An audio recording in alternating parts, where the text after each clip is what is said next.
Let's get this chat started. See what happens. I don't know. Going live. See if we can get some people on the live. I just lost my phone. Fell in my butt.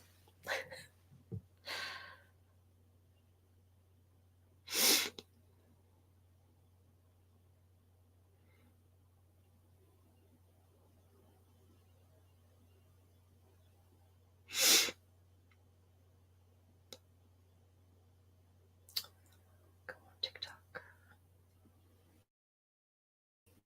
Friday night, you and your boys went out.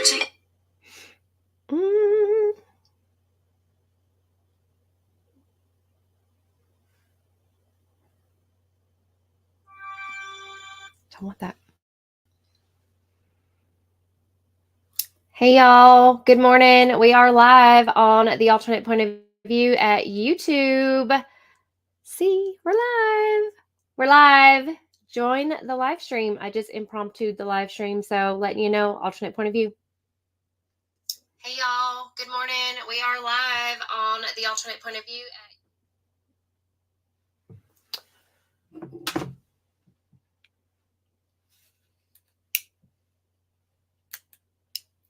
Can't see anything without my glasses that are completely crooked on my face.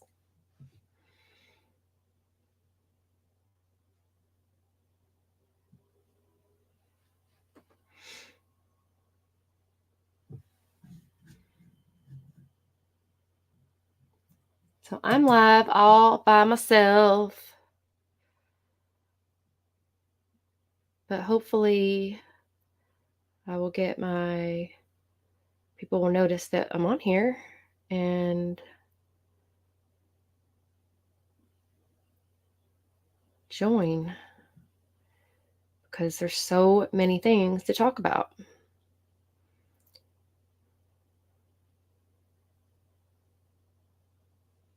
So we shall see.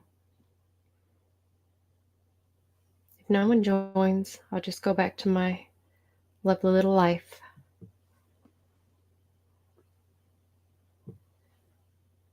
And I'll delete this live because it'll be embarrassing. I have one person. Hi, Kirsten! Have you been watching me talk to myself? Good morning, Gwen. Have you been watching me talk to myself?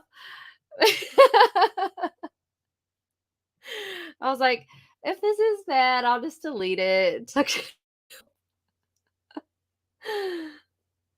I'm trying to post on social media.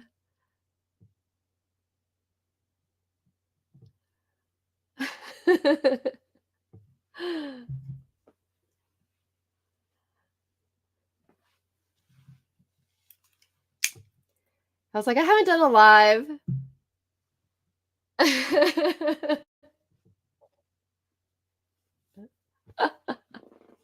I know. I was like, whatever. I'm just talking to myself, just chilling. We'll see what happens.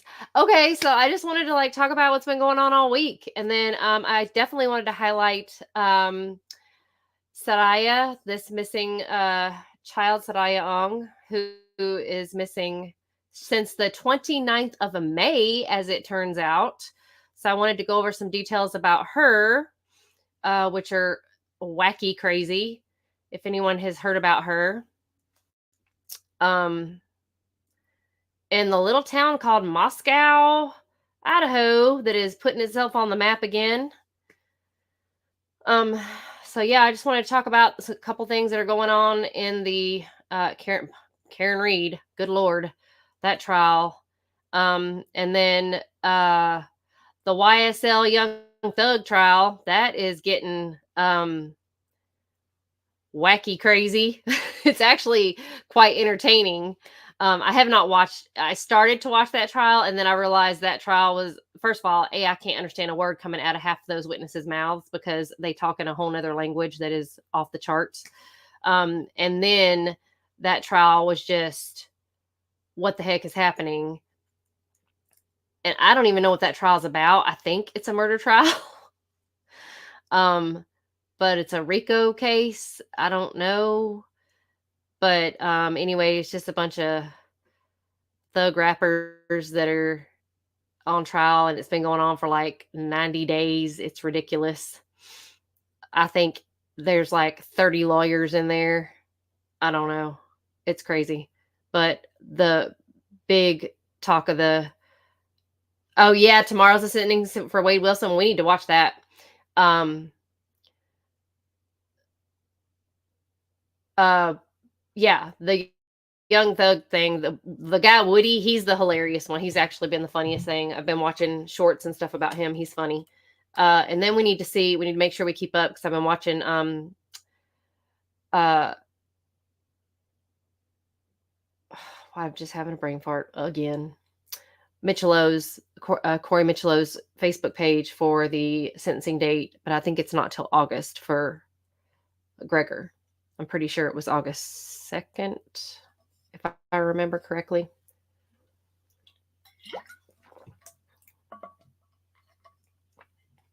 Oh, and the Young Thug. Man, I'm telling you that I have not watched that trial, but I've just been watching the I posted a short of that Woody guy. Oh my gosh. Oh, that guy's so funny.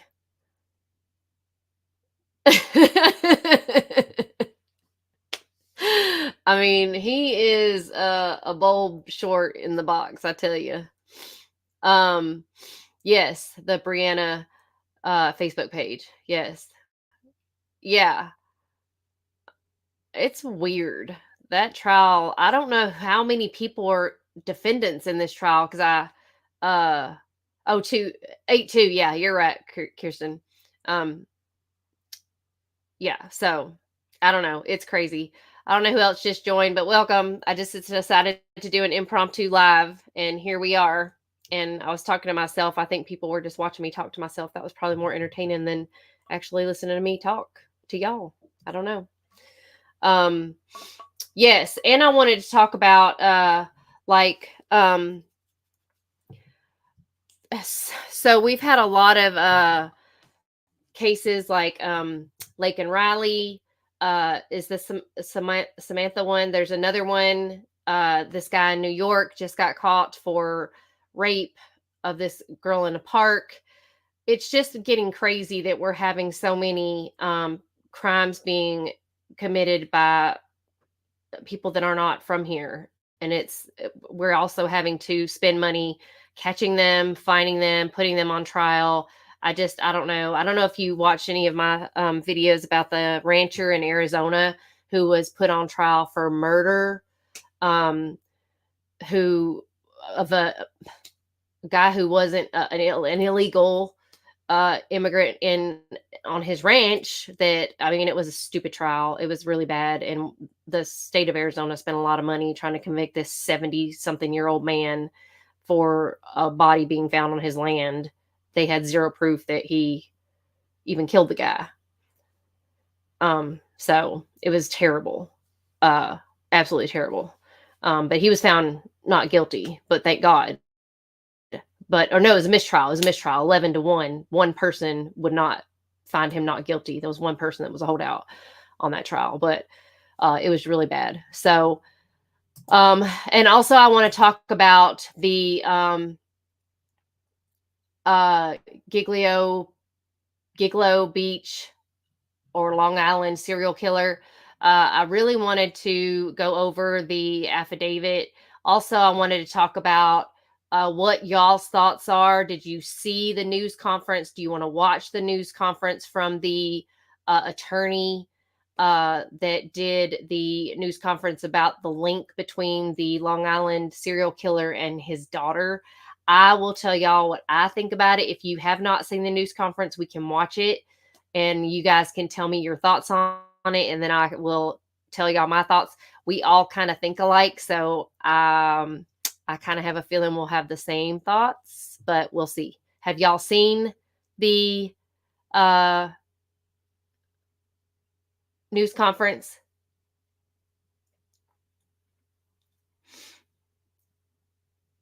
Yes, public. Yes.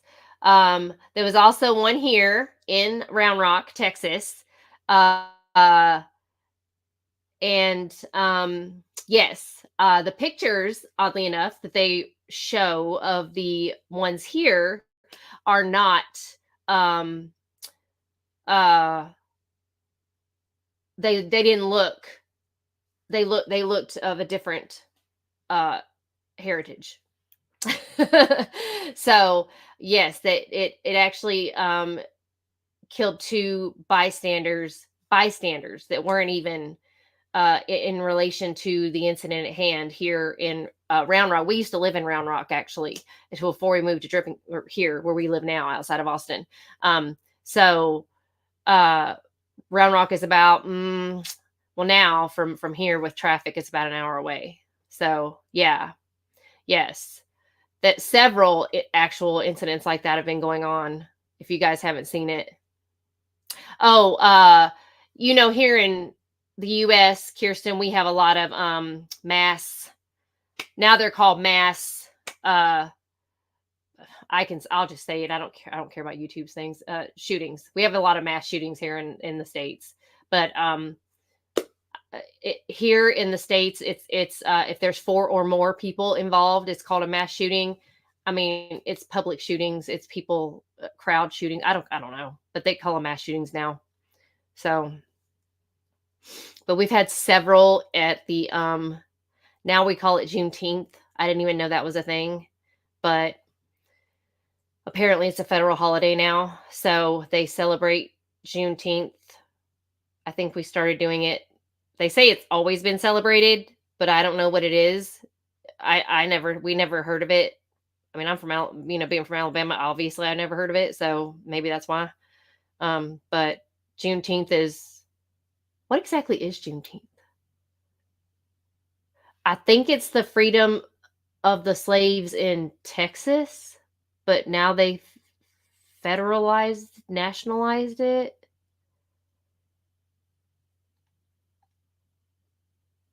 Okay, Gwen, that makes more sense. I appreciate you. um, I think the 4th of July is just an overall celebration of freedom, but Juneteenth is another holiday for the banks to be closed. I don't know. Anyways, there's been a lot of bad things happening around that holiday, and unfortunately, like in Detroit, we had an incident here in Texas right down the road, and there have been lots of incidents, and I think it's really sad. But I don't know what the laws are in Germany for I don't know what the gun laws are in Germany, Kirsten. Actually, I know what they are in Asia. Like, you can't have one there. So you're just out of luck.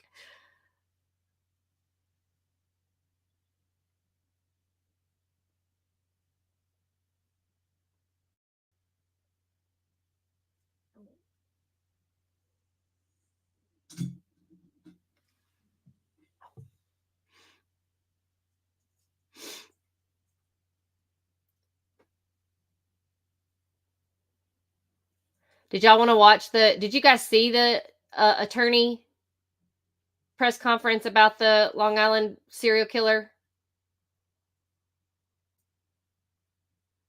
Oh, yeah, very strict. Okay. We have basically no gun laws. I'm just kidding. You have to do background checks and stuff. Everybody keeps talking about the universal background check. I'll just let you know there is a universal background check. My boyfriend used to sell guns. There is a such thing as a universal background check. No one gets by without one. You have to have one. It's a thing. So we do actually have gun laws. People just think we don't, and they like to use big scary words like, uh universal background checks, red flag laws, that kind of stuff, which those already are in place. Those exist. And they like to use big scary words like assault rifles, which there's no such thing as an assault rifle. Absolutely no such thing. But, our news media likes to use those things, but that's not true. So, Anyway, uh,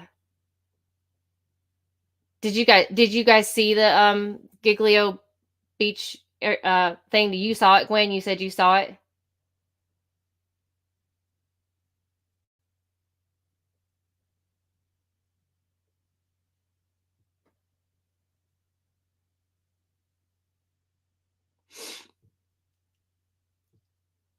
Wish we could all chat.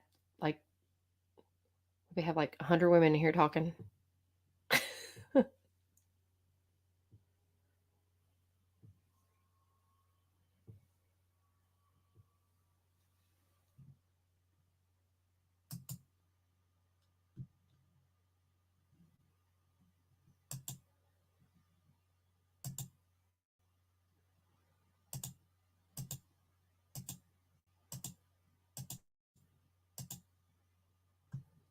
Okay.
Account with which Victoria has engaged publicly.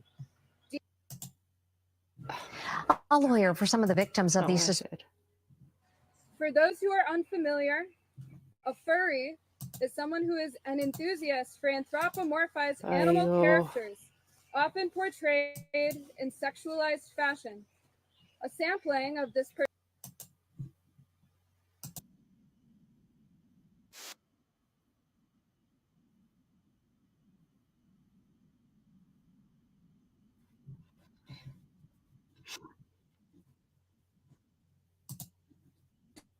produces grotesque cartoon hentai style pornography is significant, as it is seemingly the only account with which Victoria has engaged publicly, deeming this person's content worthy of a reblog, and that according to the district attorney, Rex Hewerman himself searched specifically for hentai porn, searches which the DA described as sadistic.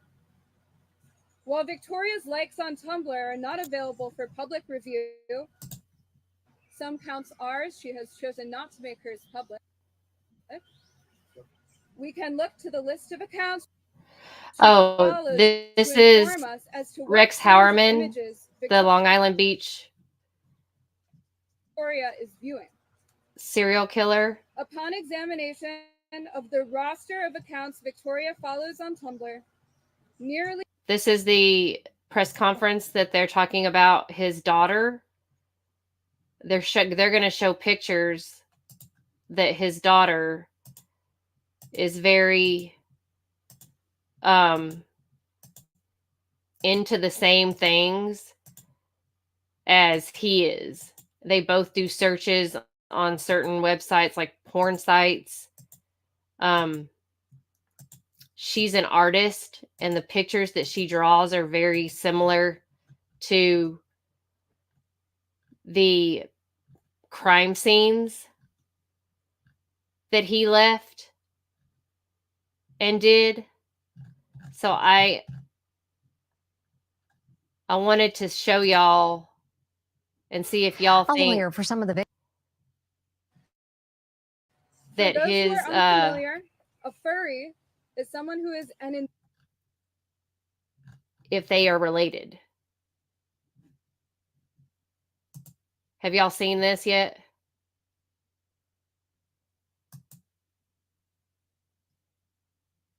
Have you seen it, Gwen? You've already seen it? That's what I want y'all to see, if you guys think that they did. I need to find the whole one, because this one doesn't have the pictures.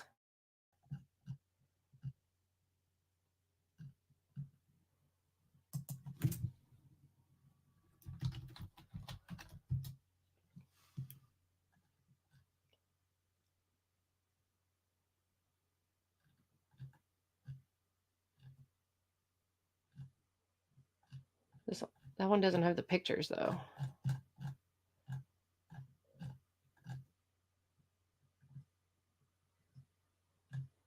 Oh. Maybe this one does. What I'm saying we can infer from this, and it's not the only inference, but it's a very strong inference, is that this girl was made over the course of years somehow to become accustomed to liking what you see here. And that didn't just happen in the air. Oh, here we go. For reference, Victoria's now deleted Instagram also used this handle username. The same website is also linked in Victoria's Tumblr's biography. Oh, yeah, I haven't seen the packet. If you navigate to Victoria's Tumblr, you will find a tab to view her posts, as well as a tab to view a list of the accounts she follows on Tumblr. Her posts consist of her artwork, some of which is included in the digital file that I will be sharing with everybody today, and printed for you in the packet we will be circulating. And on her Tumblr profile, a single reblog. A reblog on Tumblr is when one reposts a post from another blog onto one's own blog. This single reblog made by Victoria is from an account which specializes in the production and distribution of illustration furry pornography. The reblog post is of the user, which Victoria follows, advertising where their content can be found beyond Tumblr, right before Tumblr effected a ban on adult content. For those who are unfamiliar, a furry is someone who is an enthusiast for anthropomorphized animal characters, often portrayed in sexualized fashion. A sampling of this person's content can be found on the Twitter account ebchimera_adult. I might add that these images are not for the faint of heart. It is cartoon pornography, but it depicts various grotesque acts of bestiality. That this person produces grotesque cartoon hentai-style pornography is significant, as it is seemingly the only account with which Victoria has engaged publicly, deeming this person's content worthy of a reblog, and that according to the district attorney, Rex Hewerman himself searched specifically for hentai porn, searches which the DA described as sadistic. While Victoria's likes on Tumblr are not available for public review, some counts are, she has chosen not to make hers public. We can look to the list of accounts she follows to inform us as to what kinds of images Victoria is viewing. Upon examination of the roster of accounts Victoria follows on Tumblr, nearly every account is focused on the circulation of furry art and images. Victoria has a preference for furry pornographic material and dark, macabre art as seen on various accounts. And I'll go into some of these accounts right now. There's Ebony Chimera, a furry porn content creator, NIEH Furry, a furry content and furry porn creator. I guess I should be thankful. A furry porn and furry content creator who links to a fan fiction account of theirs on a website called Archive of Our Own, which publishes explicit content. This person's works and bookmarks displays a preference for fan fiction with the self-described themes of graphic depictions of violence, rape, child abuse, strangulation, underage prostitution, asphyxiation, and Rough Sex. Squeak Squad 524, a blog which describes itself as an art blog of Yiffertons, Yif and its derivations being slang terms used by furries to refer to pornographic content of anthropomorphic animal characters. Lilera, the account from which most of these images come, and it's an account which circulates disturbing images of gore, violent pornography, and other fetish content.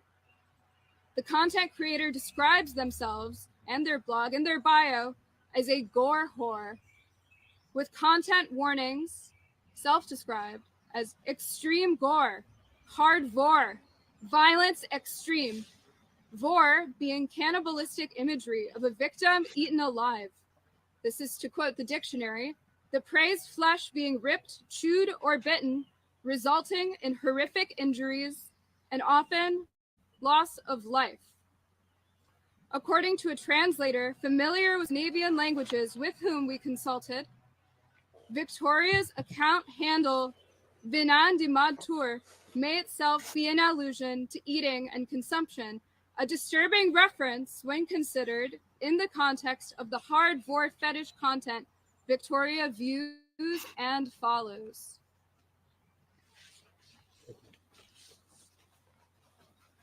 I'm going to take you through a few points. The rest of them speak for themselves. But if you don't mind,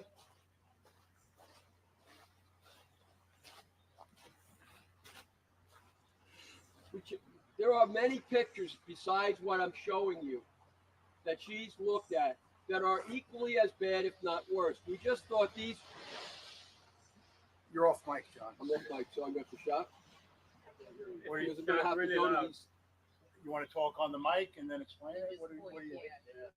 So I just stay there and point? Yeah. All right, I'll try. Yeah. Yeah, why don't you talk on the mic and say which picture and then we edit you the say? picture. All right, fair enough. All right. I have to be able to see them. That's the trouble. Do you want me to bring them to you? Yeah, That's a good idea. yeah, yeah. The hanging one You can hold them right behind them. right there. Thank you. That's a good idea. Thanks. We chose these pictures because of the significance in relation to Rex Uerman as well as his daughter, Victoria. Take a look. It's people hanging. That's what she's looking at. But look particularly at this particular person hanging. There's a shoe missing.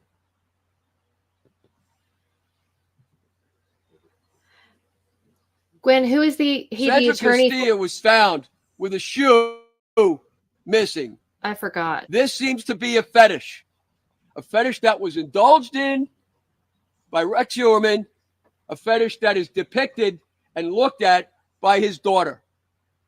That's a connection.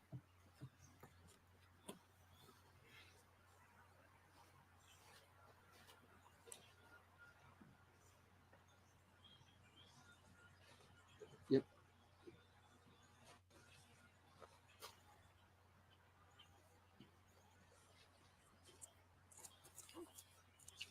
Perhaps this is a stretch and perhaps not, but look at the hairstyle and consider Rex Uerman's hairstyle. But this is a picture of a person who's hung. Remember that Rex Uerman is using points to hang people. This person is hung and disemboweled with a knife that's in the picture.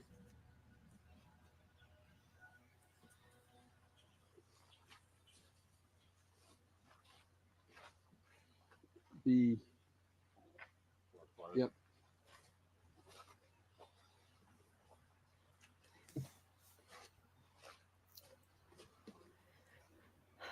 This appears to be the remains of a human being that looks half eaten. Remember that Victoria Uerman is on the internet reading words and looking at pictures that deal with hard vor. That is to say, cannibalism. If you look at the full color packet I gave you, there are other pictures in there that are so atrocious we didn't even put them up. Worse than what you see of people eating human flesh.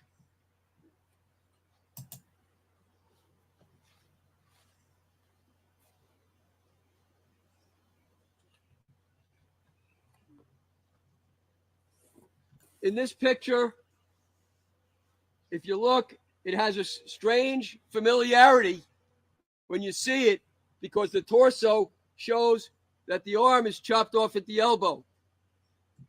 And the head is, of course, disconnected as well. And the body is being cut up into pieces, the hands, and so on. Who does that match? Jessica Taylor? Valerie Mack? Okay, I thought so. Entire slicing up as if it were for food.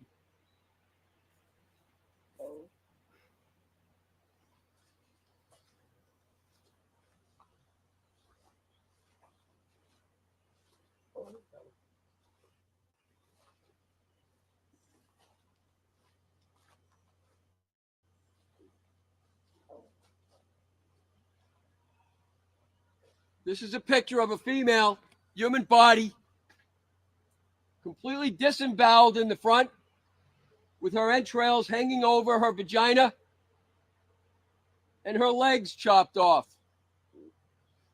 Some of the things that she was reading about, which I'm going to put before you in a moment, some of the things she's reading about was how when these bodies were disemboweled and cut up, the torturer would have sex with the openings, such as in the leg. That's what she's reading about.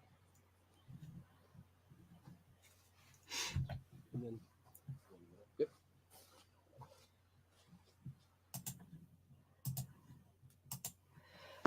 Okay, so Kirsten, we're gonna read the affidavit against her father, Rex Hewerman. I'm gonna put his name in the chat so you know who it is. He is considered the Gigolo Beach. You might know this name. Is a German or Dutch name. But he's the Gigolo Beach serial killer. So his daughter, I think, is like 26, 27. Yeah, we're going to look at the affidavit together. But his daughter is 26 or 27 years old. Okay. She's not,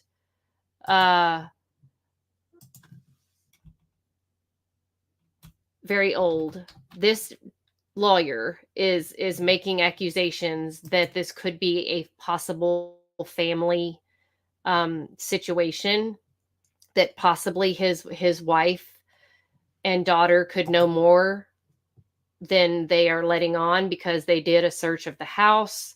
We're going to read the affidavit, but because the daughter has these weird tendencies, she's obviously a furry. She looks up these images online. My apologies. I thought this was her artwork, but this is just images that she's looked up online. Also, she's on some strange websites. Apparently her father is on some similar websites. They both looked at the same things together. I don't know at the same time, but they looked at the same websites. She's looked into cannibalism. He's making accusations that this could be a family affair. I don't know how true that is, if there's any truth to it.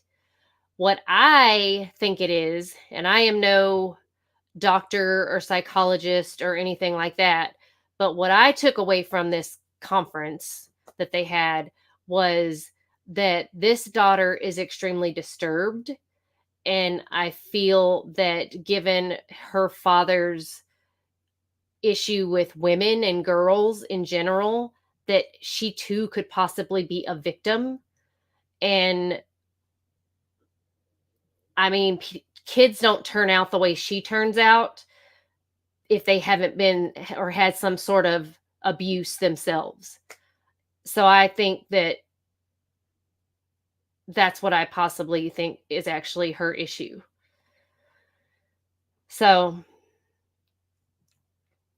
I'm not sure if she is a part of his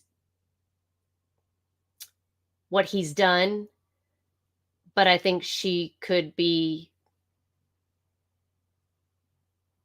unwittingly part of it, if that's makes any sense. If she's a part of it. If she is a part of it, then she is a victim.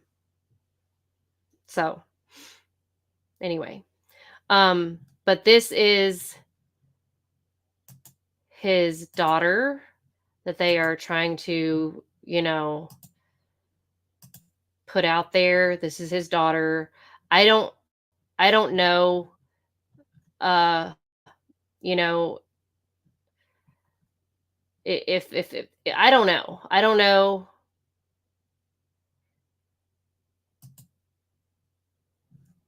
I don't know if this, if the, if the, if she has anything to do with it. I think she's a traumatized, mentally traumatized person. So, yeah. So, what I do want to do is go over I don't think that you should have a press conference about somebody that you don't have any facts about. I mean, honestly, look at us. We're on a crime YouTube channel. If you looked at my search history, people would probably think like, "Oh my gosh, this chick is cuckoo for Cocoa Puffs." But I mean, I'm looking up stuff that is obviously related to crime because I do a channel. But if people were like wanted to read deeper into it, they'd probably think this chick's crazy. I mean, that's one neither here nor there, but still. We're not talking about me. We're talking about these other crazy people. Okay. So, anyway,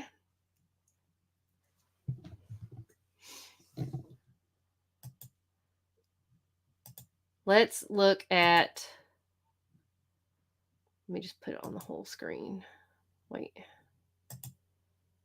I know I don't want me on the screen. Nope.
Can you guys hear me or you can't hear me?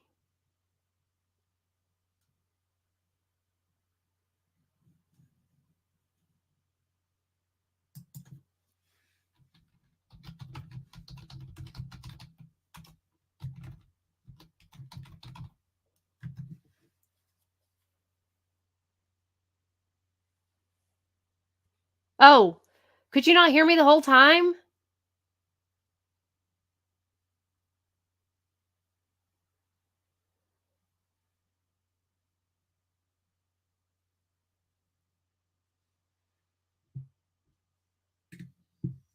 Oh my gosh. I was trying to show y'all the whole screen. Oh, I am so sorry. I didn't have it on this screen. I had it on the bigger screen. Ah, man. Well, I'm so glad that you guys could read. I know. Ah, Viane, I'm sorry. Well, now I'm like way too close to the microphone. Man, I had it. I wonder why you guys couldn't hear it when I had it. Okay, so let me go. Okay, you guys can hear me now. Okay. All right, so he's charged with 3 counts of first-degree murder for 3 women, Melissa, Megan, and Amber. And then he's charged with 3 counts of second-degree murder for those women as well. But the interesting thing is that, as described below, based on the serious, heinous nature of these serial murders, the planning and forethought that went into these crimes, the strength of the people's case, the length of incarceration, the defendant faces upon conviction, the extended period of time that the defendant was able to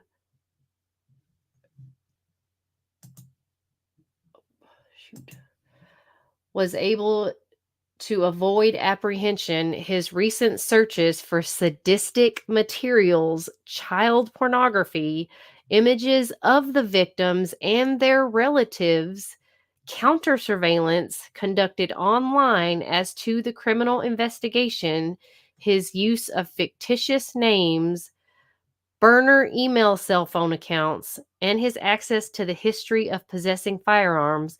The only means is to ensure the defendant, Rex A. Howerman, returns to court is to be remanded without bail.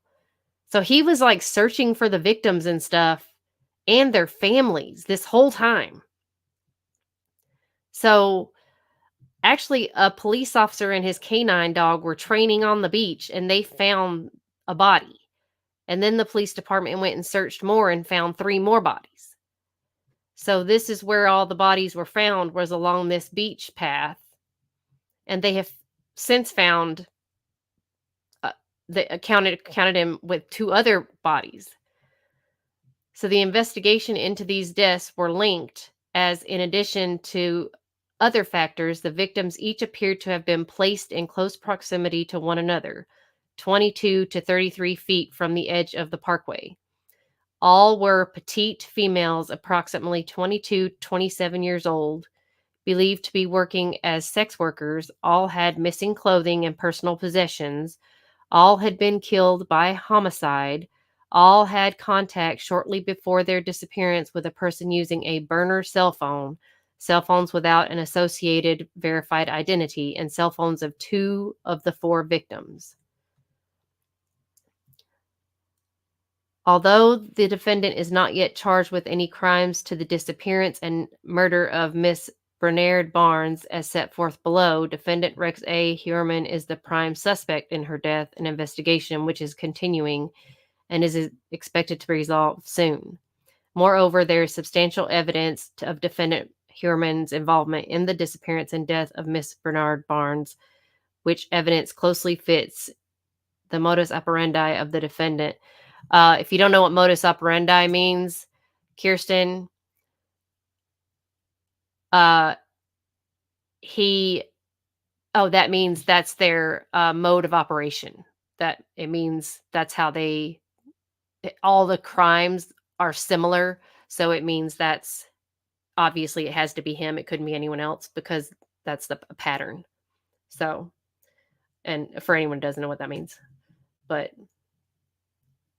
it's the Latin term. Bernard Behrens and Barthélemy were used by the killer after their deaths. Oh, how do they know that? They've been there for so long. In addition, each of the 4 victims were found similarly positioned, bound in a similar fashion by either belts or tape, with 3 of the victims found wrapped in a burlap type material. Recent investigation. In January 2022, the Suffolk County District Attorney's Office assigned an experienced team of investigators, analysts, and prosecutors to work jointly with law enforcement partners from the Suffolk County Police Department, New York State Police, Suffolk County Sheriff's Office, and FBI. A comprehensive review of every item of evidence and information in this investigation was undertaken by the team on March 14th, 2022, approximately 2 months into the renewed joint investigation. This comprehensive review led to the discovery of a first-generation Chevrolet Avalanche that was registered to defendant Rex A. Heuermann at the time of these murders. As described below, this was significant because a witness to the disappearance of Amber Costello identified a first-generation Chevrolet Avalanche at the time at the vehicle believed to have been driven by her killer. Interesting. This discovery led to a comprehensive investigation of defendant Heuermann, which consisted of over 300 subpoenas, search warrants, and other legal processes to obtain evidence. As discussed more fully below, among the items uncovered were cell phone billing records for the defendant Heuermann corresponding to cell phone site locations for the burner cell phones used to arrange meetings with 3 of the 4 victims.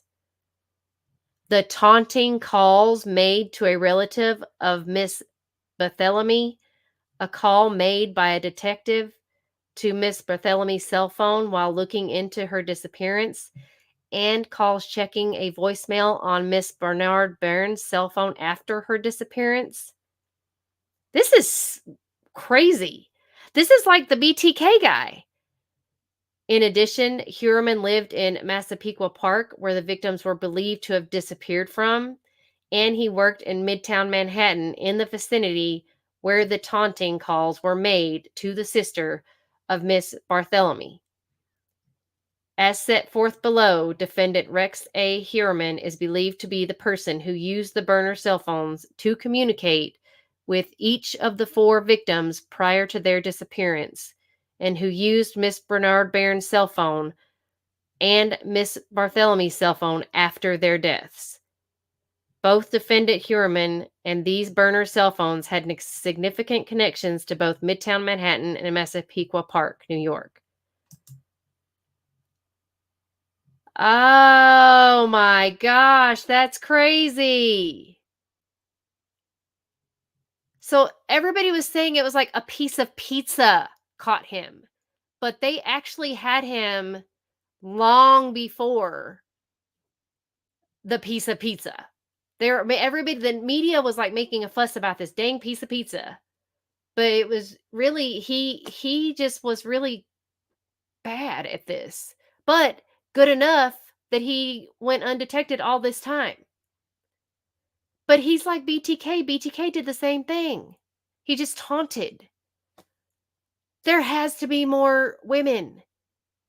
I mean, this was in 2010. It's 2024.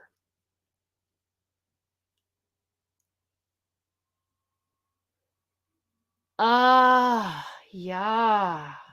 This is crazy town. This is nutty. The disappearance and murder of Maureen Bernard Barnes. Maureen Bernard Barnes was last seen on July 9th, 2007 in New York City.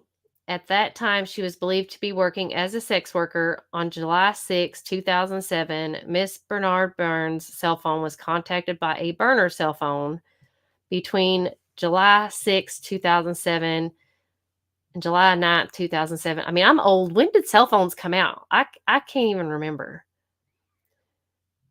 There were 16 interactions between this burner phone and Bernard Barnes' cell phone on July 9th, 2007. The last cell site location for Bernard Barnes' cell phone was at approximately 1156 in Midtown Manhattan near the 59th Street Bridge. Thereafter, Bernard Barnes' cell phone had no further activity until July 12th, 2007. On July 12th, 2007, 3 days after her disappearance, 2 outbound calls were made from Bernard Barnes' cell phone, checking her voicemail from a cell site location near the Long Island Expressway in Alandia. Wow.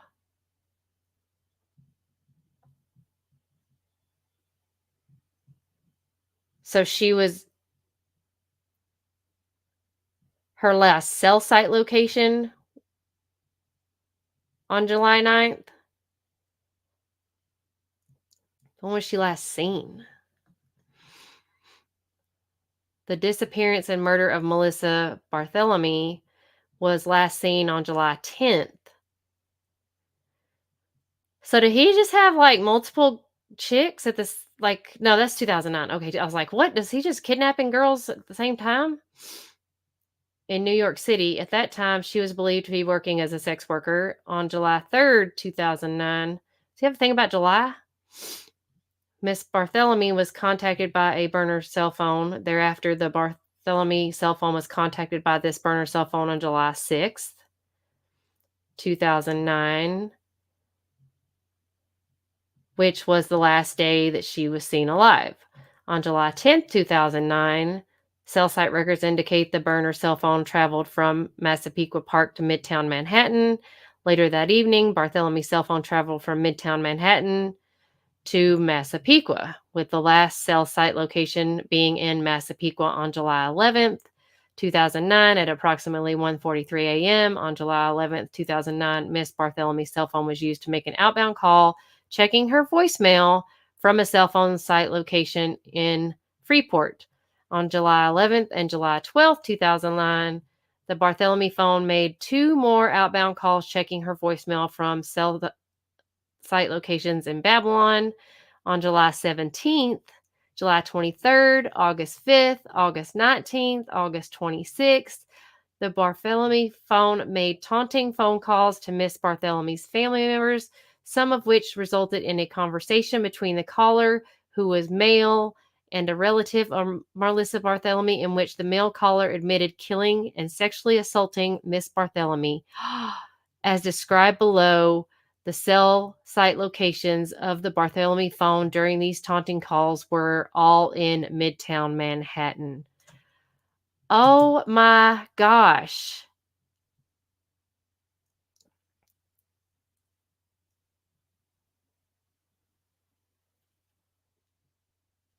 Oh my gosh. This is crazy.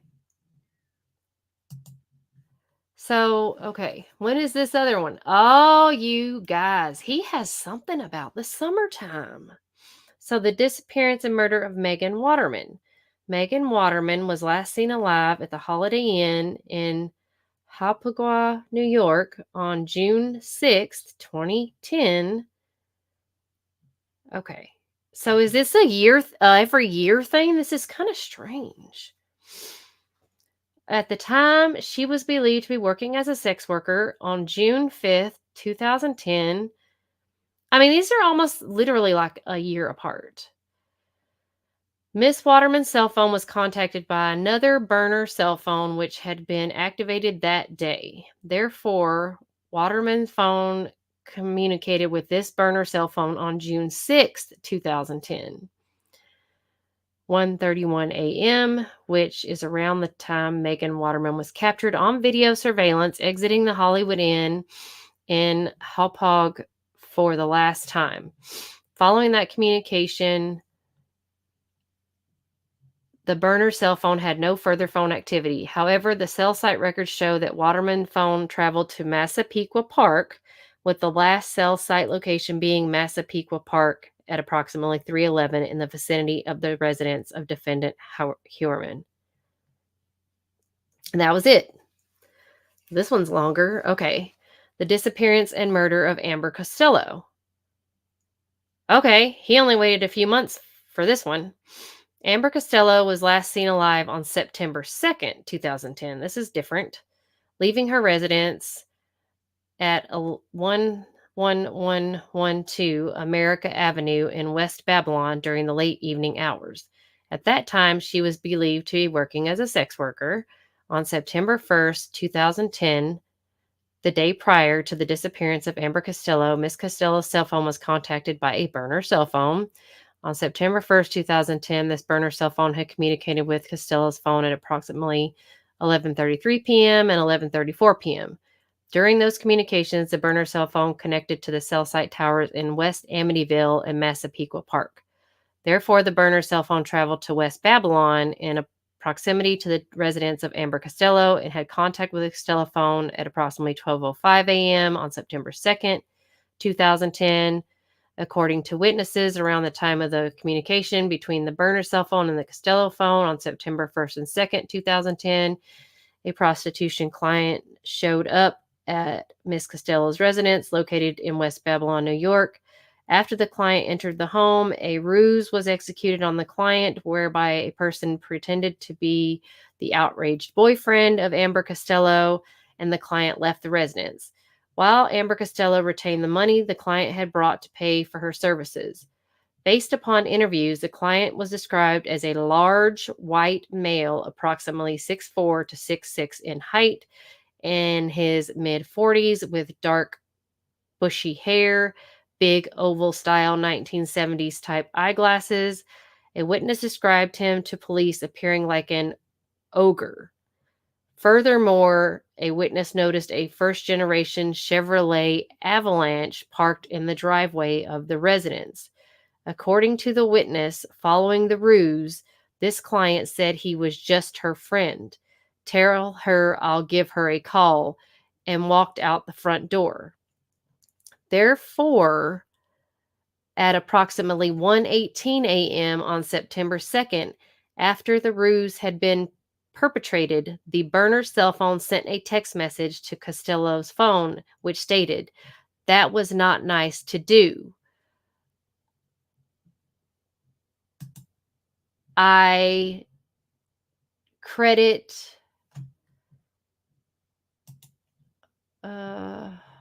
my computer is acting. I credit for next time. I guess I get credit for next time. Phone records show that the burner phone was located at Massapequa Park within 2 minutes of this text message being sent. According to a witness later the next day, on September 2nd, 2010, Miss Costello was again contacted by the same client that was in the house the night before from the Avalanche. Further, Amber told us that he wanted to see her again, but he didn't want to come back to the house because of her boyfriend. Oh, now I guess he was mad. Thereafter, on September 2nd, 2010, at approximately 9:32 p.m., the burner cell phone from the previous evening again communicated with the Costello phone. During this communication, the burner cell phone used a cell site location in Midtown Manhattan. Following this communication, based upon the cell site records, the burner cell phone traveled to Massapequa Park and had contacts with Costello's phone at approximately 10:39 p.m. and 11:05 p.m. Cell site records for the burner phone indicate that at approximately 11:17 p.m., the phone traveled to West Babylon in proximity to the residence of Amber Costello. Subsequently, Amber Costello left her own cell phone behind, walked out the front door of the residence, and was seen alive for the last time. Shortly after Miss Costello left the house, a witness observed a dark-colored truck pass the house, specifically coming from the direction Amber had walked towards. Records established that defendant Huerman's wife was out of New York for the disappearance of Bartholomew, Waterman, and Costello. Significantly, travel records show that on July 8, 2009, defendant Huerman's wife departed the United States for Iceland. On August 18, 2009, defendant Huerman's wife returned to the United States.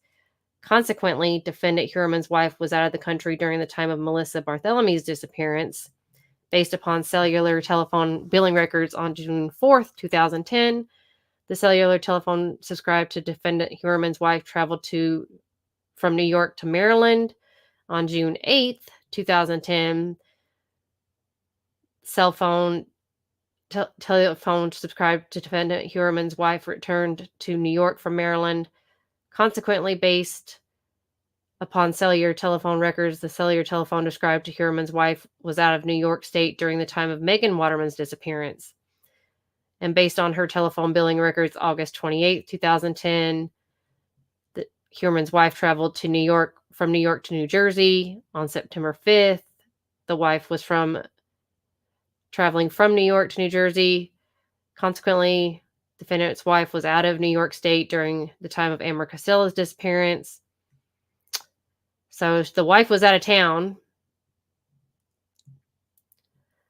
Now think about this. If the wife was out of town,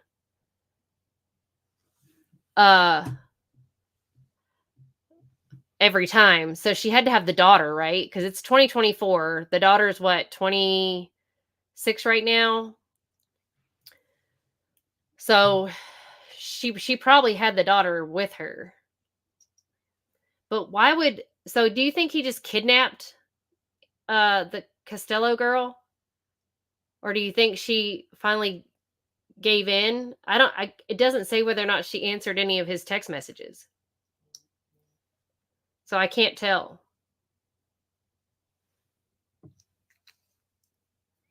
So, I mean, I wouldn't think she'd leave her kids. So, I mean, she was still just a teenager at the time. I can't imagine what he's doing to these women. I can't imagine what he did to Amber. Because he was mad. And he was not a happy person. Yeah, I think he took her. So his phone, they had all this data. So the data doesn't lie. I'm telling you guys, I think that data is almost better than DNA right now. And yeah, the family's being really dragged through the mud because people are like, how can they possibly have not known? Because they're saying some stuff about the basement. I'm not sure, because that's why I wanted to read this affidavit to see what all they found in the house, if they showed that, because the cell phone stuff is incredible that they have all of the cell phone data. But what's more shocking is that he taunted the families. And again, the data does not lie. Like, he's searching for the families online. So they're showing the travel documents for his wife, that she actually was not in the country, that they're tracking her phone, where she was at. They're tracking all the phone tracking that they're able to do, which is crazy because this is in 2009, 2010. So it's amazing that they're able to track the burner phone as well as they are. Right? So, I mean, 2009, 2010, I can't believe that they're able to track burner phones like that, because that's a long time ago. We're still, you know what's crazy to me is that they're able to track cell phone data that well, but they still can't do DNA. I mean, remember when DNA was like the breakthrough evidence? And I mean, I remember because I was in college and I was learning all I could about DNA. I was soaking it in like a sponge because I was like, oh my gosh, DNA is like the greatest thing ever. But actually, it is not the greatest thing ever. Like data, well, you cannot hide from data. You can't hide from the stuff you post. You can't hide from this when you use your phone. Think about every time you say something and your phone is like boom, and that's all you get on your feeds, everything. It's crazy. You can just type in Rex Heuermann's affidavit and it'll show up. But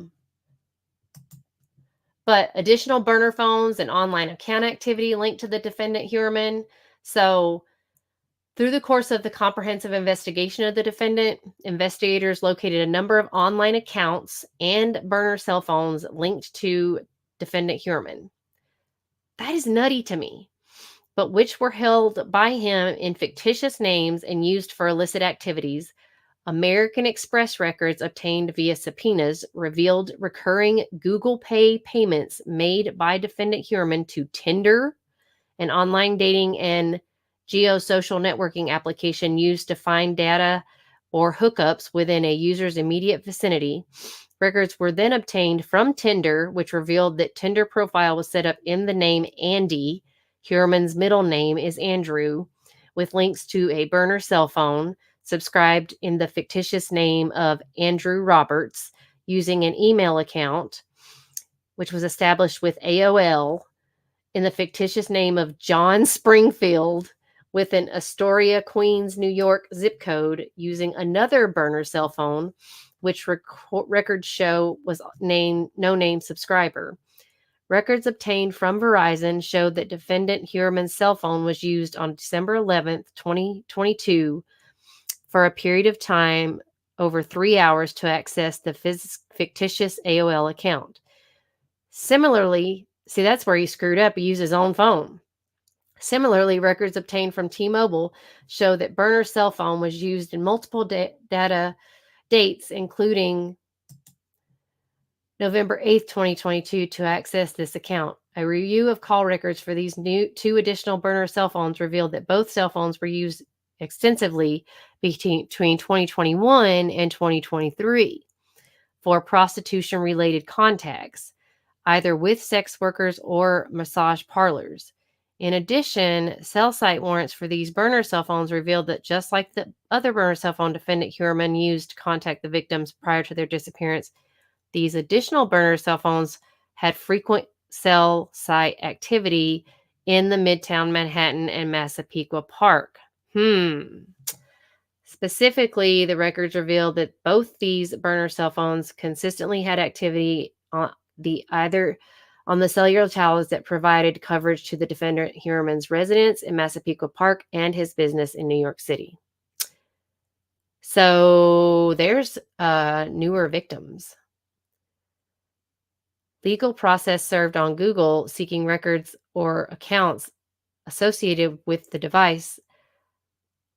Identifiers of these additional burner cell phones reveal connection to yet another burner or junk email account. Wow. That's a lot of work.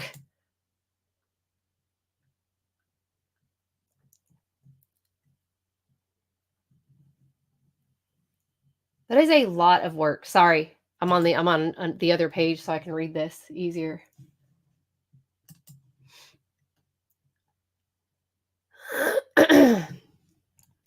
So he's searching between March 2022 and June 2023 related searches known for serial killers, the specific disappearance and murders of Maureen Bernard Barnes, Melissa Barthélemy, Megan Waterman, and Amber Costello, and the investigation into their murders. His email account was also used to search for a number of podcasts and or documentaries regarding this investigation. Significantly, defendant Heuermann also searched and viewed articles concerning the very task force. Wow. These are the sites he visited. A search warrant conducted on the fictitious AOL account further revealed selfie photographs that appeared to have been taken by the defendant of himself and sent to other persons to solicit and arrange for sexual activity, further linking him. Oh, those are pictures he used to. Wow. Defendant Rex Heuermann was further linked to the burner cell phone because on May 19th, 2023, Defendant Heuermann was observed by law enforcement via video and field surveillance at a cell phone store in Midtown Manhattan and purchased additional minutes, which were added to this burner cell phone image below. Oh. Analysis of the AOL account also led to the discovery of another email account used on February 14th, 2021 to send an image of a prostitute from upstate New York between two of Heuermann's secret email accounts. Further investigation revealed that the Google account was created on February 14th, 2021 using burner cell phone as the user's phone number and SMS recovery number and subscribed in fictitious name Andy Roberts. Also, another Tinder profile and burner cell phone, as well as same alias utilized by the defendant. Oh, he uses fictitious birthday, August 6th, 1972, which corresponds to another digital ending in the burner account. In addition, Google provided IP address information. Significantly, records were obtained from Altus, doing business as Optimum, which is an internet service provider, including that the IP address at Defendant Heuermann's home address was also. There's a lot of stuff blanked out.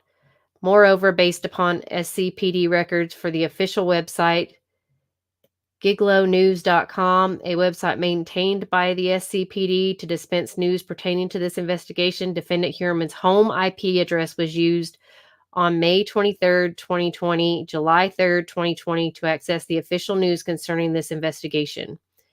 Records obtained from JetBlue also show that the same IP address was utilized to book flights from Defendant Heuermann and his wife in 2018. When analyzing the usage of all the devices and accounts used by the Defendant Heuermann, there appears to be a clear pattern wherein Heuermann used burner phones and burner junk email addresses to contact sex workers and sex partners to conduct extensive searches related to sex and prostitution, violent, sadistic, and child pornography, and seek online information about the authorities investigating his crimes. These burner cell phones and email accounts with fictitious identities were used in an effort to conceal Heuermann's true identity, conceal his criminal activity, and unlawfully proposition sex workers and attempt to monitor the investigation of his crimes. DNA analysis and hair record recovered from the examination of the victims' bodies during the course of the investigation. Each of the 4 victims' bodies were examined and that's all blacked out. So,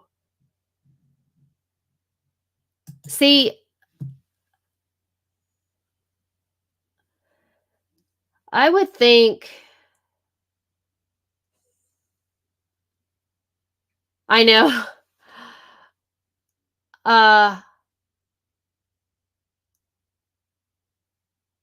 I would think that, first of all, there's way more out there. And 2021 and 2023 seem to be like a busy time for him, according to this affidavit. I'm wondering who all he'd been messaging. So they got a lot of data.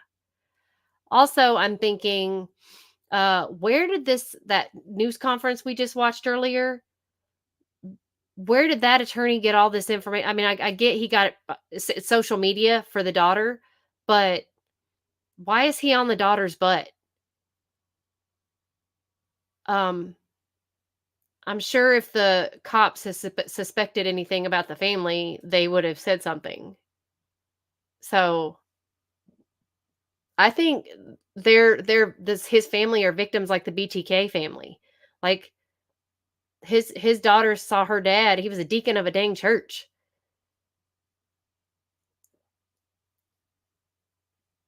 Yeah, I think it's really sad. Like, I mean, the BTK guy was deacon of church, wonderful father. I mean,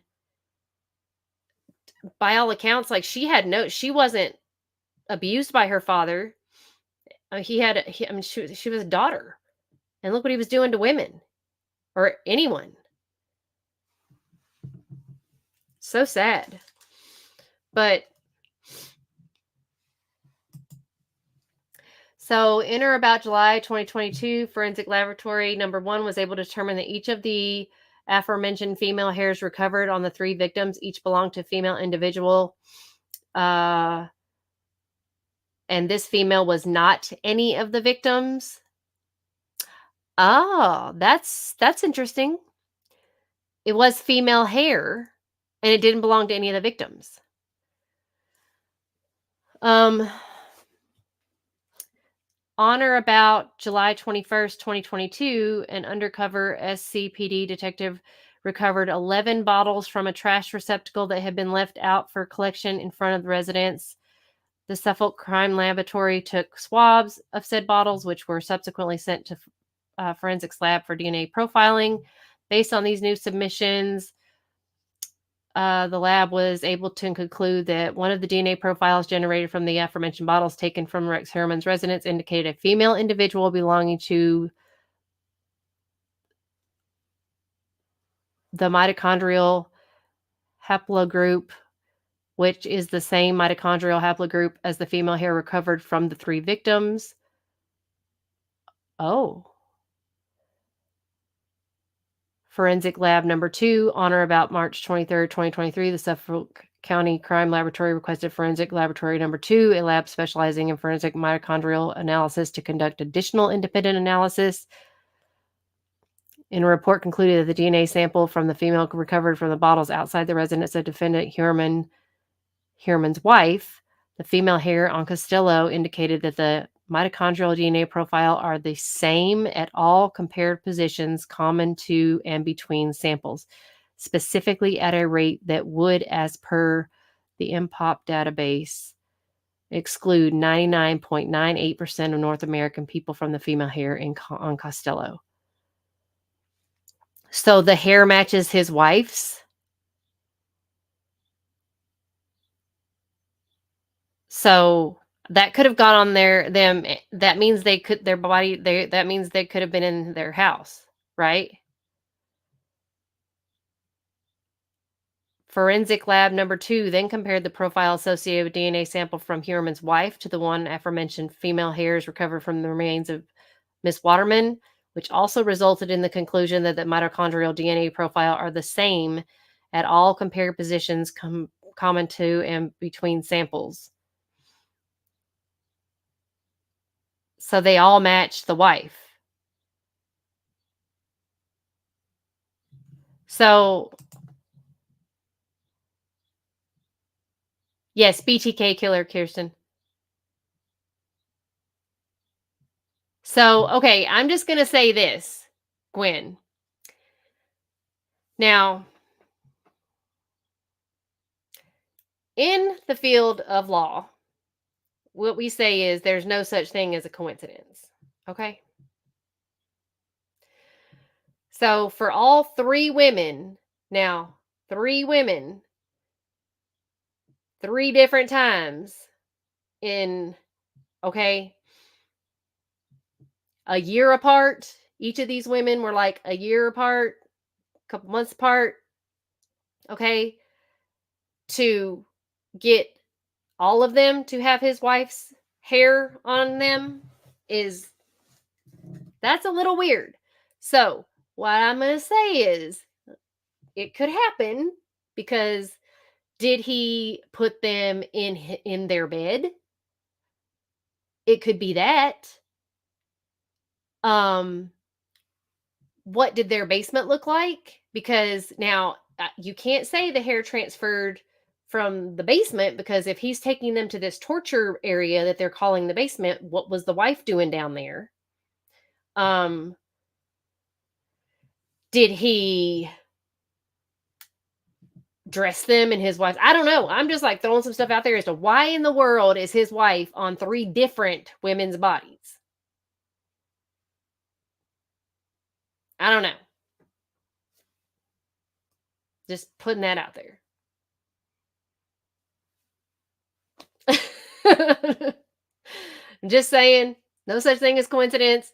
But I could see the only way I could see it, honestly, is if he put them in their bed. Could that happen? Transfer DNA is a thing. I mean, they've been out there a long time before they were found. Okay. I don't know. Let's just finish reading. We can speculate.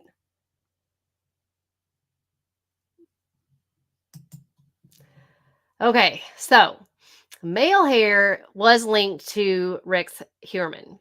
Okay, now there was only able to recover a male hair from the button of the burlap used to wrap Miss Waterman. Okay, an initial examination of said hair revealed Caucasian European characteristics. However, the hair was unsuitable for further DNA analysis at the time at the Suffolk County Crime Laboratory. This hair subsequently submitted for further DNA analysis on or about July 31st, 2020, and it was able to generate a DNA profile for the hair recovered on the bottom of the Waterman burlap. Specifically, Forensic Laboratory 1 determined that this hair belonged to a male mitochondrial.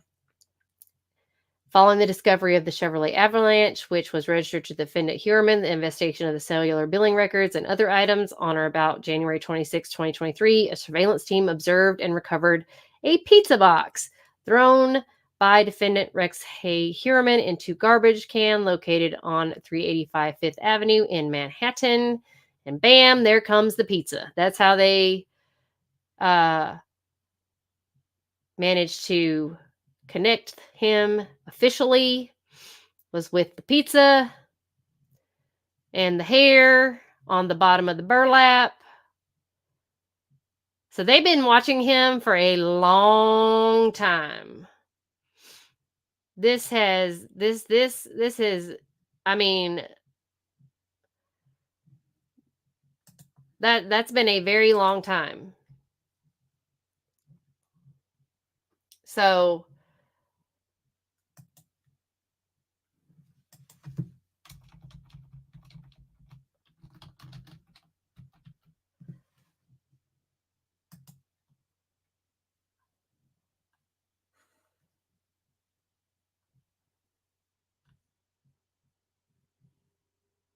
they've been looking at him for a very, very long time.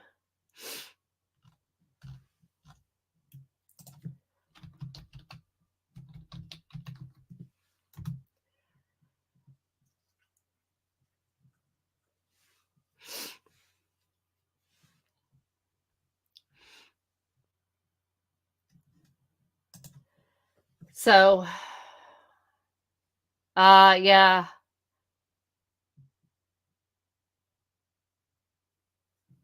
Let's see. What are they doing? There's so much. So we're playing catch up for this week. So there's so much stuff going on.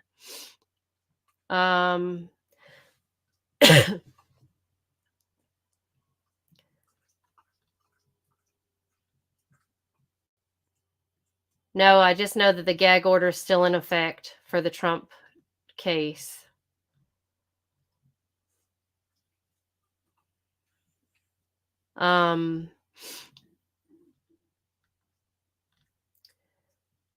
What else are we seeing? So I also wanted to talk about this little girl that is missing.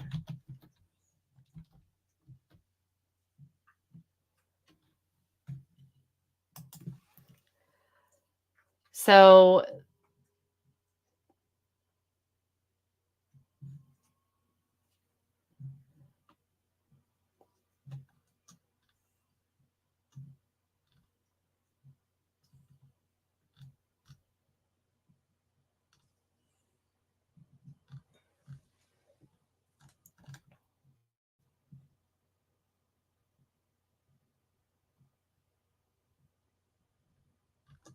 There's a little girl that's missing. Sorry, I'm getting sidetracked. She's been missing since the 29th of May. And there's just really no news about to where she is or what's going on. And the people are just now kind of talking about it. So I don't know if you guys have heard about her, but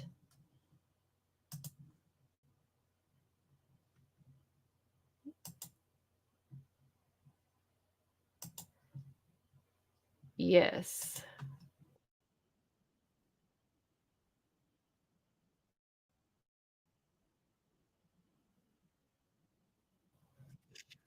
Moments before she's set to board a plane.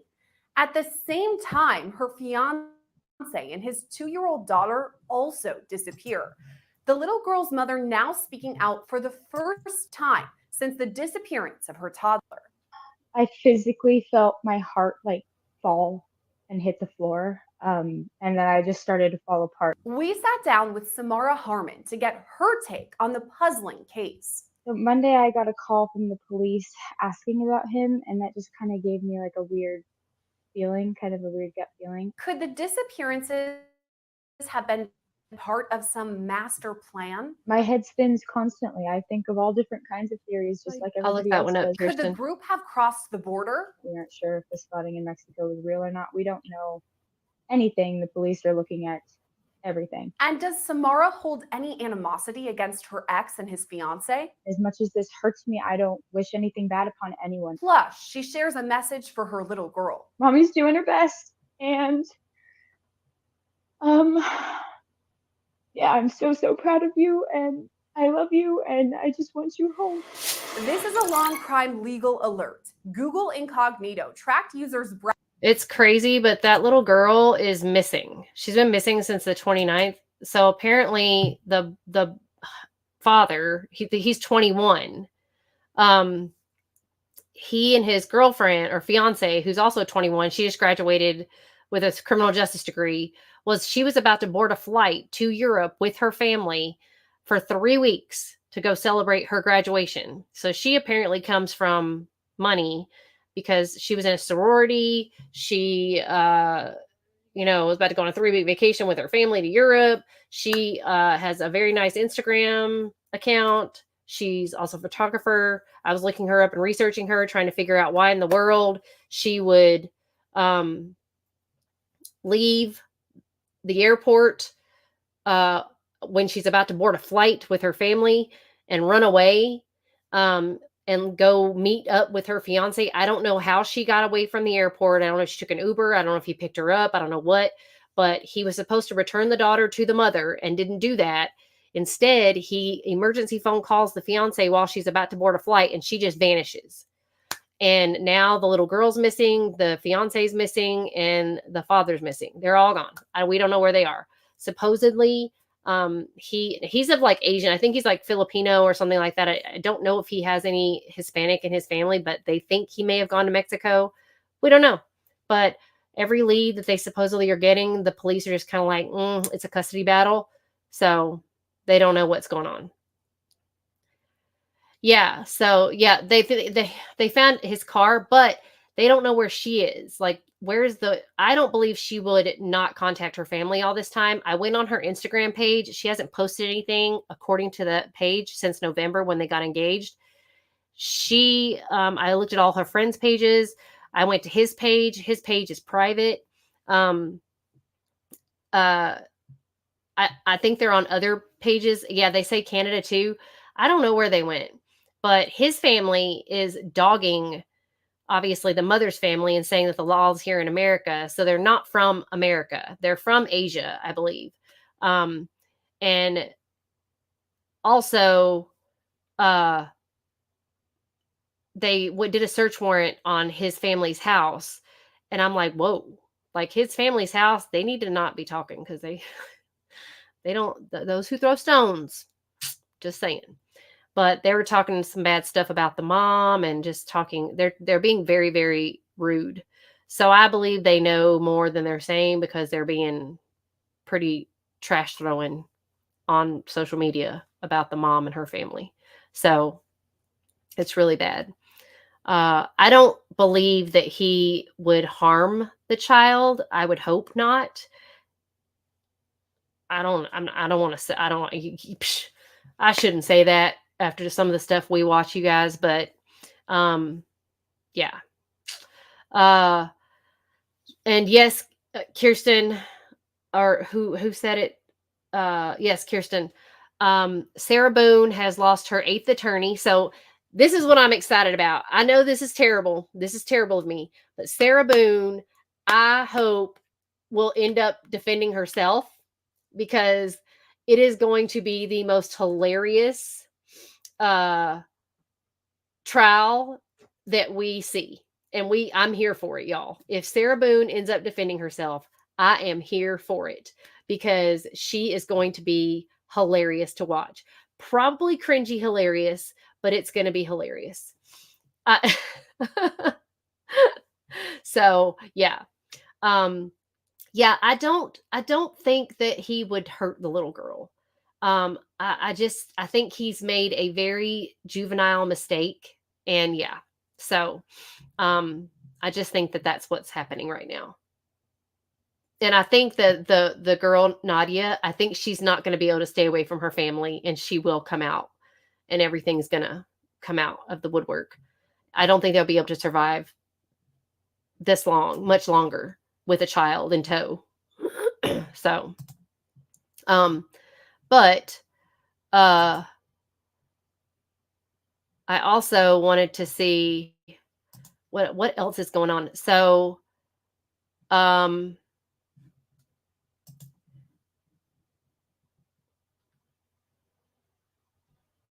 have y'all been keeping up with? So I wanted to get your take on the Gigolo Beach, what you thought about the daughter being tossed around in there.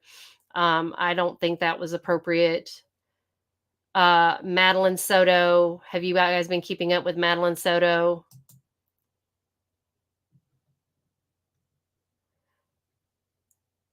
Yeah, Kirsten. We're like, is there a train wreck happening? Let's watch that. Yeah. Yeah, because it'll be totally like, I mean, she will be a joke. Samantha Wills. Let me look this up. Okay. There's so much, you guys. Like, I had to decompress. I had to go to the emergency room last week, so I have been like on bed rest. So I've been nothing but trying to catch up on stuff. Samantha Willis or Samantha Wills?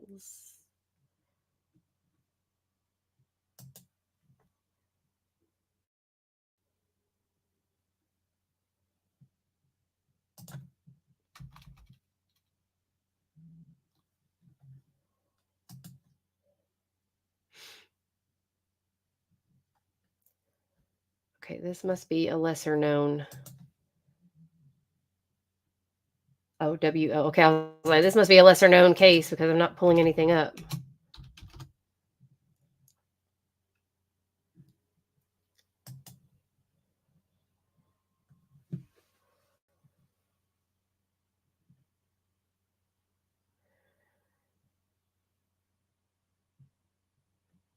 Shoddy plea, ex recants confession played, I murdered my girlfriend.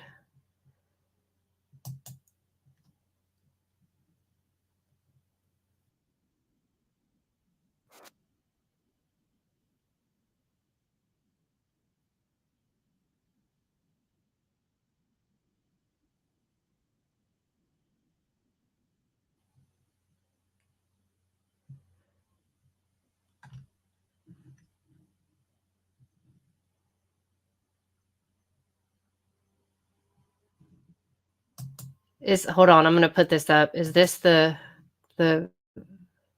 he this guy? Let me hold on. So I don't know what I'm looking at.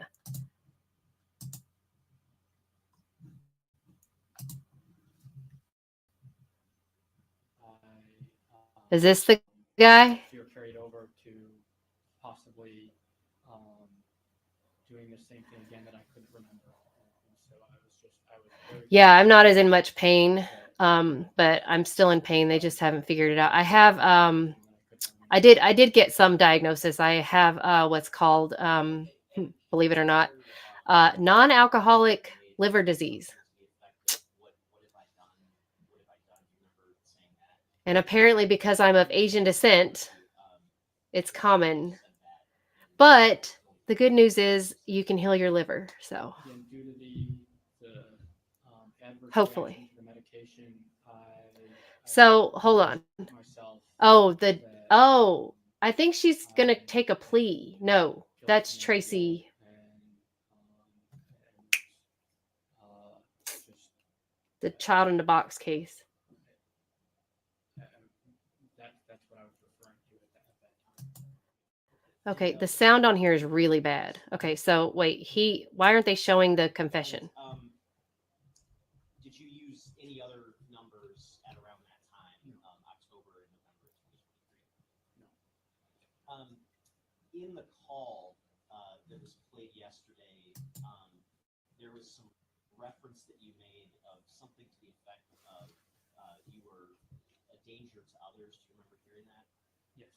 And could you explain to the jury what you meant by that and why you said it?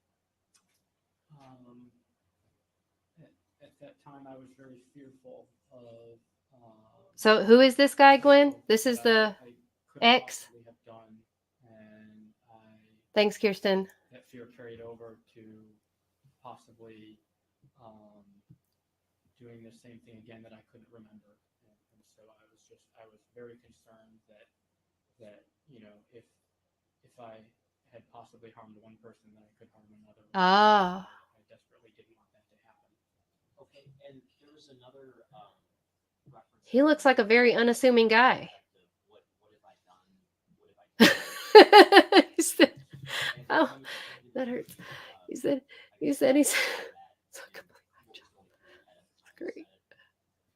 Again, due to the adverse reaction to the medication, I had convinced myself that I had killed Samantha Wool and was just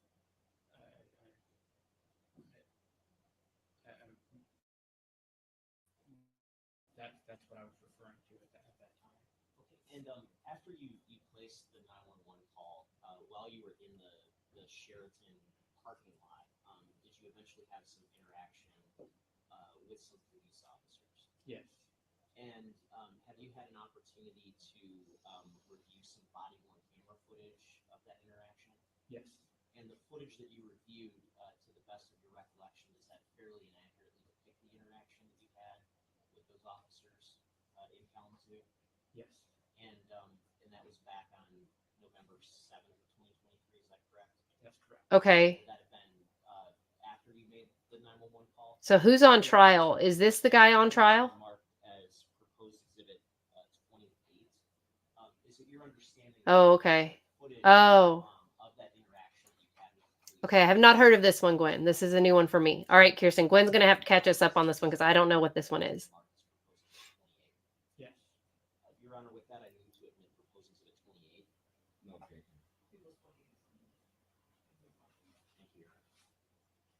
And Donna Alderson will be interesting. Oh, he's not on trial.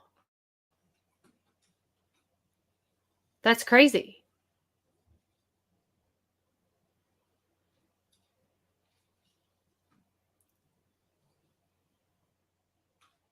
For the record, publishing exhibit 28. I'm sorry about the volume. I can't change it.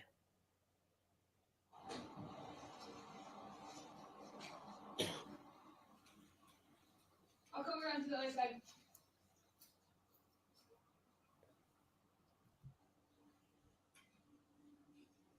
Hi. Can you open the door? Can you open the door for me? I know I'm in trouble. Oh, you're okay. What's going on? You can stay in the car if you want. No. What's going on? Wait, what's your enter? Turn on your body cam, please. Yeah. I just recorded. What's going on, sir? What's your name? I don't remember anything. What's your name? Jeffrey Herbston. Jeffrey, are you from Kalamazoo? I'm from Detroit. Okay. What brings you over to Kalamazoo tonight? I work in Striker. Oh, okay. What did you do at Stryker? Data scientist. So what's going on tonight? You're not in any trouble. I just want to make sure you're okay. What prompted you to call tonight? Do you have any weapons or anything on you? No. Okay. No, there's a knife in the car. Okay. Like a pocket knife or what's your knife? Like a pocket knife. Okay. No weapons on you or any knives or anything on you right now? No. Okay. Do you mind if I check real quick? Just put that down real quick. Okay. I appreciate it. Like I said, you're not in trouble. I just want to make sure that we're all safe, you know? Alright.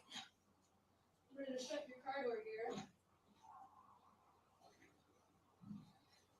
So what's going on tonight? What are you what's going through your mind right now? I'm having a panic attack. Okay. I'm convinced that I may have murdered my girlfriend and I don't remember it. Where does your girlfriend stay at? She lives in Detroit. Okay. What makes you think that you killed her? Because I have the motive and I have the opportunity. I may be trying to outsmart people. I have one more, please. He's making claims that he may have killed this girl. I'm going to stop the video at 2 minutes and 30 seconds. And Mr. Herbson, there's a couple of things I want to ask you about. There was some reference to a knife in your vehicle. Did you have a knife in your vehicle? Okay, I'm sorry. That's all I had to hear. Are you kidding me right now? He is on the stand as a witness against someone else who, what the actual crap is happening? Are you serious right now, Gwen? This is happening? What?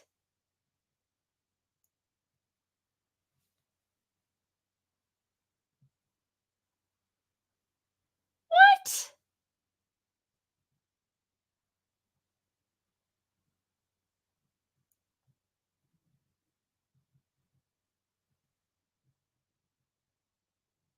Oh my gosh, you are kidding me.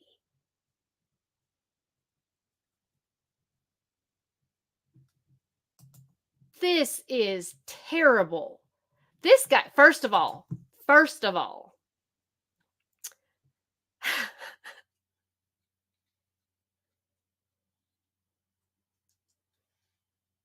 okay. Has there been, I've seen there's been several days of this trial already. So I just want to know, it's been going on for 7 days. So I just want, are they at the end already? I feel bad that I haven't been watching this trial because this is a farce. Now I have to go back and watch this dang trial. This is sad. I mean, okay. So Michael Boulos is not a good guy. All right. Probably not an upstanding citizen, but what in the shnikes? They haven't presented yet. Oh, I'm so sorry. Paul. I just know that I have to go back and watch this trial because this is crazy talk. They're still in the prosecution. It's on a break till tomorrow. You haven't watched it all? I have to watch this trial because this is very upsetting for me. I cannot stand wrongfully accused people. It really, really annoys me because one wrongfully convicted person is too many. Oh my gosh. I am like so upset. So what? That is all I had to see. And I should be I'm a self-appointed alternate juror here, people. And I am like, it doesn't take a freaking rocket scientist. It doesn't even take, like, my dog could figure that out. First of all,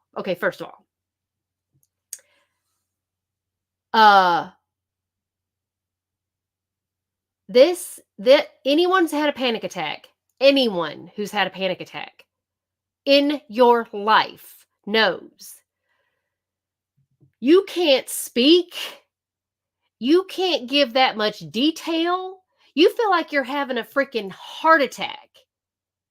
You can't breathe. You think you can't breathe. You're breathing, but you think you can't breathe. And you can't sit there and go, there's a knife. It's a pocket knife. You can't do that. That's ridiculous. Everyone knows that. Everyone who's ever in their life had a panic attack, you think you're having a freaking heart attack. Your chest hurts. You feel like an elephant is sitting on you. Seriously, people, we didn't fall off the truck yesterday. Okay, are y'all down? Are you okay, Gwen? If I go back to the open, I want to go back. Can I go back? Can we go back to the beginning?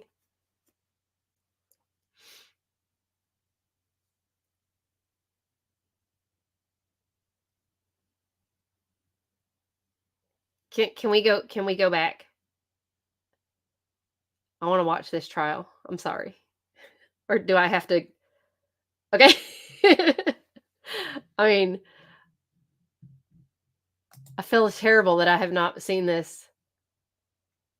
We'll just watch snippets. We'll do the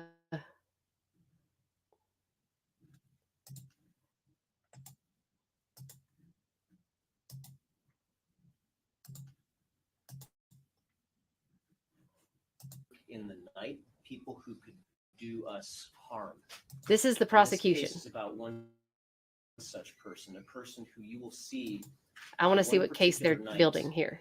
Proud through our community, looking for opportunities to go into spaces that weren't his to go into, and to take. When you can tell him that all of us here at the alternate point of view are praying for him. The most important thing that he ended up taking that night was the life of a woman named Samantha Wool, who you will hear was a somewhat prominent member of our community, the president of the downtown synagogue. And on the very last night of her life, on a night when someone was lurking in her neighborhood, she left her front door open. She gave him an opportunity to take from her. And that mistake turned out to be tragic, because at her home, at a place where she was supposed to be safe, she was stabbed to death. And the evidence in this case is going to show you that the man who did this to her is this man right here, the defendant, Michael Jackson Bolanos.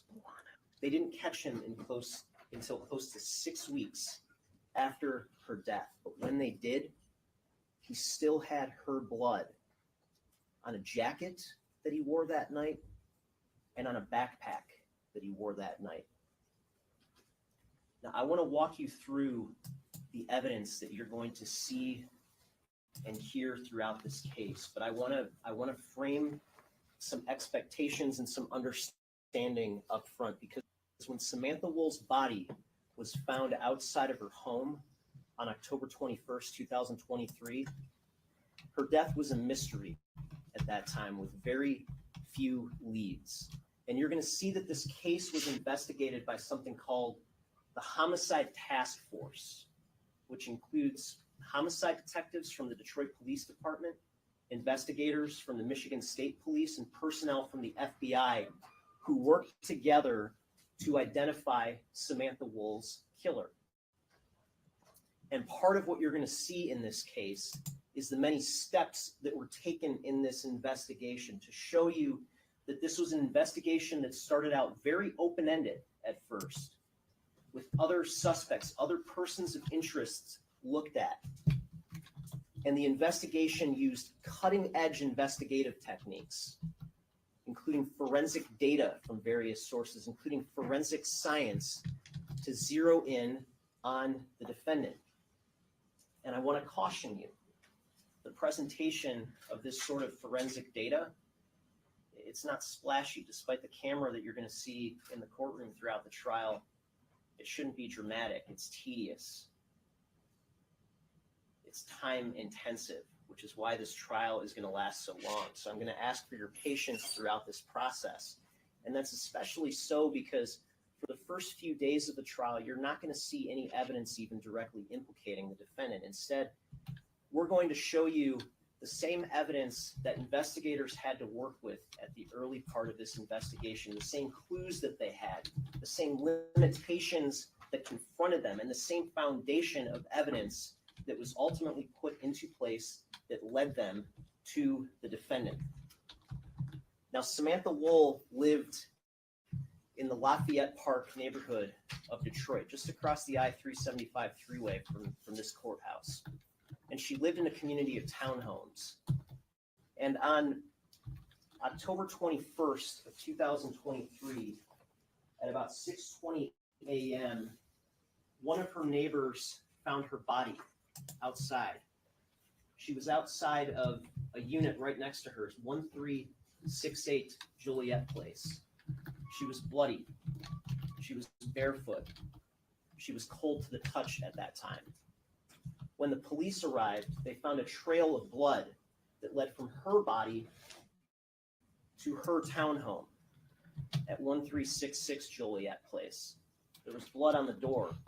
Inside the hallway leading to the living room, there was blood on the floor. There was blood smeared on the walls. Inside the living room, there was more blood. Pillows and blanket on the floor. Her contact lenses on the floor, suggesting she had been asleep before this attack happened.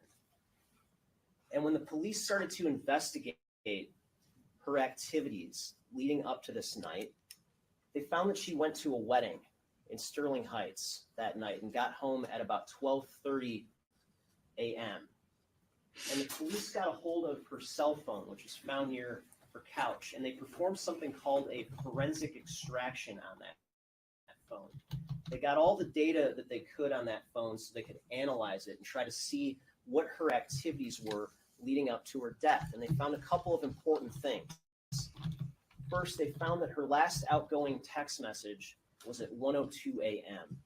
She simply sent a heart emoji to one of her friends. Second, they found that her phone was last unlocked between 1:29 and 1:35 a.m. That would have been the last time something necessarily required human input into her phone would have had to have happened. Her phone was passcode locked.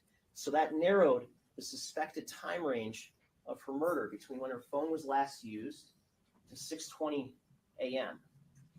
Now, the police also found that she had an ADT system at her home, an alarm system. And there were sensors for that system. There was one by the front door. There was one attached to the back door. There was one attached to a basement door that led to a common hallway shared by other units in the building. And there was a motion sensor in her living room. And the police went to ADT and they used a search warrant to get data from that system to see if there was any information they could get about the system's activities the night of her death. And what they found was that although the ADT system wasn't armed that night, the system was still collecting data.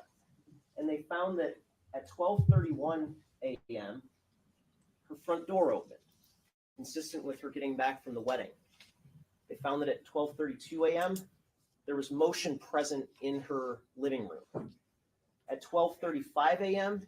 until 12:38 a.m., her back door briefly opened and then shut. And when police arrived, they found that the door had been shut and it was in the locked position when they arrived.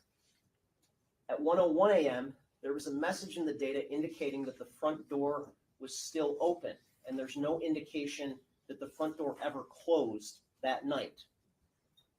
At 1:24 a.m., there's an indication in the data that that living room motion sensor was idle, meaning it wasn't detecting any more activity inside the living room at that time, any more motion.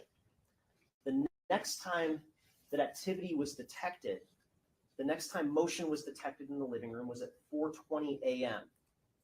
and the system was idle again at 4:22 a.m.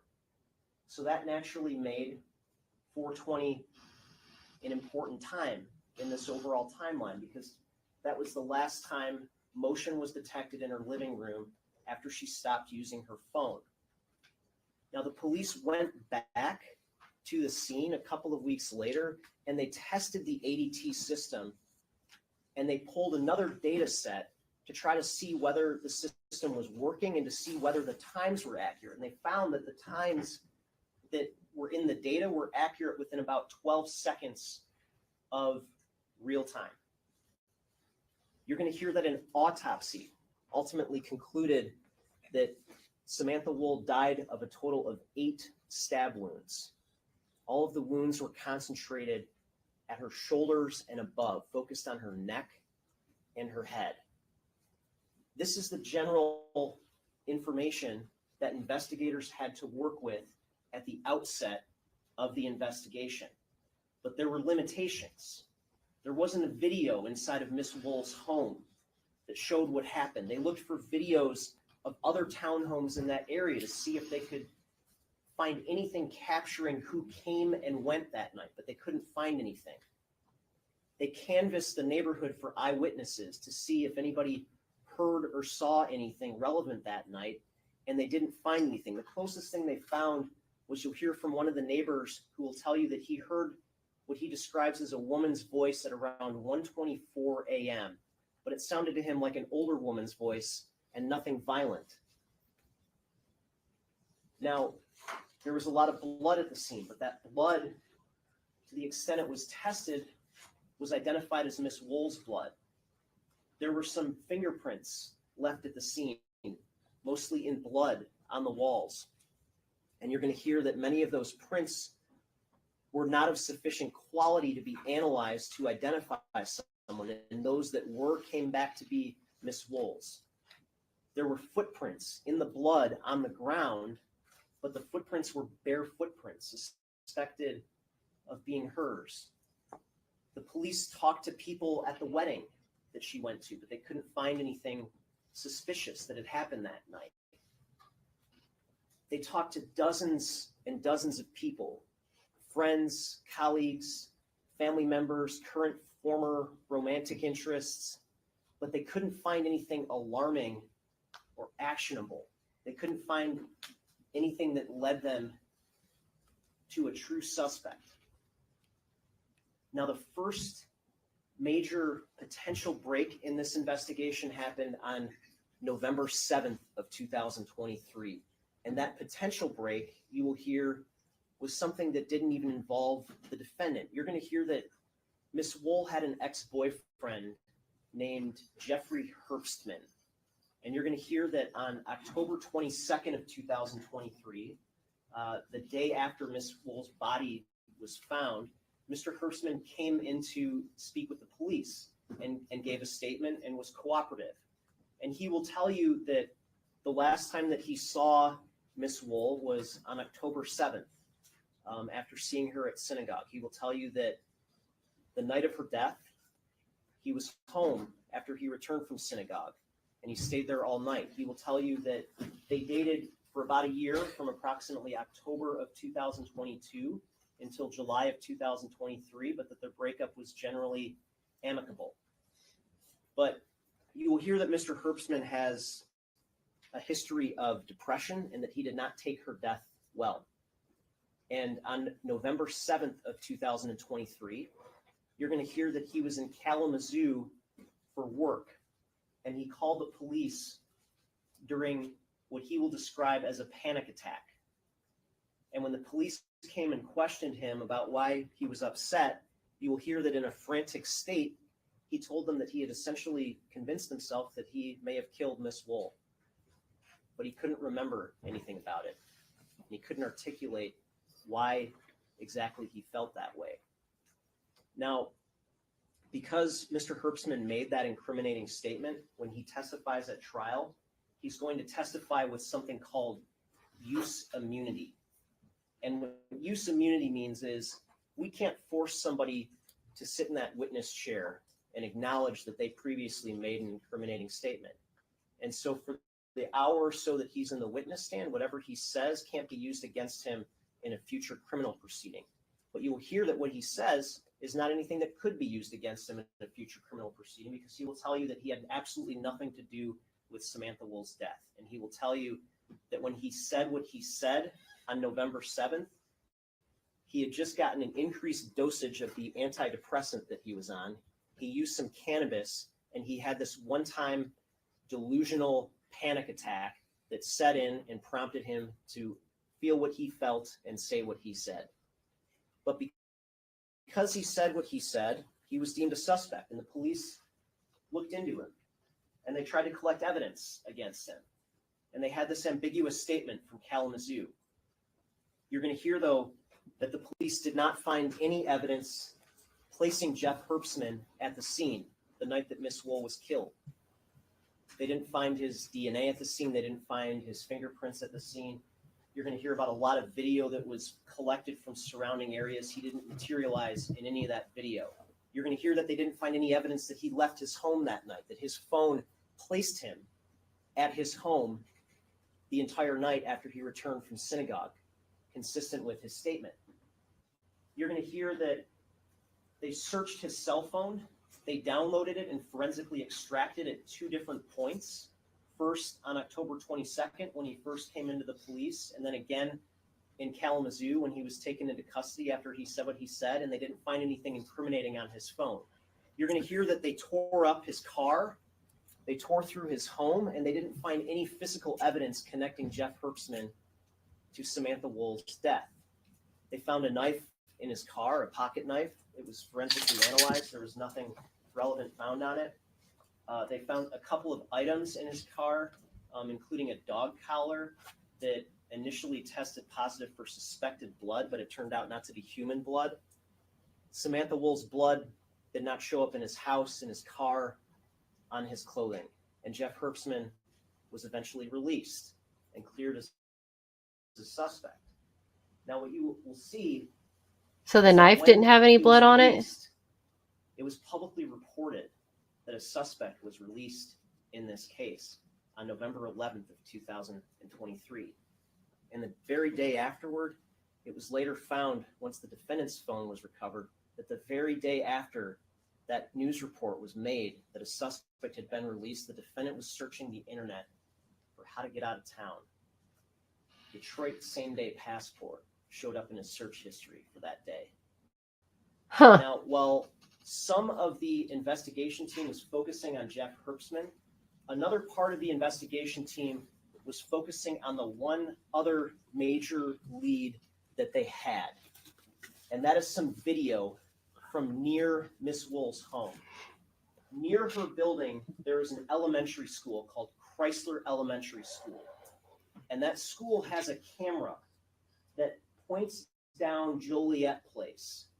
The camera isn't positioned such that you can see Miss Wool's unit or her building, but you can see the parking lot that the Joliet Place dead ends into that is close to her building. And when police got a hold of that video, they scoured it. They looked at hours and hours of that footage.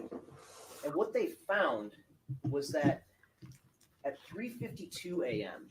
and at 4 a.m., just before that motion was detected in her living room, there was a figure in that parking lot who appeared to be tampering with some cars. Now, this caught investigators' interest because it tended to suggest that here we have someone engaged in criminal activity in the same area of Miss Wool's murder on the same night of her murder. It was also something that caught investigators' interest because that very same night, one of the cars that was parked there, it's not visible in this still shot, it's just to the left of the green circle where the tree obscures part of the image, but one of those cars had its tire slashed that same night that Miss Wool was stabbed to death. But did they find any rubber engaged in her injuries? Colossal effort to pull as much video as they could from all of the surrounding area, any building they could find that had a camera on it, to try to retrace the footsteps of the individual that they saw tampering with cars in Miss Wool's parking lot. And they pulled video from dozens and dozens of locations. And when they analyzed that video, they got a pretty good sense of what this individual's trajectory was during the night of Miss And Wool's what murder. kind of antidepressants is And this when they were ex-boyfriend able to on? Because identify that individual's position at specific places and at specific times that night, the FBI went to T-Mobile to see whether T-Mobile could identify any cellular devices that were consistent with being in some of those same locations as this individual at the same time as the individual was depicted on video. You see, these phones that we carry around with us, they're constantly interacting with cell towers. Even when we're not making calls, data is being sent back and forth from our phones to cell towers. And our providers, like T-Mobile, keep records of that data. And that data can give investigators a pretty good idea, not a perfect idea, but a pretty good idea of where our phones have been at specific times.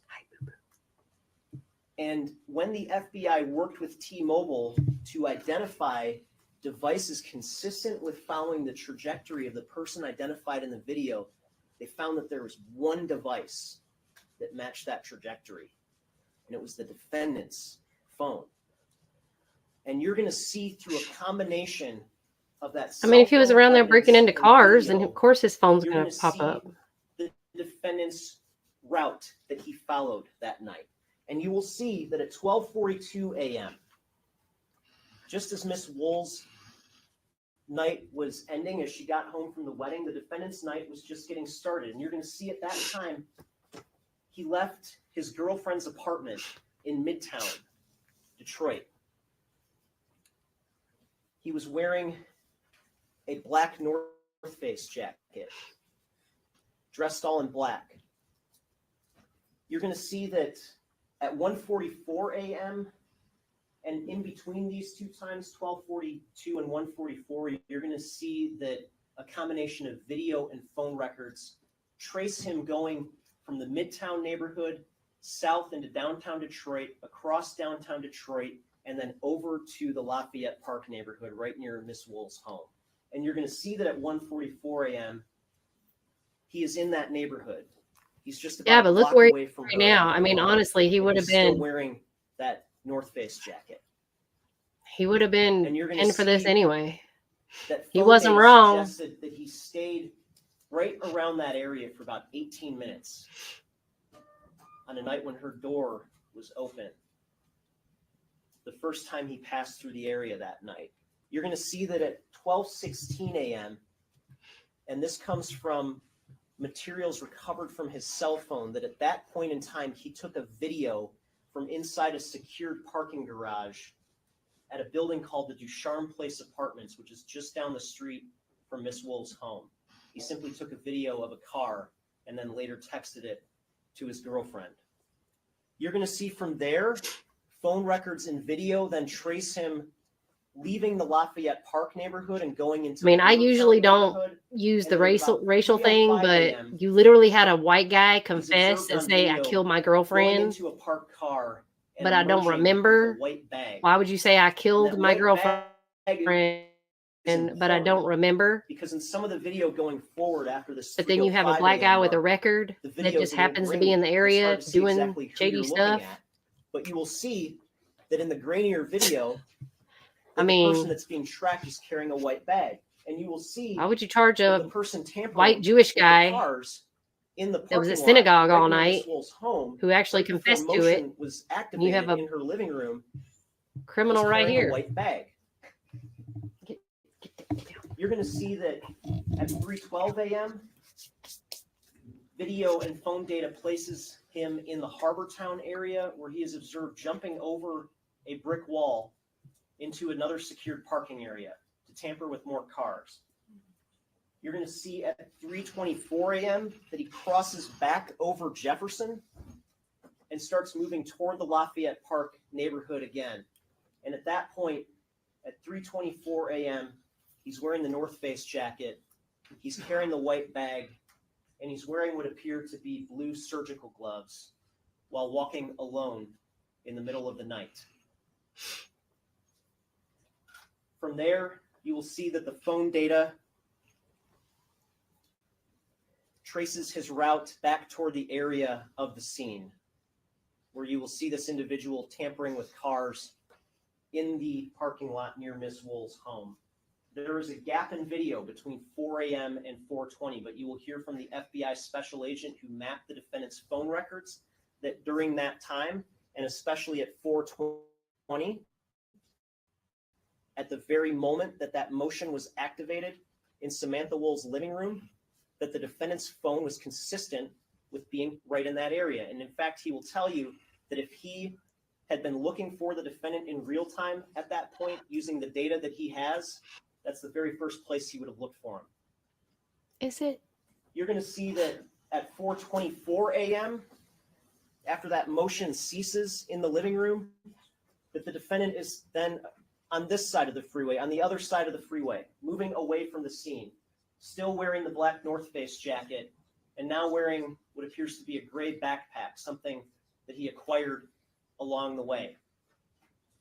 You're going to see that video and phone records then trace him going back to his girlfriend's Midtown apartment, where he arrives and is welcomed by her at about 4:55 a.m., still wearing the gray backpack and the North Face jacket.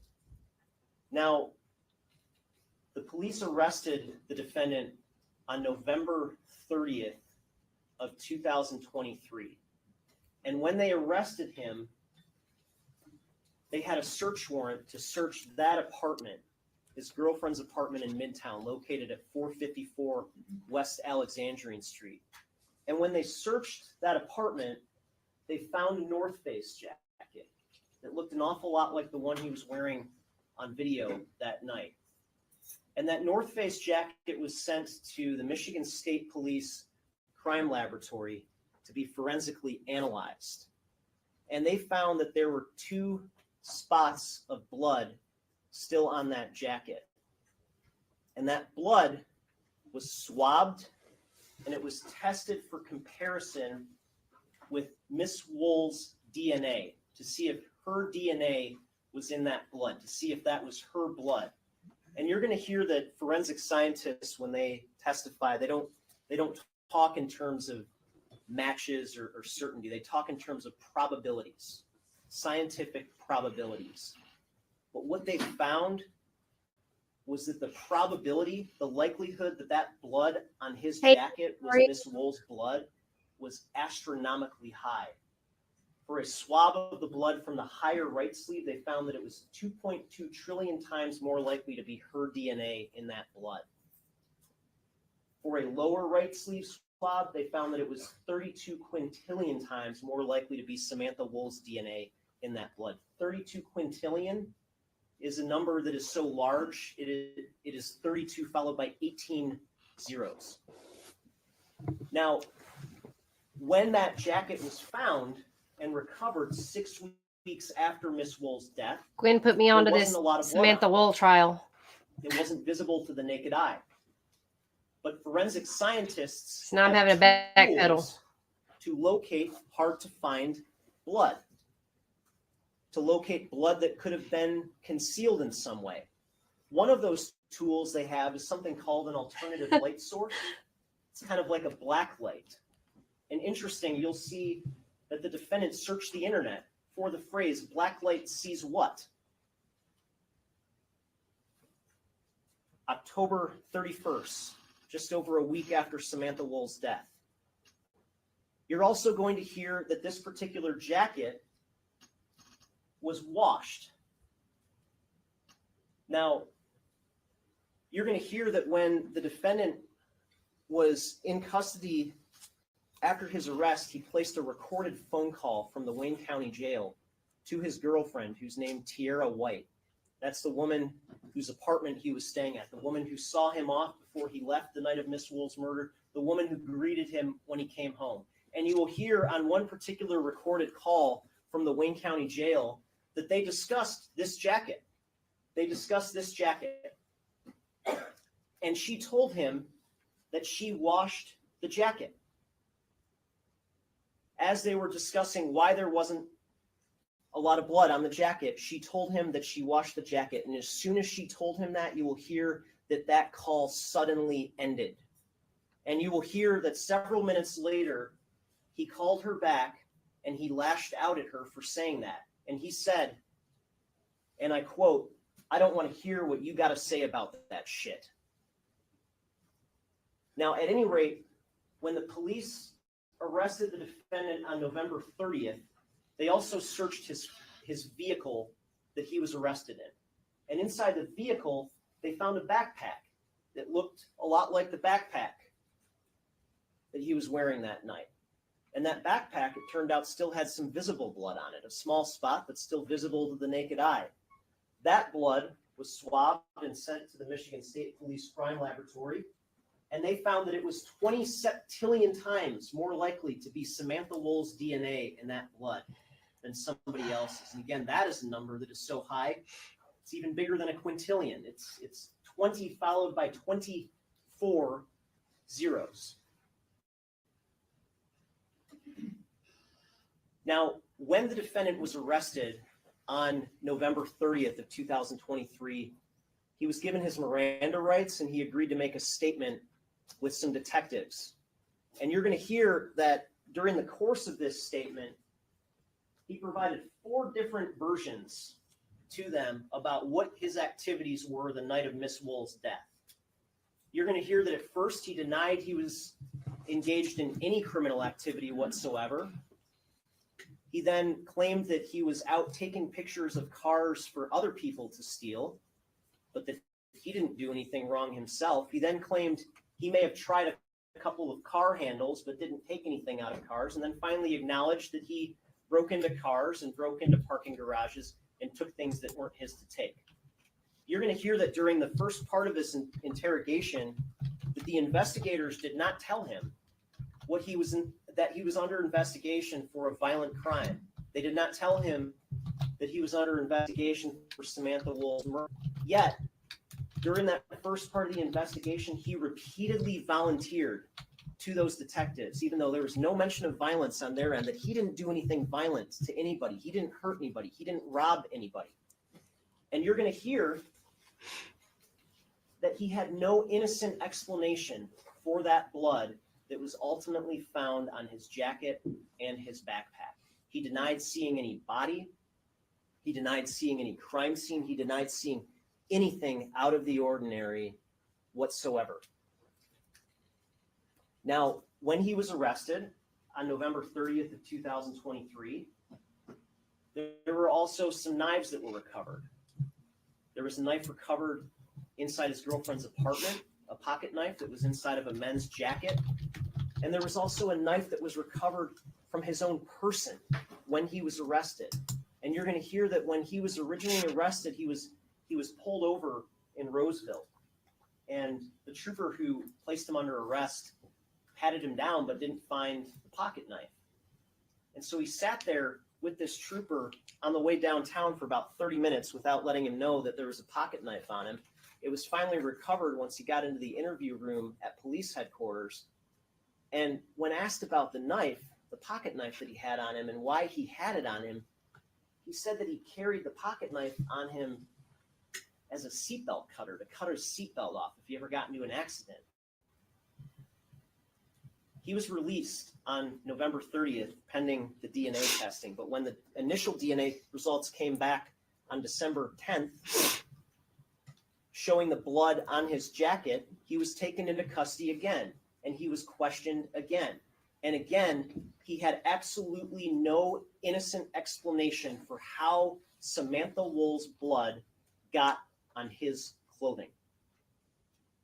So in sum, ladies and gentlemen, you are going to see that on a night that the victim left her door open, that the defendant was in her neighborhood engaging in crimes of opportunity, that she was stabbed to death that night, and that his her blood was still on his clothing weeks later. As a result of this, the defendant has been charged with murder, he's been charged with home invasion, and he's been charged with lying to the police. And at the conclusion of this case, I'm going to ask you to find him guilty of each and every charge. Thank you. So they have already like I am Officer Derek Dowd, spelled D-E. they have already like made him the suspect in all the news and everything.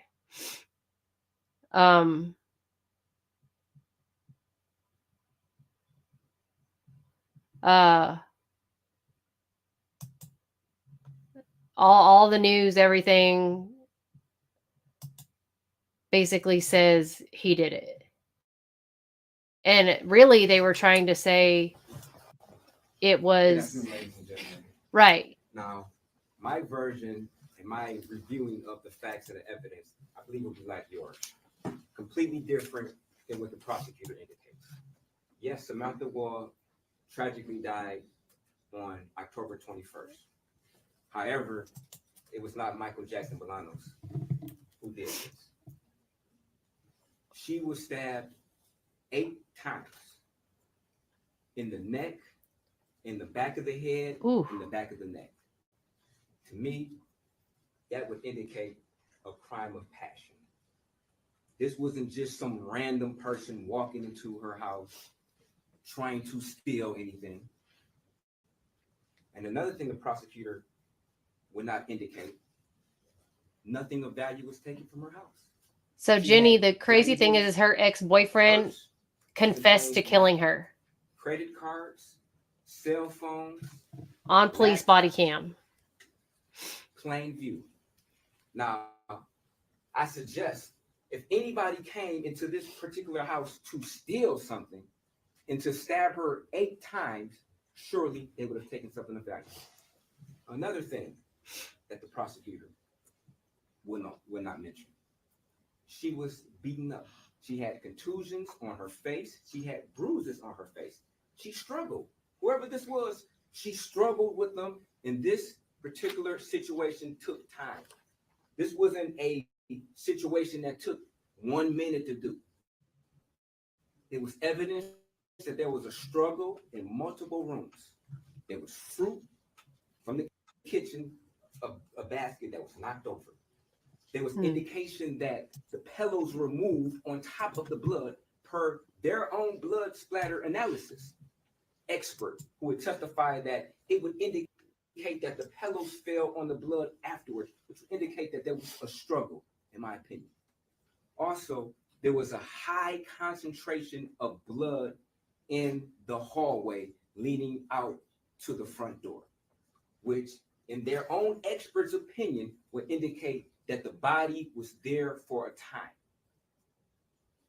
This wasn't a 1 minute, 2 minute thing. Her body dropped after being stabbed repeatedly, and she was laying in the hallway for a period of time. You're also going to hear testimony from their detective, who would indicate from the pictures that there was a footprint that's leading to the back of the apartment. And where that footprint is, it crosses the threshold of where the motion would detect.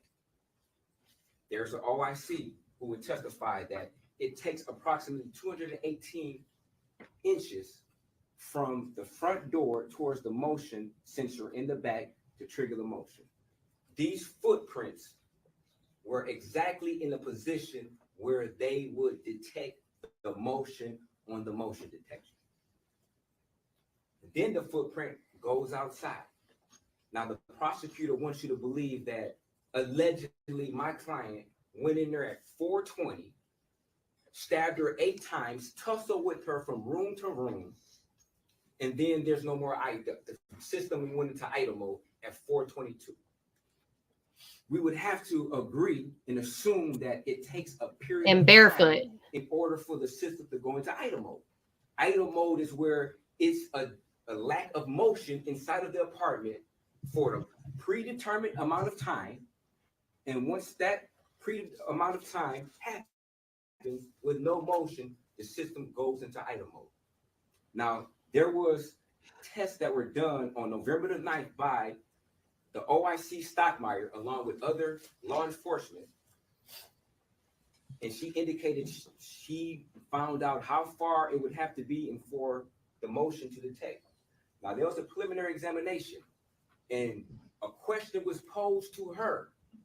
Exactly or approximately how long does it take in order for the system to go into idle?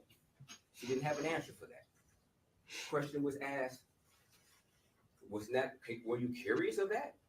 Why didn't you determine how long? Because that could narrow down the window of how long somebody was possibly in the house. This test or question wasn't examined or asked for months after that preliminary examination, to the end of April.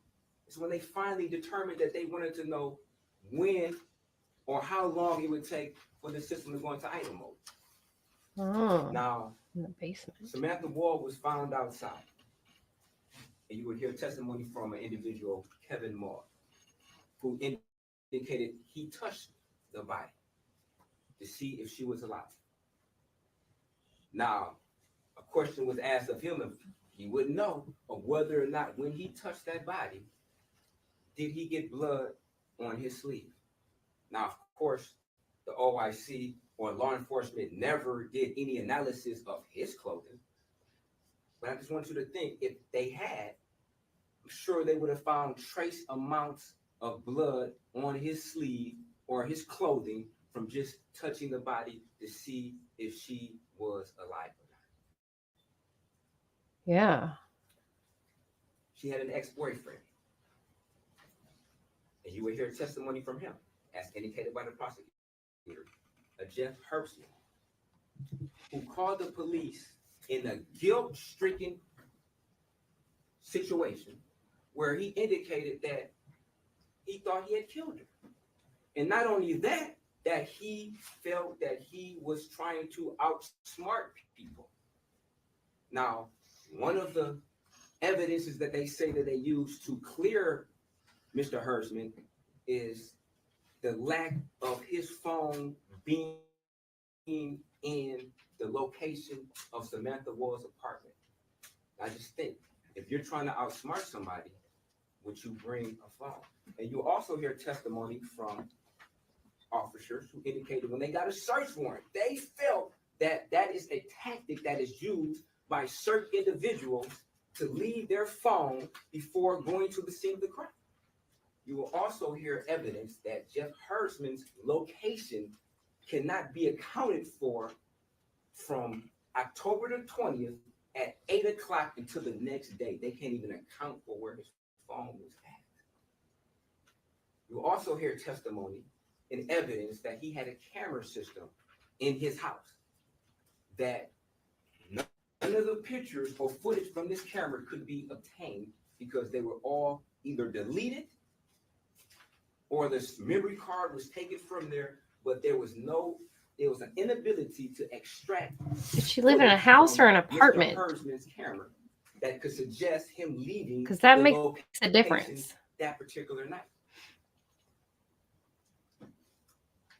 He was arrested by Kalamazoo police. He then got on the phone with his psychiatrist, and then his story changes of what he originally said. After taking into custody, stating that he had a lawyer who he couldn't remember her name, got a call from his parents that he was in the police station. They didn't ask why he was there. And the reason why they didn't ask why he was there, because he already had told them. They secured a lawyer from him after him telling them what he had did, just like he told the police. Now, you will hear evidence or see evidence that my client was walking around the city. He was. You will hear evidence that he took a bag out from a car. You will hear evidence that there was some rubber gloves in there that he just happened to put on. You will hear evidence that there was some candy inside the bag that he was snacking on as he walked around. You will also hear evidence from a Detroit police officer, Chad Osmond, who indicated that when Mr. Jackson Bolanos was arrested, that he in fact told Officer Osmond that, yes, I was in the area. I seen somebody laying on the ground. I walked over to the body to see if they were alive, and I touched her. And I realized she was dead and ran off. Judge, objection could be approached.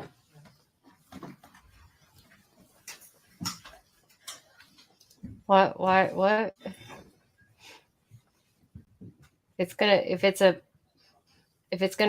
evidence, if the cop is gonna say it, it's not hearsay. If he made a statement to a police officer,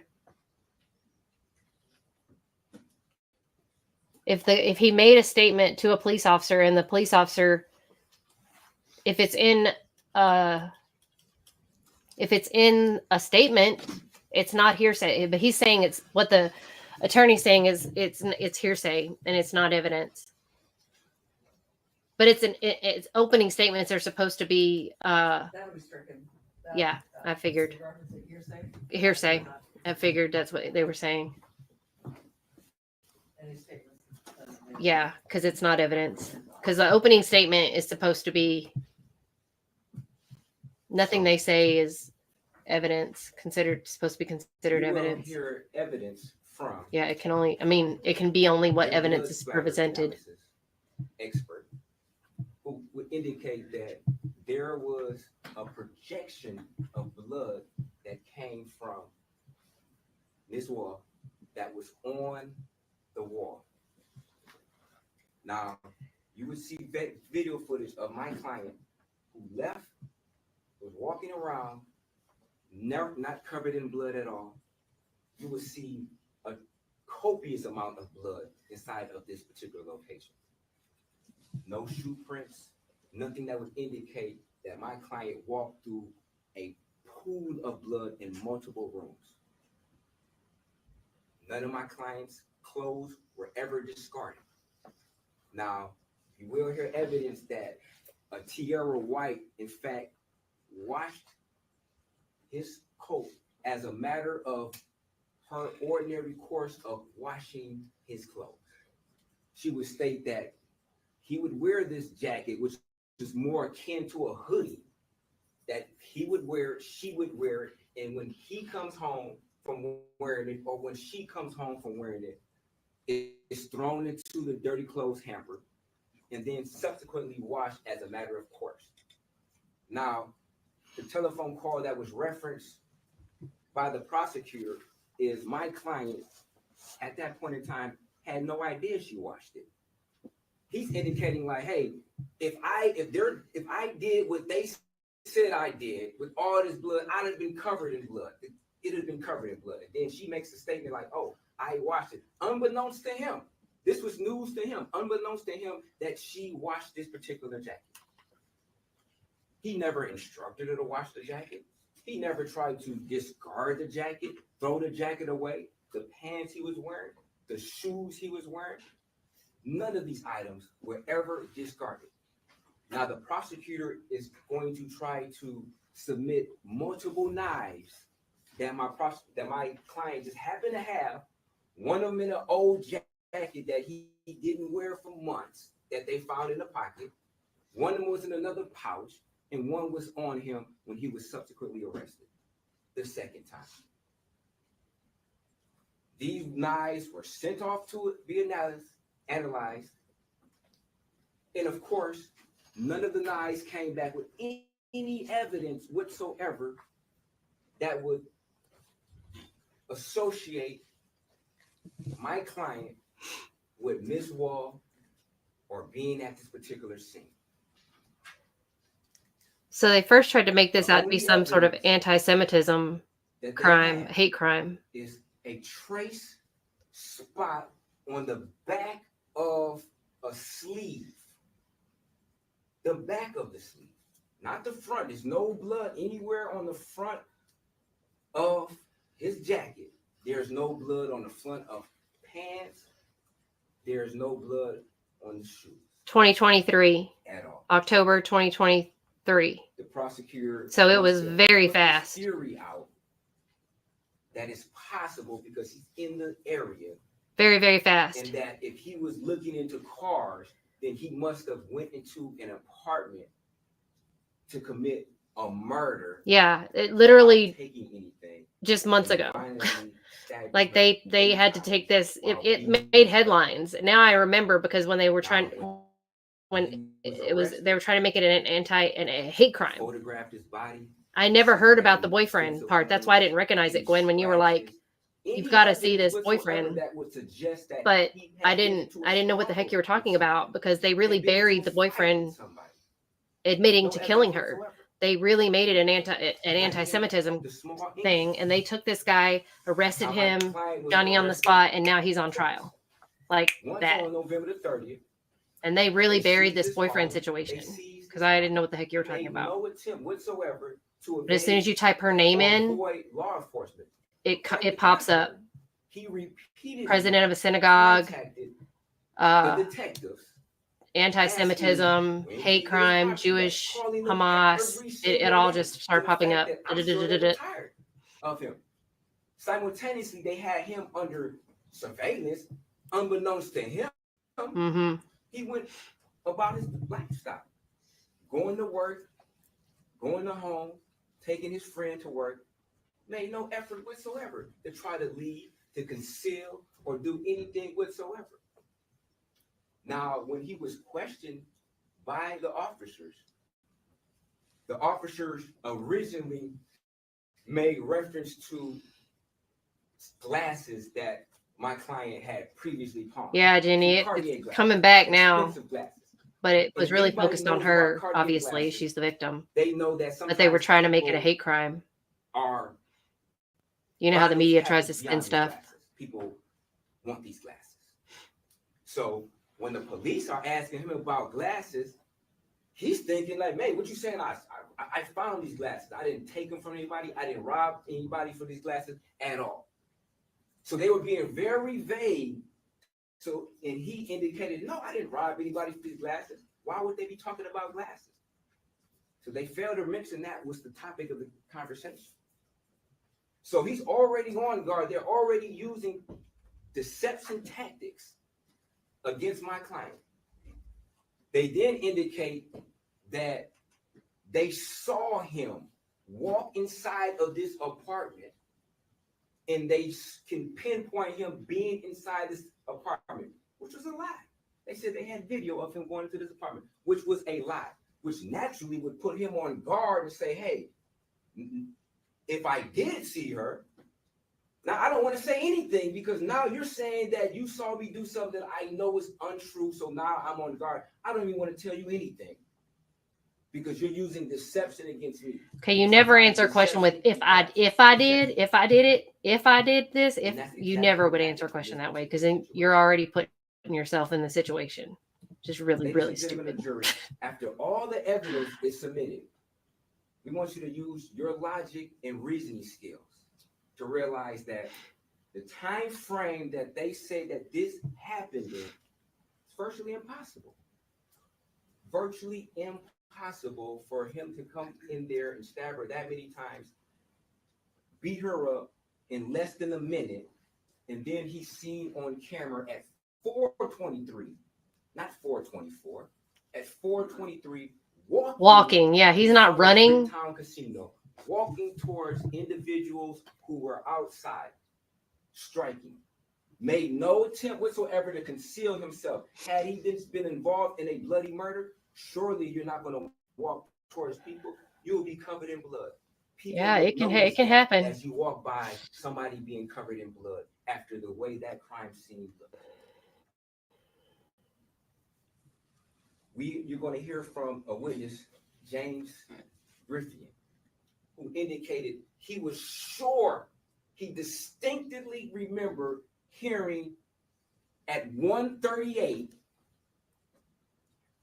something that really shook him or really got to him, and he felt guilty about it. He tried to convince himself that he did not hear Samantha Wall scream or make a statement. Don't do something.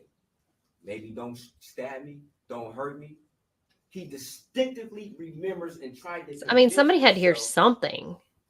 You live in a condo. That wasn't the case because he would feel bad and he felt callous for the next 24 hours, which is around the time of when her last activity of her phone was around 1:30ish is when he heard that.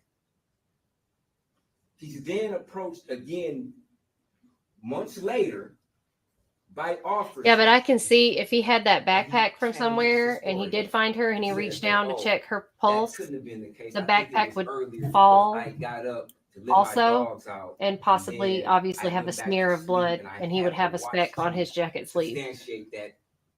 I guess suggesting that so I could see that happening because my backpack falls all the time because when you only have it on one shoulder, it falls down.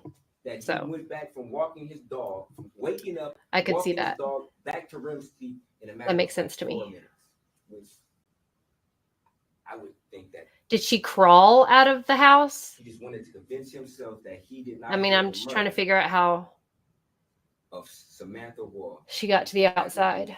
Weighed upon his conscience. So, ladies and gentlemen, please pay real good attention to what you hear and just think logically. And I believe you will come back with an not guilty. Thank you. So who's the first witness? Is this? No, that's day 3.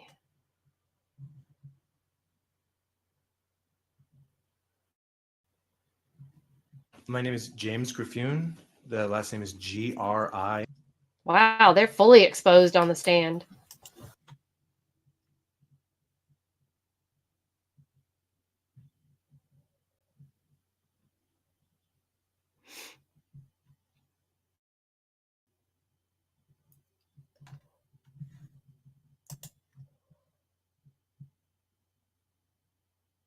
They speculate she crawled out. Yeah, see, when you don't, because you have one shoulder, don't we all, like, one foot is slightly bigger than the other? Like, one half of our body is just slightly off from the other half of our body. It just is what it is. But, like, the one shoulder is just slightly bigger than the other. So, like, I can't carry a purse on my left shoulder. I don't know what the heck it is, but it always slips off that shoulder. But the right, I can carry it fine on. So, okay.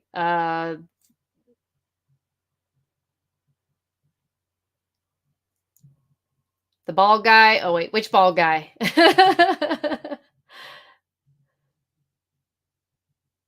This guy.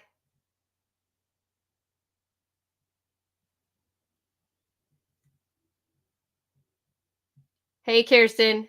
Yeah. So we're all of our bodies are off a little bit. No, not that bald guy. Okay. Let me see.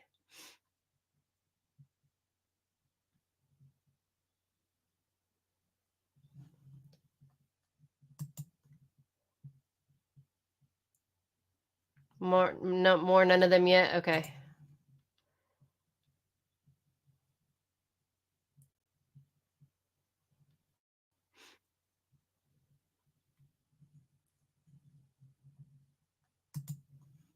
Kevin Mull. Okay. Kevin Mull.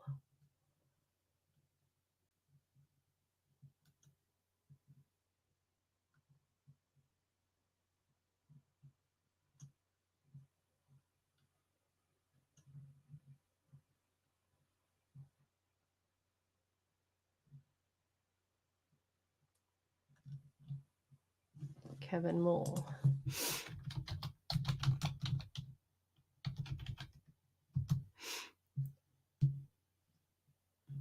This guy.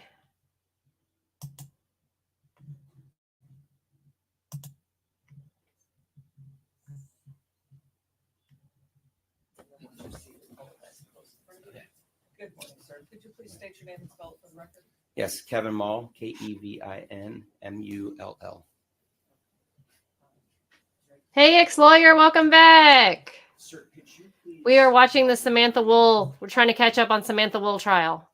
Yes, We think it's this called guy is Lafayette Park. wrongfully It is a being accused. group You of can chime in if you know townhomes, about this about case at 20 all, buildings that ex-lawyer. are We'd love to hear your oriented, in a configuration to create a input on neighborhood. this.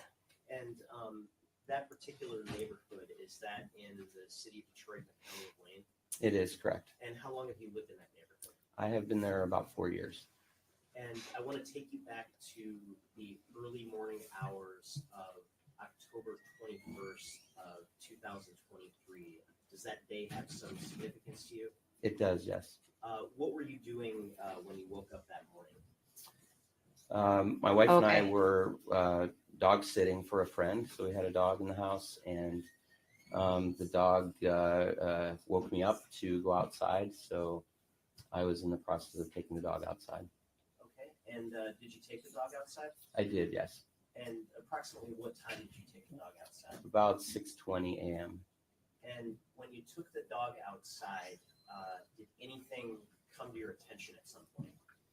Yes, as I went out into the little park that the meadow that's between my building and the building across, where normally we would walk the dog, I noticed something on the sidewalk at the building directly across from my unit. And can you describe what you saw on the sidewalk? Yes, I saw an object there. It was still dark out and was rainy and misty, and I couldn't tell what it was. So as I made my way across the meadow, I eventually realized that it was a person that was lying on the sidewalk. Okay. And can you describe that person's condition?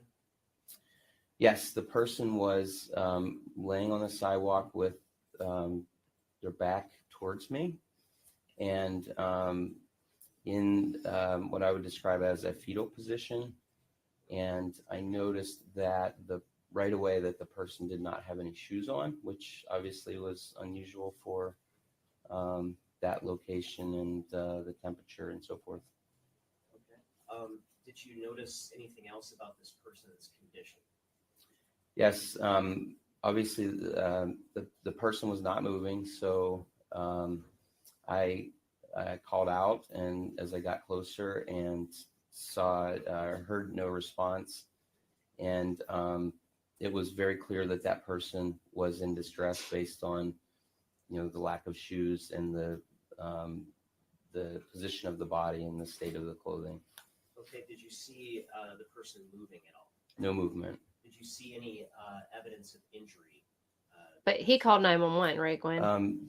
There was not an immediate evidence of injury, but because the person was unresponsive, obviously I was very concerned. So I saw a spot on the body where on the person's back there was some exposed skin. The skin was blue, the feet were blue. I touched that part of the body to try to get some kind of reaction, and I immediately could tell how cold the body was.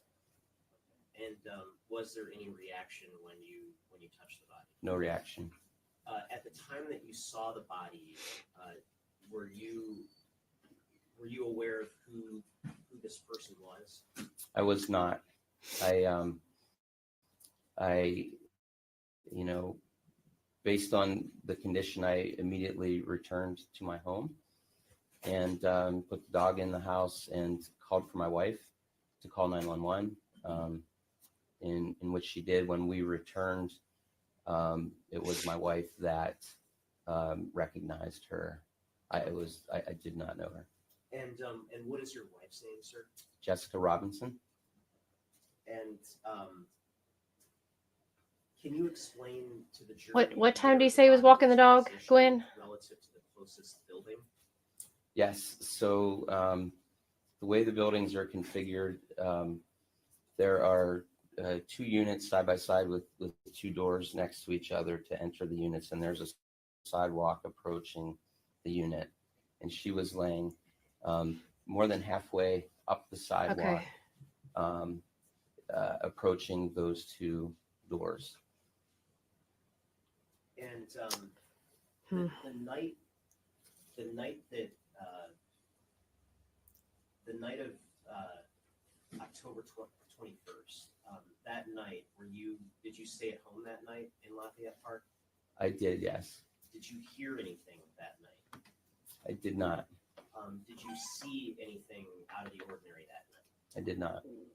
And your particular home, you said it was directly across from the building where you found the body? Correct. Did you have any camera on your home? We have a ring, but it's not facing that direction. It's facing perpendicular, so it does not face that direction.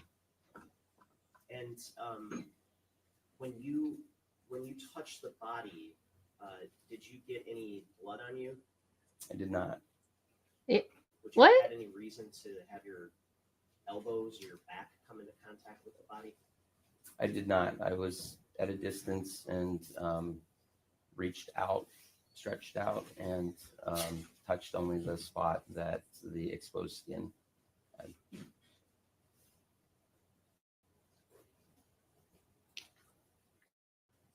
Yeah, you could have got blood on your fingernail, on a cuticle, on a Thank you, sir. No further questions. print. The dog, where was the dog? The dog could have been sniffing all over. Now, you stated that it was a distance when you first observed an object, correct? Yes. Okay. And it wasn't until you got closer that you were able to ascertain that this was the actual body, correct? Correct. Okay. And it was not apparent to you at first that there was blood around this object, correct? That's correct. Okay. And you indicated it was dark outside, correct? It was still dark that morning, yes. Okay. Yes. Oh gosh. Now, what did you say when you approached this body? I don't know the exact words, but something like, hello, excuse me, are you okay? Something along those lines. Okay. And did you yell it? Did you say it in the same audible level as you're speaking right now? Probably a little louder to, my impression was the person was sleeping. So it was, loud enough to that it would wake somebody up if they were sleeping. Okay. And approximately how far were you away from the body when you made this statement? 10 feet. 10 feet. Okay. And when you didn't get a response, you approached closer? I approached closer, yes. Okay. And you indicated that you touched an exposed area of the skin, correct? Correct. Okay, that would be her back area, correct? Correct. And that was closest to you upon your approach, correct? Correct. Okay. And were you checking for a pulse or just a reaction? I was checking for a reaction. Okay. No, And it fair was to say dark. that you did not check for a pulse, correct? Correct. And you didn't check her neck area for a pulse, correct? I did not. Okay.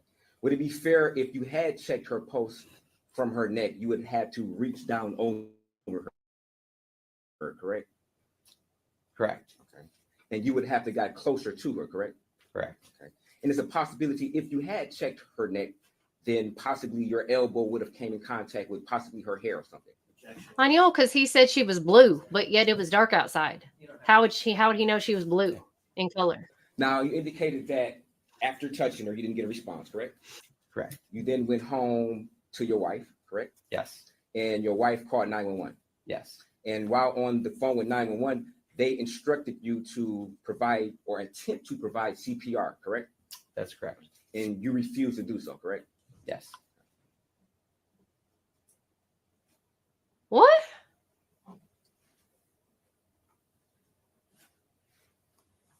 And you indicated her skin was cold to the touch, correct? Yes. And blue. Now, approximately how far is your apartment away from her apartment? 50 yards. 50 yards? Okay. On any given night, can you hear what's going on in her apartment from your apartment? Not if doors are closed. Okay. And was your door closed that night? Yes. And you indicated that have you ever seen her before in this complex? In passing, but never conversation or direct communication. Okay. And when you saw her, was she always alone? Was she with an individual? I don't recall. You don't recall? You indicated that your wife knew her. Did you know her well, from your understanding? Fairly well. Fairly well. Dang, he wouldn't even try to save her. Like, I mean, even if you, what the? Whew. Now, you didn't submit your clothing to the police, correct? No. Okay, so you don't know definitively whether or not blood could have gotten from onto your clothes, correct? I'm certain it did not. Okay, but you're not definitively, you didn't analyze it yourself, correct? Correct. Okay, nor did you send it to the police, correct? Correct. Thank you. No further questions. Yeah, old buddy was wearing a black North Face jacket. How would he know if there was a drop of blood on his jacket? Thank you, sir. for You your couldn't comment. see that. Go ahead, write down on one of those sheets of paper in your binder. Deputy, if you could please get the note from the juror when it's ready. Counsel approach, please.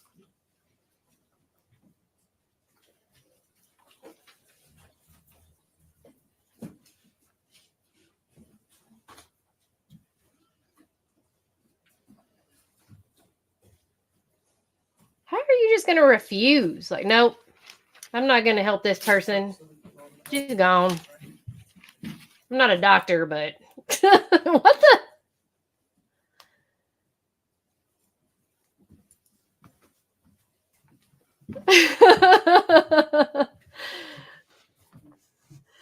You know what's crazy? Like every time we go anywhere, like I'm always looking up and down the sides of the road for like rolled up carpet, bags, like burlap, trash bags. I'm like my boyfriend's like, you are the weirdest person because I'm always looking for like dead bodies. It's terrible.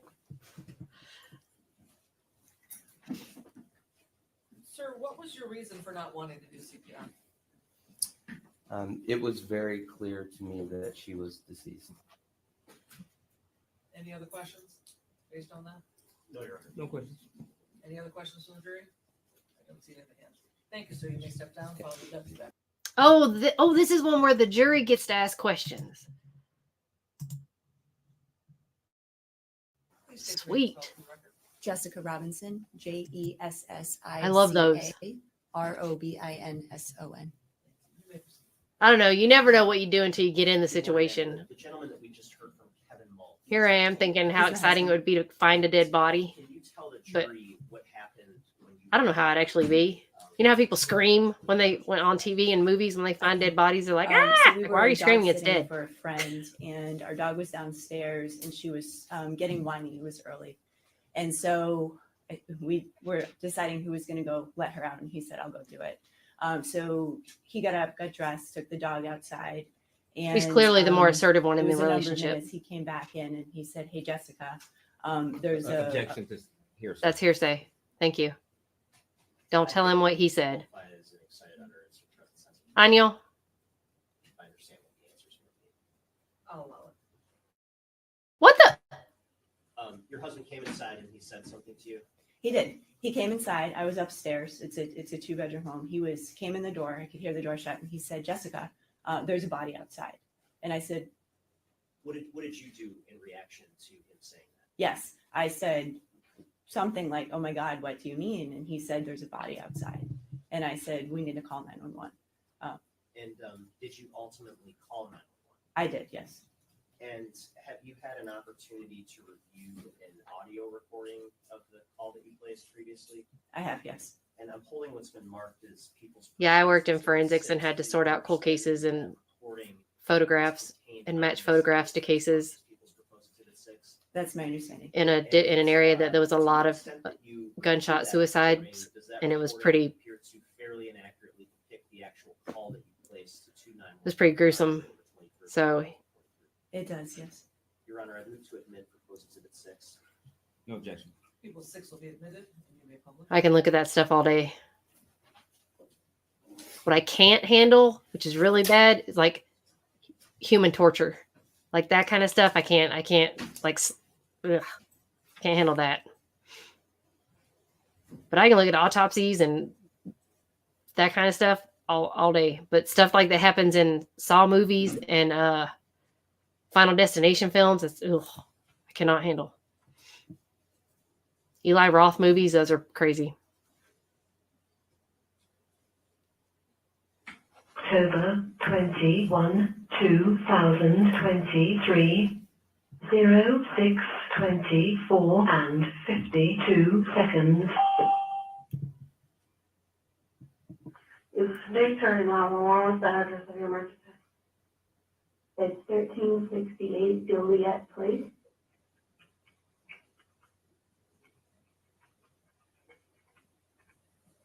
What's your emergency for across street? Lafayette, in regard. Is this an apartment, flat or home? Townhouses. Tell me exactly what happened. My husband was just out walking our dog, and he told me there is a person, potentially a body, laying on the sidewalk. He attempted to nudge the person, and they didn't move, and there's blood present, and the person's just laying there. Is it on your block? It's in our property, yes. It's on my neighbor's sidewalk. And that's your neighbor's, that's your neighbor address? Yes, I live across there's a little park here in the community. I live right here.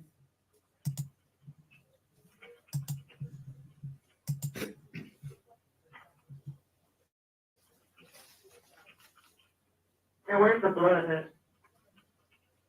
Let me ask. Kevin, where is the blood? What? On the sidewalk. Hey, what do you want for dinner, honey? What the? We'll go look again as well. Okay. I want you to be safe. Okay, we will, of course. There's nobody else around. It doesn't seem. We have security here on the property. We'll call them next. I'm going to stop at about 2 minutes and 5 seconds. And at this point in the call, had you left your home yet to observe the body firsthand? I had not. I was still inside. Okay. I'm going to resume the call at 2 minutes and 5 seconds.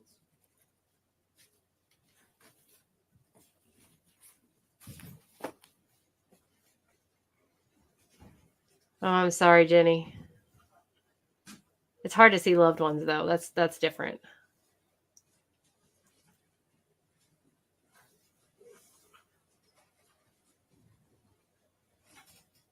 Okay, I'm getting. I just have police requested. I just have to get EMS requested also to the location. Okay. Yes, I understand.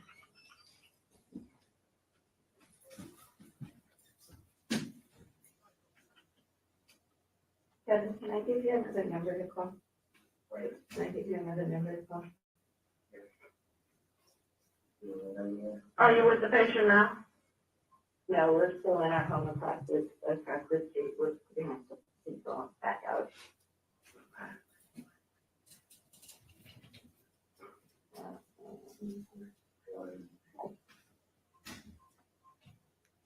This is the calmest 911 call. How does the patient look?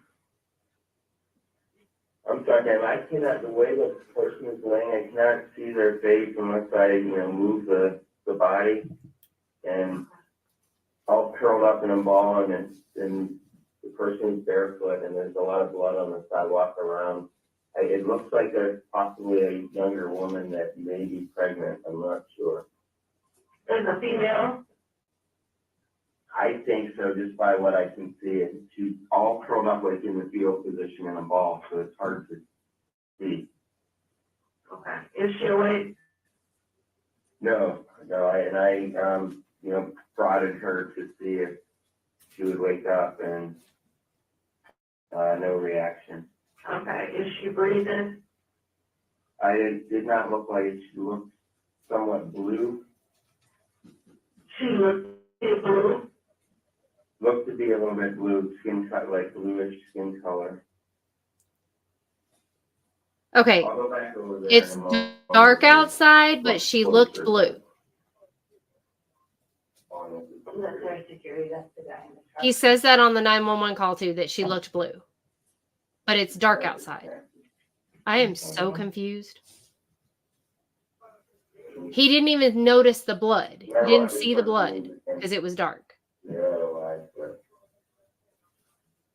If there's a defibrillator available, send someone to get it now and tell me when you have it. What in the world? Yes, yes, ma'am, I'm not sure how it's here. We do not have a defibrillator here. Okay, that's fine. That's good, man. I'm sending paramedics to help you now. Stay on the line. I'll tell you exactly what to do next. Are you outside yet with that? That's why so many people die in Detroit. Good Lord. There is zero sense of urgency here.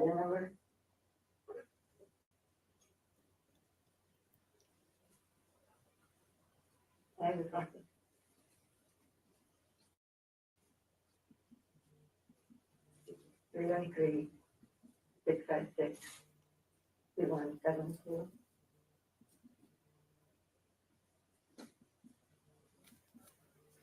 I mean, Okay. Hi, good morning. A resident here in Good morning. Hello. Good morning. resident at Lafayette. Oh, ma'am, she's not. Good morning. Hello. And then she's not moving. There's blood in her hand. Okay. We'll stop at 6 minutes and 2 seconds. At this point in the call, where are you? So our home is across the park, as I described in the call. We walked across the park and we were approaching the person, the body. Okay. And when you first approached the body, were you able to recognize who it was? I cannot. No, we came from. She was her back. I think to certain levels it's pretty much legal everywhere. At some point later on, It's legal in Arizona where my sister lives, and then we have like certain types that are legal here in Texas. As Kevin and I were, Because I have gummies there, for I my walked pain, but it's what's legal here in to the Texas. other It's like side, and I THC noticed, here, but there's a certain amount. two things about the Legal. person that suggested to me I knew who it was. Yeah, I take The gummies for my first pain. was she was wearing a jacket that had I just a found logo some on the back down the that was road Maccabees basketball. Sunday. A Jewish organization that I just started taking. And then Wait. what really suggested I don't know to what me I day knew anyway. who It was might over the be weekend, was a hair obviously. clip in the person's hair that I don't know what recognized. happened Sunday because I'm trying to figure out the dosage of the gummies. Sunday was funny, just so y'all know. I recognized. I thought that it was my neighbor Sam Wall. And how well did you know Miss Wall? So I face her building, so certainly see her coming and going from her home. Sam had lived there maybe 3 years. I'd actually talked to her about joining the board of our organization. It's a co-op, so we work together to run the community. I'm the president, so I talked to her about that. So I would say I knew her well as a neighbor. And which particular unit did she live in? Would you like me to say the address? Yes. Yes, it was 1366 Joliet Place. And where did you observe her body? On the sidewalk approaching 1368 Joliet Place. And what's the positioning between 1368 Joliet and 1366 Joliet? Yep. So the units all share one building. They're all townhouses, so they have front doors that face the sidewalk. 1368 is to the south of her unit, 1366. There's another unit, 1370 and 1368. They share a walkway. There's a landscape area. So to move from 1366 to 68, you would come out the sidewalk of 66, walk south along the shared sidewalk, and then walk back up this shared sidewalk between 1368 and 1370. So they were neighbor units, but they did not share a sidewalk. And I have a couple of images that I want to walk through with you. Oh, that's right. I see now. Yeah, you don't have to have a card unless you have like states like Texas. You have to have, there's medical use, and then there's no such thing as personal use here in Texas.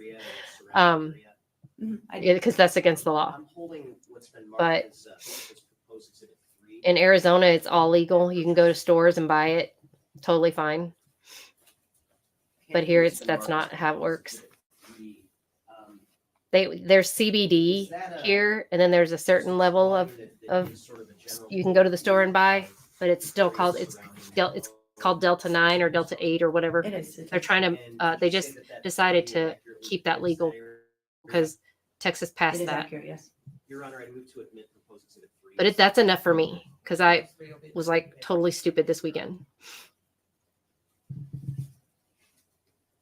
And no, I didn't know my name this weekend. Trying to figure out the dose of what kind of, because I only have good gummies. And I was really dumb. Because I don't smoke. So if we look at exhibit 3, can you explain to the jury where Miss Wool's home would be depicted on this image? Yeah, so it's marked as 1366, and that is correct. That's the I don't know. I don't know if it's, I'm trying to figure out how it works, but I don't think that it should be for fun, I don't think we should legalize it for recreational use because I personally. So my building is the I am like rectangle, stupid behind the tag on 1366. just what little bit we're allowed to have here in Texas. Directly to the right of it? I don't think people should just be able to use it willy-nilly because. And what is between the two buildings? I don't know. There's two things. The park, which I described, is I think it the affects people south differently. Half of what's between those units. It's a grassy area, one big tree, a little playground. Yeah, and then CBD the is other pretty half is a much. shared I don't really know. CBD doesn't do anything for me. Do you see the It's expensive. The box that is marked?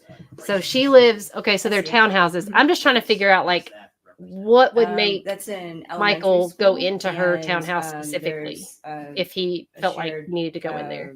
Path that goes from If they're Lafayette condos, that's behind what I was our trying to figure out. buildings Like, into if Lafayette it Park. is based like in an It's elementary apartment, school. like why would he pick it hers Could I ask you to review a in the middle of the night? video that shows some of the surrounding area? But it's still, why would he just go randomly into a house? He's having good luck. That video fairly depict Just popping what cars. that area looks like in general? I don't get it. does. And does that show us the area sort of starting by near the school, going all the way into the? I just don't. I don't. In front of Miss Wool's building? It does, yes. And to the extent that you reviewed that video, would you say that that fairly inaccurately depicts? It seems kind of what that crazy. area She looks just like? leave her door open. It is. It's what it looks like. And I'm holding what's been marked as proposed exhibit 2. Is it your understanding that that video is on this disc that's marked? Oh as yeah, proposed true. exhibit 2? That's my understanding. Alcohol is. To admit proposed exhibit That's. 2? I think that's worse. No objection. Equals 2 will be admitted. Thank you. May I publish, Your Honor? You may.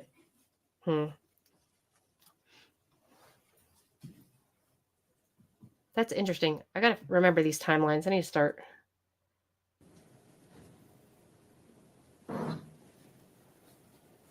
And just looking at the image right now at the very beginning of the video for exhibit 2, where would this be reflected on this particular map? What sort of area would we be looking at on this particular map? On exhibit 3. So it's approximately where your mouse is. What you're seeing in the I don't think start I've of been the to video is Detroit. The end of Joliet Street, And so facing toward Brevard. Would that be this area right here? That's the cars that you see. Yes, the video is kind of Been to taken back from the Chicago. sidewalk, but that's what you see in the start. Yes. Okay. I'm going to continue publishing exhibit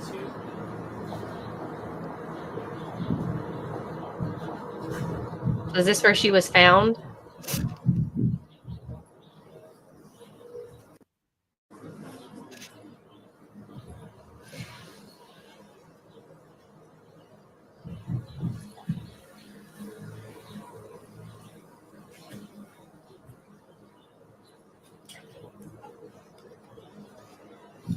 Round the corner.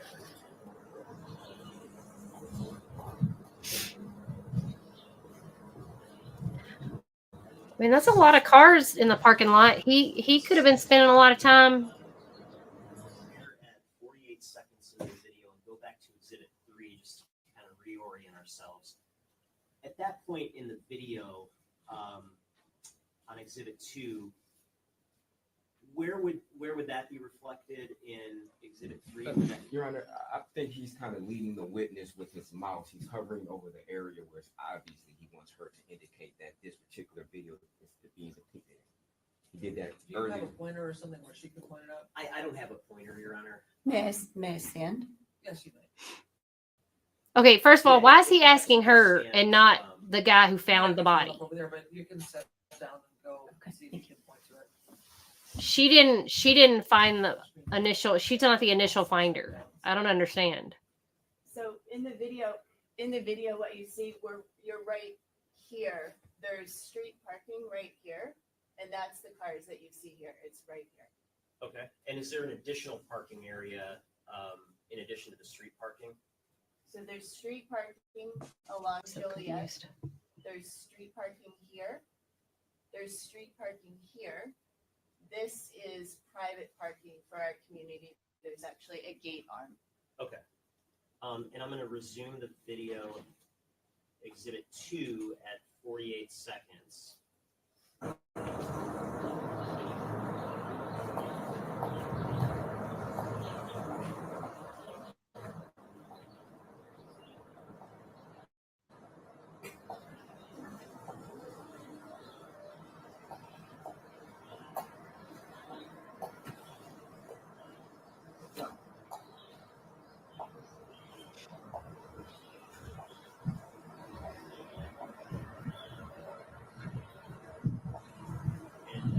Stop at 1:20 seconds. And again, just to orient ourselves looking at back at Exhibit 3, can you sort of explain sort of the general route that we were just looking at that was being traversed in the video? So again, the video started here. We walked this way, and we're now walking down this sidewalk right here, and the cars that you've started to see are right there. Okay. Yeah, I'm trying to figure out, like, why would he have chosen her townhouse or condo?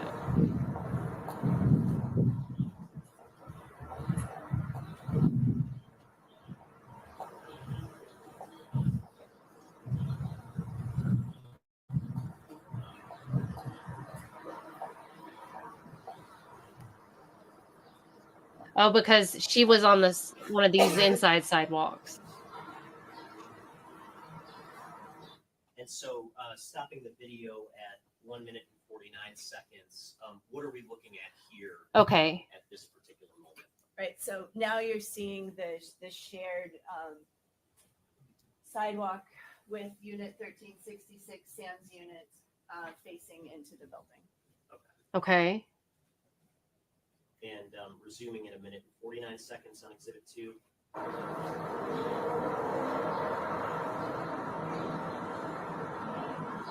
These look like business offices. And stopping at 1:59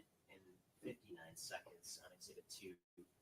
Now, at this point in time on the video, are you able to see the area where her body, where you observed her body? I would say it's very close. The area of the body was here on this sidewalk. Okay. Perhaps a little bit closer down here, but generally in this area, yes. And resuming the video at 1:59.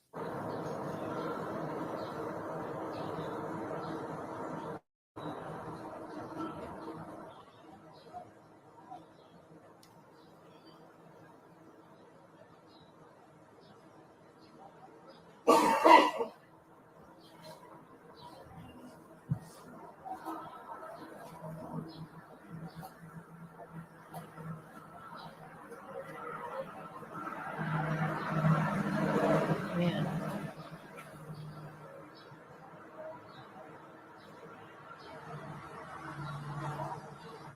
And stopping the video at 2:37. And now, in this time frame, are you able to see more clearly where you observed her body? I would say yes.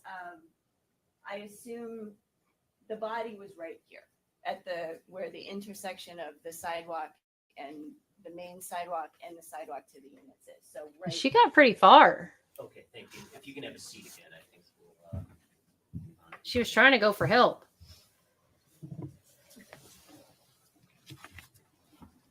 I'm also holding what's been marked as People's Proposed Exhibit 1.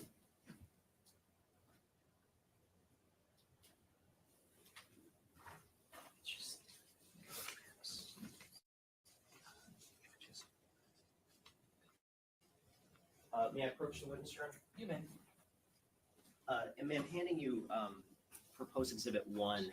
I wonder if she tried her neighbor's door first. What is Proposed Exhibit 1? It's a series of aerial maps, photographs of my neighborhood.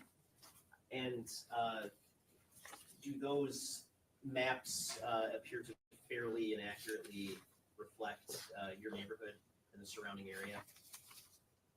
Yes, they do. And how many images are there in that exhibit? There are 4. And are those all just at different sort of points of zooming in or zooming out? So they start with a very high overview and then zoom in closer to the property, yes. Your Honor, I would move to admit Proposed Exhibit 1. Okay. People's one will be admitted. I mean, I'm just saying the color of the building and that how they're tinted that blue, dark blue color. If it's dark, I don't know if you could tell if the doors were open or closed. Exhibit 1. Unless there's lights on Us. in the hallway or the building or whatever. Could you point to where your community is reflected in that image? Sure. The first one is easy. It's the green area with I all the didn't trees. see that he would run toward I can point if. Yeah, if perhaps you Sure. could and not away. directly, thank you. If someone had their door, I don't think that he would want to be caught. Okay. And where is And it's a jump to go from breaking into cars, and which I think also in this day and age is Campus Martius. The sports stadiums are easy to identify. So downtown is here. Okay, and how about Midtown? Are you able to see any portion of Midtown on that? it's just not something you want to get Yes, of course. So this is Woodward here. caught. And this I don't is know. Little Caesars up It's a here. big jump to go from And so breaking into Midtown cars starts to when you killing cross somebody Gateway. So up for nothing. to this stretch in Brush Park and then Midtown up here. Okay, and moving to the second page of Exhibit 1, again, just to orient ourselves, can you point to where, are you able to see your specific building in this image or the area of your specific building?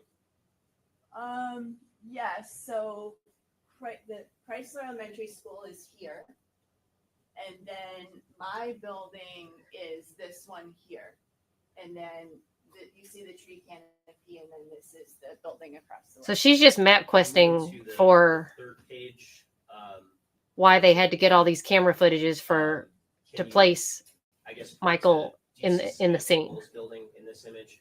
I do. So it's here. You can actually see the rooftop through the trees.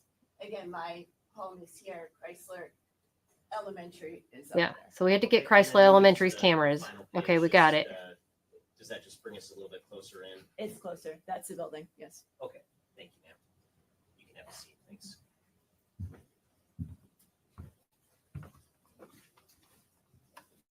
Now, after you observed the body, did you make any efforts? Dang homeowners association. To figure out whether anyone else. Have you heard about HOAs in the units adjoining? evicting people out of their houses? I did. I attempted to contact multiple neighbors in that building. Okay, and based on the efforts that you made, were you able to determine whether anybody was home in the units directly next to hers? They were not home. Okay. And throughout the night on October 21st of 2023, did you hear? Yeah, they're allowed to see take over your even your bank doesn't have as much power as the HOA. I'm sorry, throughout the night of October Crazy town. of 2023, leading into the early morning hours of October 21st of 2023, did you see or hear anything out of the ordinary that caught your attention at all? The night before. No, I did not. And after you called 911, did you happen to see whether your husband at all had any sort of blood on him, on his clothing? Oh my gosh. He did not have any blood on him. Gotta make sure you get that in there.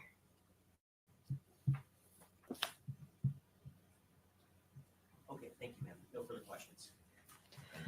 Good morning.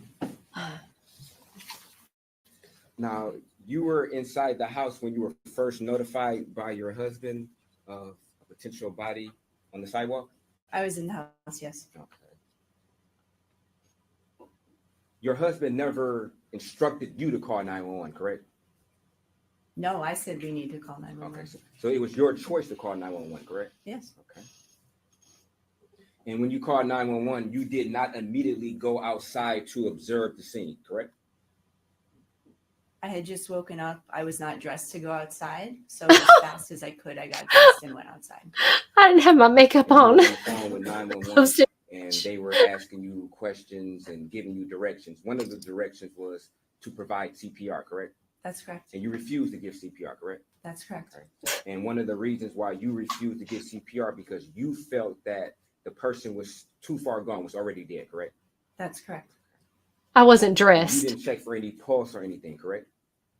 I did not. Okay. And the reason why you didn't check for a pulse is you felt that the person was already dead, correct? The reason I did not check for the pulse is I had been out to the person at that point, and it was clear it was a dead body. Okay, so that'd be a yes, correct? Okay. Yes. Oh And it was your my. understanding that your husband had touched the body, correct? He told me he had, yes. Did you know at that point in time where he had touched the body? I believe he said he had touched her on her back.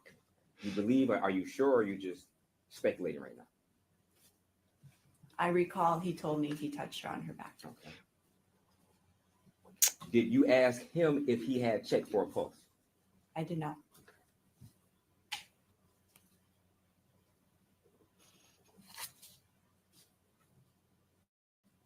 Now, when you walked around the body, did you like lean over the body to see her face, or how were you able to ascertain that it was who you thought it was?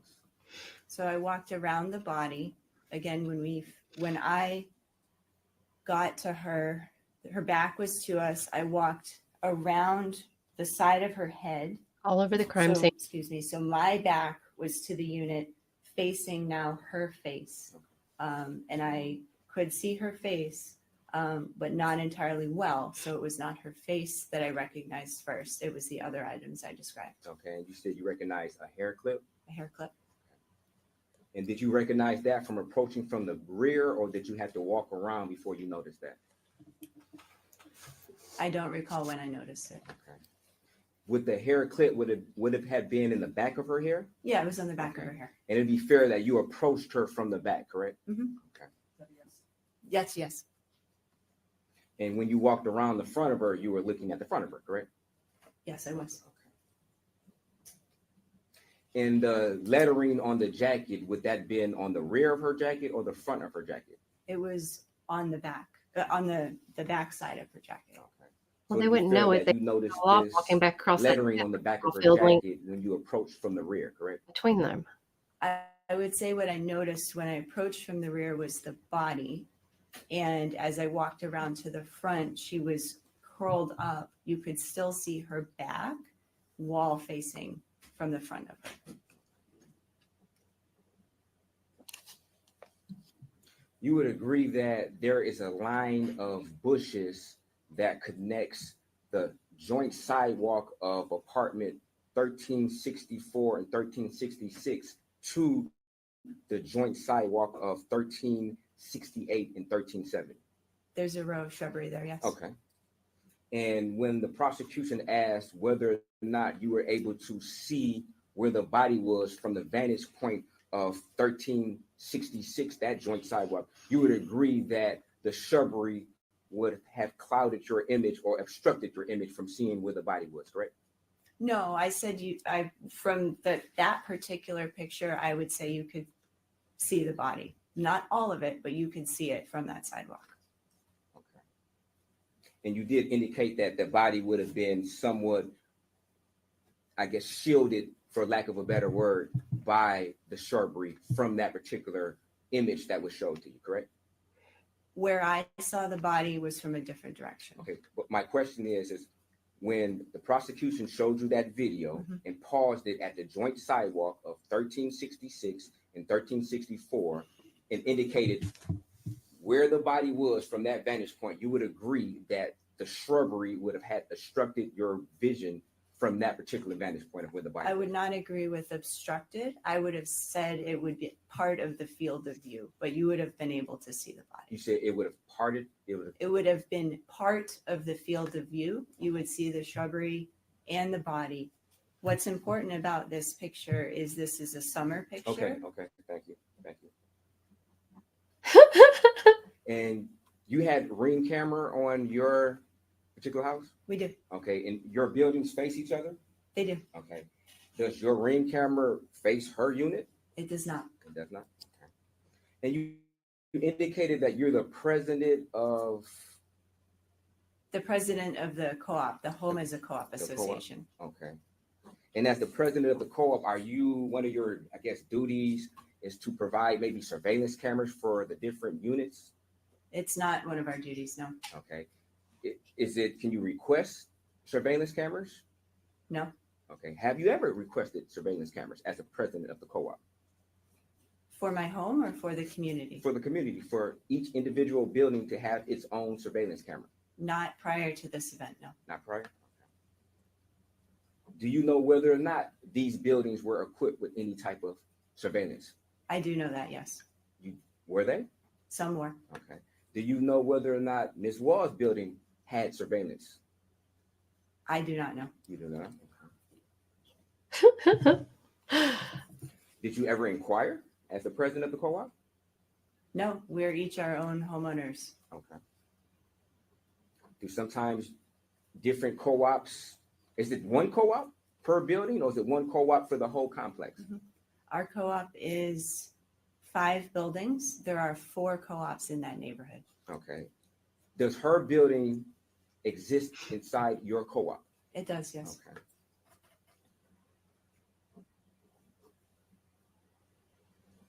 And you stated that you knew Samantha fairly well? I would say as a neighbor, I knew her, yes. Okay. Had you ever seen her with anybody else going or coming from her apartment? I see all of our neighbors coming and going. Okay. My question is, did you specifically see Samantha coming and going from her apartment with anybody else? In what time period? Months preceding, maybe within the 6 months that preceded this particular incident. I'm sorry, I don't recall. You don't recall? Golly, she's kind of Have you snippy. ever seen her with like maybe a male coming and going to her apartment? I don't recall a male or a female, but I have seen Samantha walking in the neighborhood with people. Yes. Okay.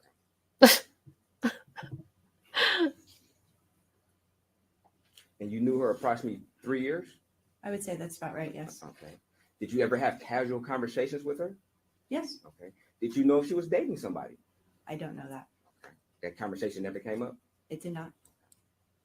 Has she ever introduced you to anybody? No.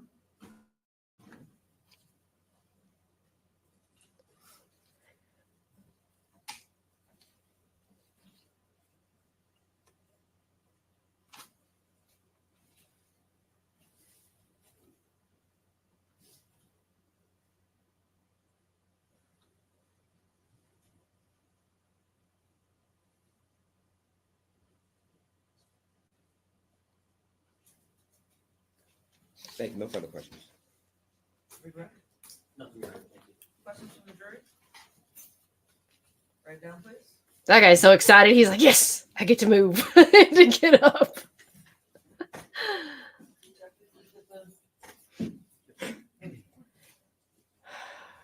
Thank goodness you don't have any face tattoos.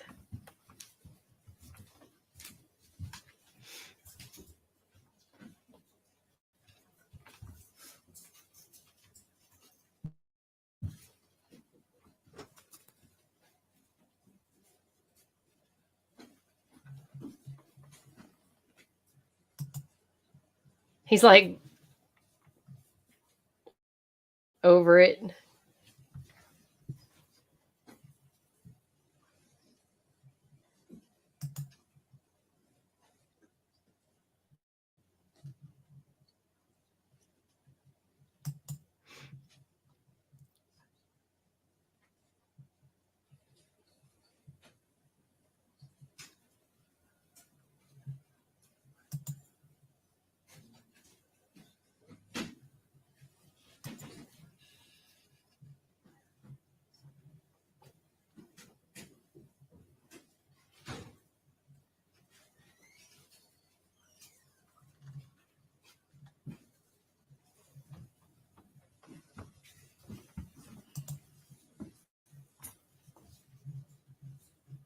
This guy?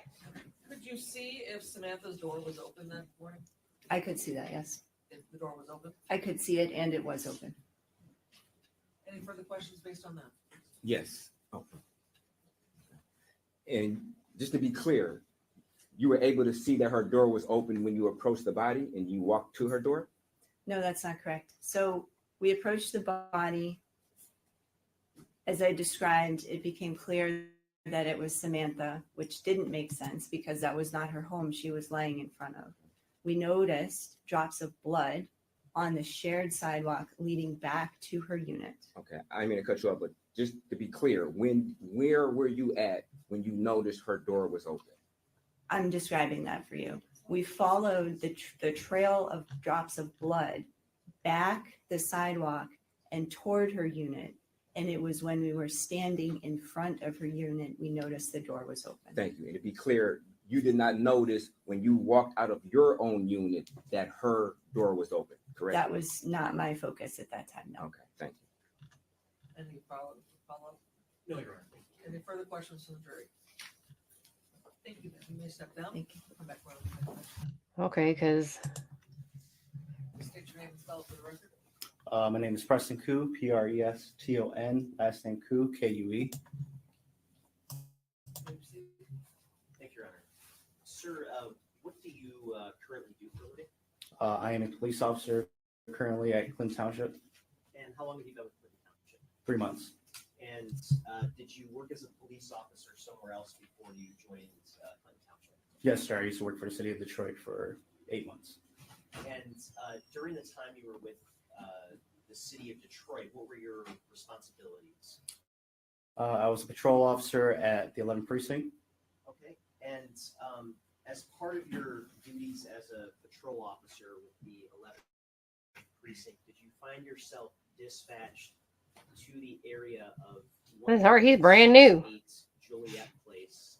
He has no idea. He's still wet behind the ears. Yes. Now, As we say back home. The 11th precinct? No. And what was it that prompted you as an 11th precinct officer to be dispatched to an area outside of your precinct? We were just told by dispatch to go to District 7. Okay, so you're responding to an area in the 7th precinct, is that correct? Yes, sir. Now, that particular morning, were you alone or were you with a partner? I was with a partner, And what was your partner's name? Dowd. Eric Dowd. Okay, and when the two of you were dispatched to that location, were the two of you equipped with body-worn cameras? Yes, sir. And as far as you know, were your body-worn cameras functioning? Yes, sir. They were. And could you just explain just briefly for the jury what a body-worn camera is? A body-worn camera is issued to every officer, and it's worn either on the front or anywhere that's placed. It's recorded at all times whenever we're dispatched to a run. And when you made this particular run, were you and your partner in a vehicle? Yes, sir.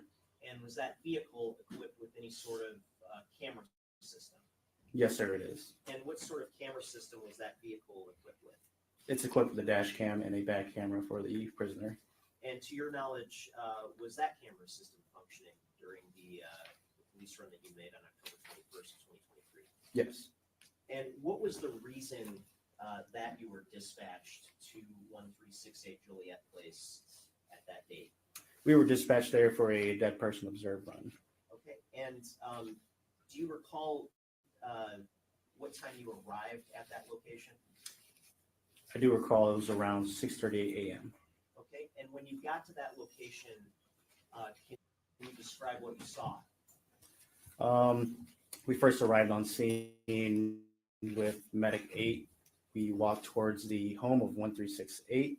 We first saw I first observed the blood trail coming from 1366, coming all the way towards the body in fetal position.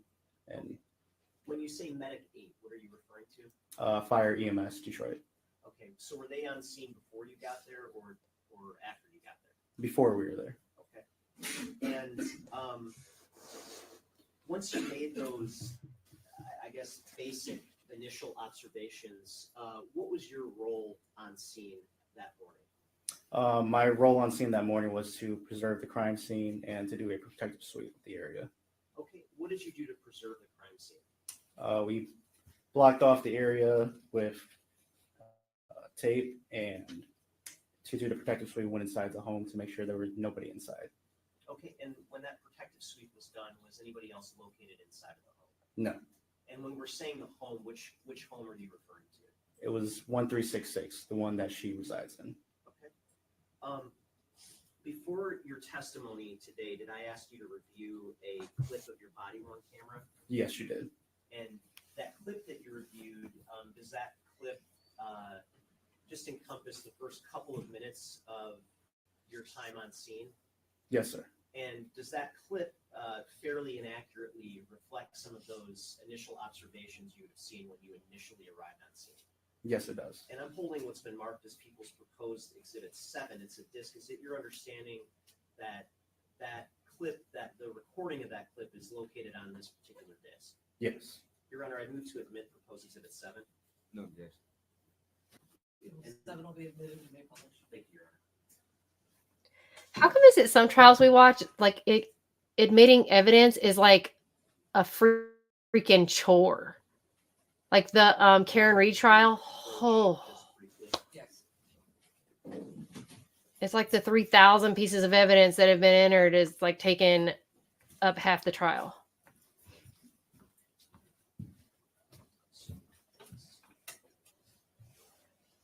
It's like a 30-step program.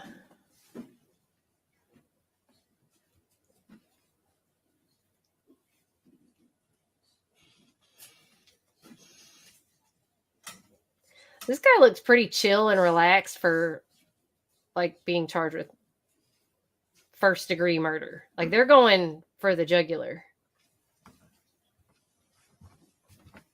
So this exhibit is going to contain some rather graphic footage and photos. This one and the next several exhibits showing the body of Ms. Wall. So if you feel you're not able to handle looking at those images, I suggest maybe you step out of the courtroom before we show those images. If you feel you just can't handle it, just to avoid any. He clearly likes music. He's got a microphone, an old-fashioned microphone tattooed on his hand. Okay. Obviously, the jurors can't step. Not you, jurors. You stay here. Publish Exhibit 7.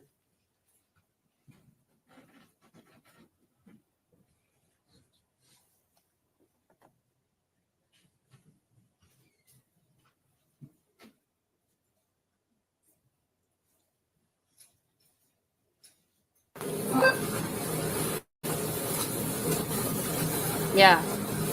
On his hand. It's a pretty good tattoo job, actually. I like it.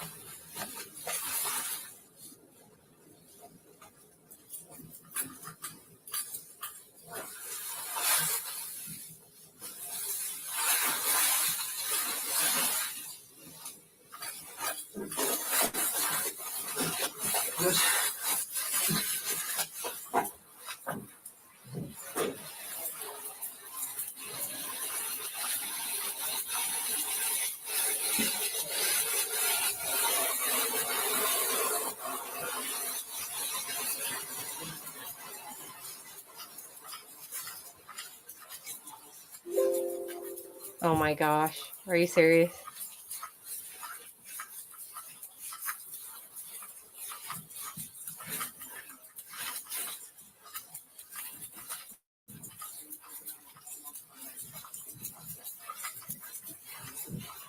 This Asian dude was smart. Where's Clinton at? Because he obviously started out in Detroit and was like, deuces. I'm leaving. Yeah. I'm leaving and going to a safer area.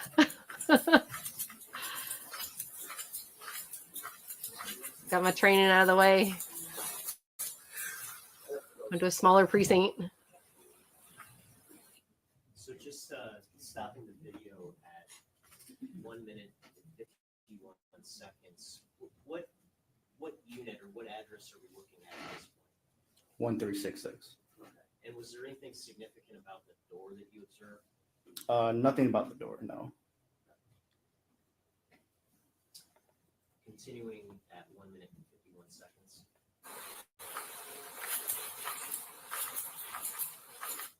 Just stopping here. Sir, can you turn and watch the video? Yeah. At 1 minute, Like, 1 minute and 55 seconds. watch So the video. Standing next to the door, who's that? That's my partner. Okay, I'll be right back. Officer Dowd. Yes.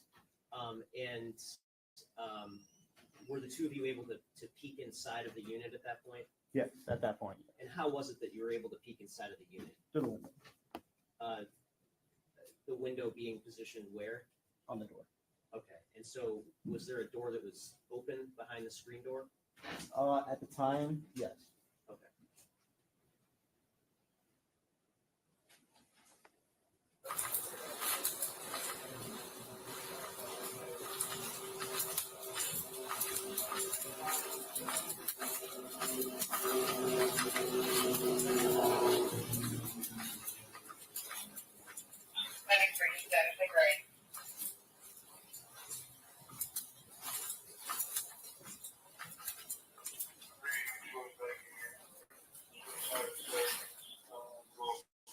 Yeah, that's right.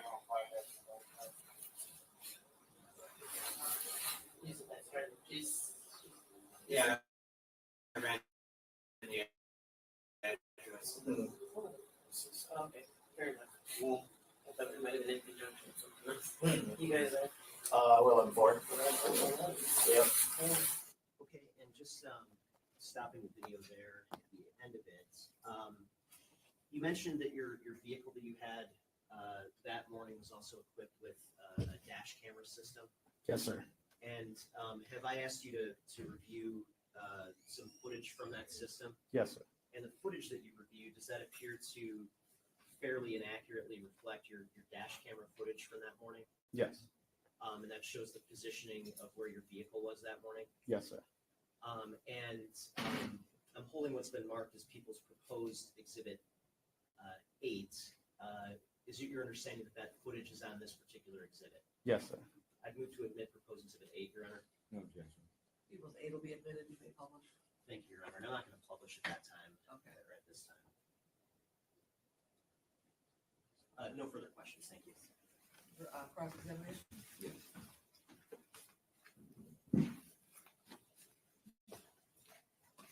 Good morning, officer. Good morning, sir. Now, you arrived approximately around 6:50 to this address, correct? No, around 6:38. Approximately around that time.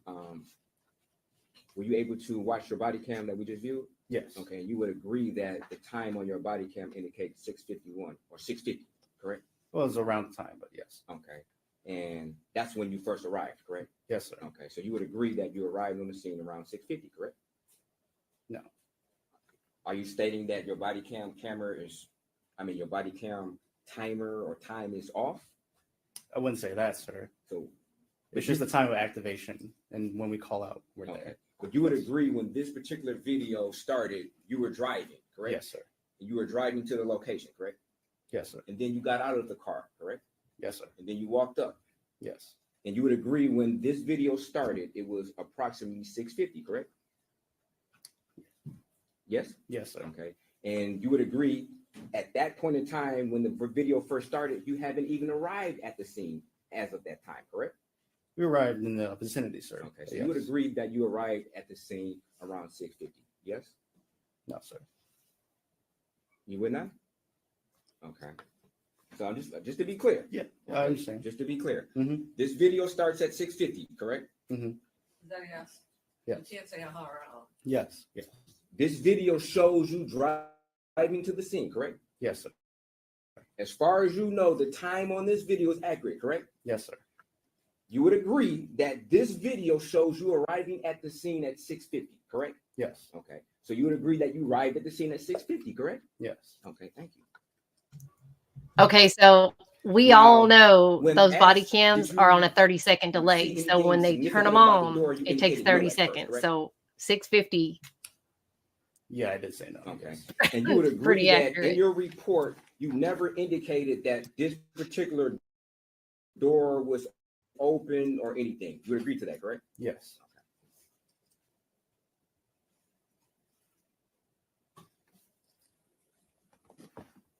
And as far as you know, you don't know how the door became open, right? If one of your partners opened it or not, do you?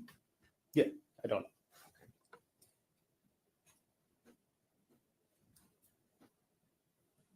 Did you have an opportunity to speak with anybody on the scene? No, I did not actually. You did not? Okay. But your partner did. You saw your partner speaking to some witnesses, Yes, sir. correct? Yes, Okay. sir. And you weren't present when that happened? I was present, sir, but I didn't talk to any of the witnesses.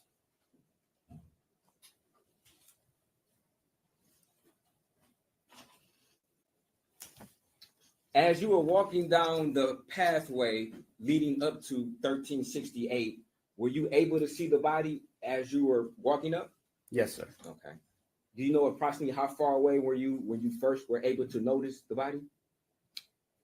Not approximately, no. Okay.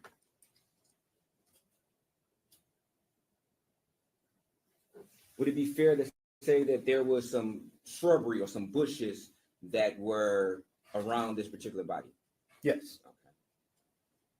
And did those bushes or shrubbery have some impact on your ability to see or not see the body from walking up the sidewalk? Yeah. Okay. So it'd be fair that the bushes somewhat obstructed your view upon your approach to the body, correct? Yes. Okay, thank you. Thank you. No further questions. Oh, I'm sorry. I do. You indicated that you did a protective sweep of the house, correct? Yes, sir. Okay. And that means that you went in to see if anybody was inside the house, correct? Yes, sir. Okay. Now, when you did that, did you put any type of protective gear on your feet prior to walking into the house? No, sir. Okay. So you walked in with your boots, correct? Yes, sir. Okay. And you would agree that there was blood in the hallway, correct? Yes, sir. Okay. And you had to step either through the blood or over the blood or in the blood, correct? Over the blood, yes. Okay. Do you know if any blood got on the bottom of your shoe? No, sir. Not that I recall. Okay. You didn't check though, did you? You didn't check the bottom of your foot when you left, did you? I only just tiptoed around the blood that was on the scene. Okay. My question is, you did not check the bottom of your boots when No. you left for blood, correct? No, I did not check. And there was no analysis on your boots done by any detectives or forensic analysis after you left, correct? No, sir. Okay, thank you. No further questions. Just briefly, Your Honor. When you went inside of the house, 1366 Joliet Place, to do the protective A grizzly bear is more did you exercise friendly than a caution than a to try to Galucci. not make contact with the blood, or were you just kind of stepping around freely? Yes, I was making caution when I was stepping inside the house. Okay. And to your knowledge, did you step in the blood? Not Of that I course he stepped in blood. Oh my gosh. Now, after this particular police run, did you draft a police report? Yes, sir. And They're just clearing a scene, dude. for police run, do you typically He's been a cop for less than a year. Yes, sir. And what is the time that you're dispatched as opposed to the time that you arrive on scene? I was dispatched at 6:38. Yes. Okay, and so is that where the 638 comes in? Yes, sir. So what does that mean to be dispatched at 638? It just means the time that dispatch sends us to run. Okay, and so you're not actually at scene on 638, is that correct? Yes, sir. Okay, was that just, can you explain, I guess, why you thought you may have been on the scene at 638? Because he's I was just looking at the radio logs. That's still wet behind the ears, dude. Okay. Mhm. Thank you, nothing further. Anything further, Mr. President? So you stated that you were looking at the radio log and that's when you were dispatched, correct? Yes, sir. Okay, so just why do you have such a hard time agreeing with the evidence before you that you arrived at the scene at 6:50? I just didn't recall the time, sir. That's it. Okay, but your body cam depicts the time, correct? Yes, sir. And you try to refute your body cam time, correct? Mhm. Yes, sir. Okay, thank Yeah, you. No further questions. Thank you. No, you're right. Any questions from the jury? Write it down. Counsel approach. That guy pops up like a little Jack in the Box. I love it. Since you're on the far end, you might want to go through the well.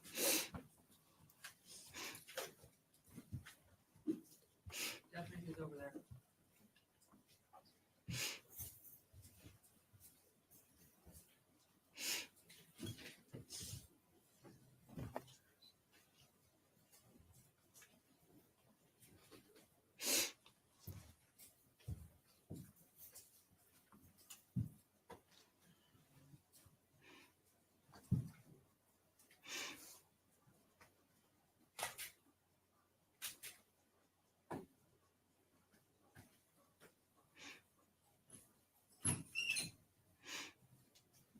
Yeah, it's different in some places because what trial were we watching that the defendant went up? Oh, the Florida one. Yeah, the tattoo face guy. He got to go up. Sorry, boo boo. I just kicked my dog in the face. Yeah, the tattoo face guy went up every time, which I thought was weird. And then, of course, Massachusetts, Karen Reed doesn't go up when they, good Lord, as many times they go up for sidebar. Was the inner door at Samantha Wool's residence, the 1366 residence, open upon your first view and the outer storm door was closed? Yes, ma'am. So the heavy inner door was open Yes. and the storm door was closed? Yes. The storm door was closed, but the heavy door is open. Yes. Any further questions based on that? No, Your Honor. And do you remember when you first made that observation? Yes, sir, I do. When? Right when I arrived on scene. Okay, but you didn't document that in your police report, correct? No, sir, I did not. And the purpose of your police report is to be as descriptive as possible, correct? Yes, sir. So that later, if you need to testify, you can rely on your police report to have certain facts that may not be in your memory bank at that time, correct? Yes, sir. Okay, and you failed to put that in your report, correct? Yes. Okay, and you also indicated earlier that you don't know how the door got open, if one of your partners opened the door or anybody else, correct? I didn't write it down, yes. No, my separate question. My question is, you indicated earlier, just to be clear, that you don't know how the door became open, if one of your partners opened the door. You don't know that, correct? Yeah. That's correct, right? Yes. Okay, thank you. No further questions. I'm sorry. Hold on, I think they might have more questions. So wait, he said the. And just to be clear, when the prosecutor played the video and he stopped and he asked you, do you know anything significant, notice anything significant about the door? You indicated no, correct? Yes, sir. Okay, and that was upon your approach to the residence, correct? Yes. So it'd be fair that even watching the video, you did not observe that this particular door was open upon your approach, correct? Yes. Okay. So when you say that you noticed the door was open, that's not entirely correct. That's true, right? Yes. Okay, thank you. No further questions. Well, he has a better understanding that you can get more bees with honey than you can with vinegar. Arrived on scene, were there any other officers on scene? Do you mean prior or? Yeah. Wow. Let me ask it this way. Who were the first officers that arrived on scene? The first officers were only me and my partner. That's okay. And when you got out of your squad car, did you get out separately at different times, or did you get out at the same time? I'd say probably around the same time. And did you walk to the residence separately, or did you walk to the residence together? Together. Okay. And did you see your partner open the door before the time depicted in the video that was just played? No, he only went up to the door. That's it. Okay. And just to be clear, and I want to go back to the video that's been admitted as Exhibit 7. If we go to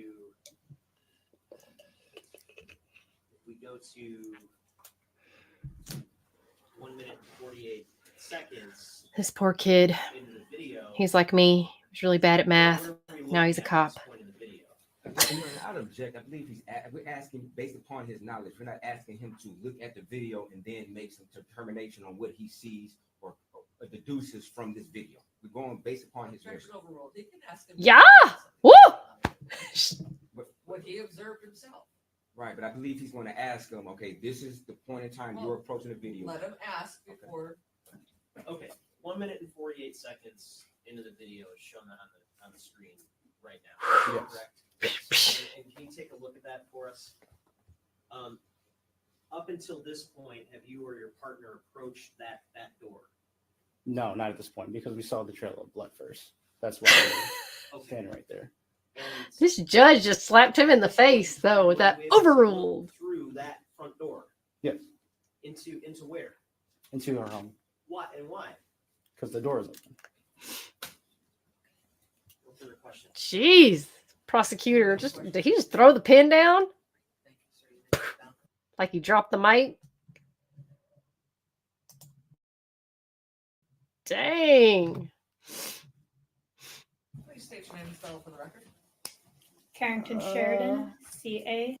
That girl has still got acne. Berik, last name Doud. Was that 2 R's? Yeah, 2 R's. Bless his heart. What in the world? Morning, sir. Where do you work?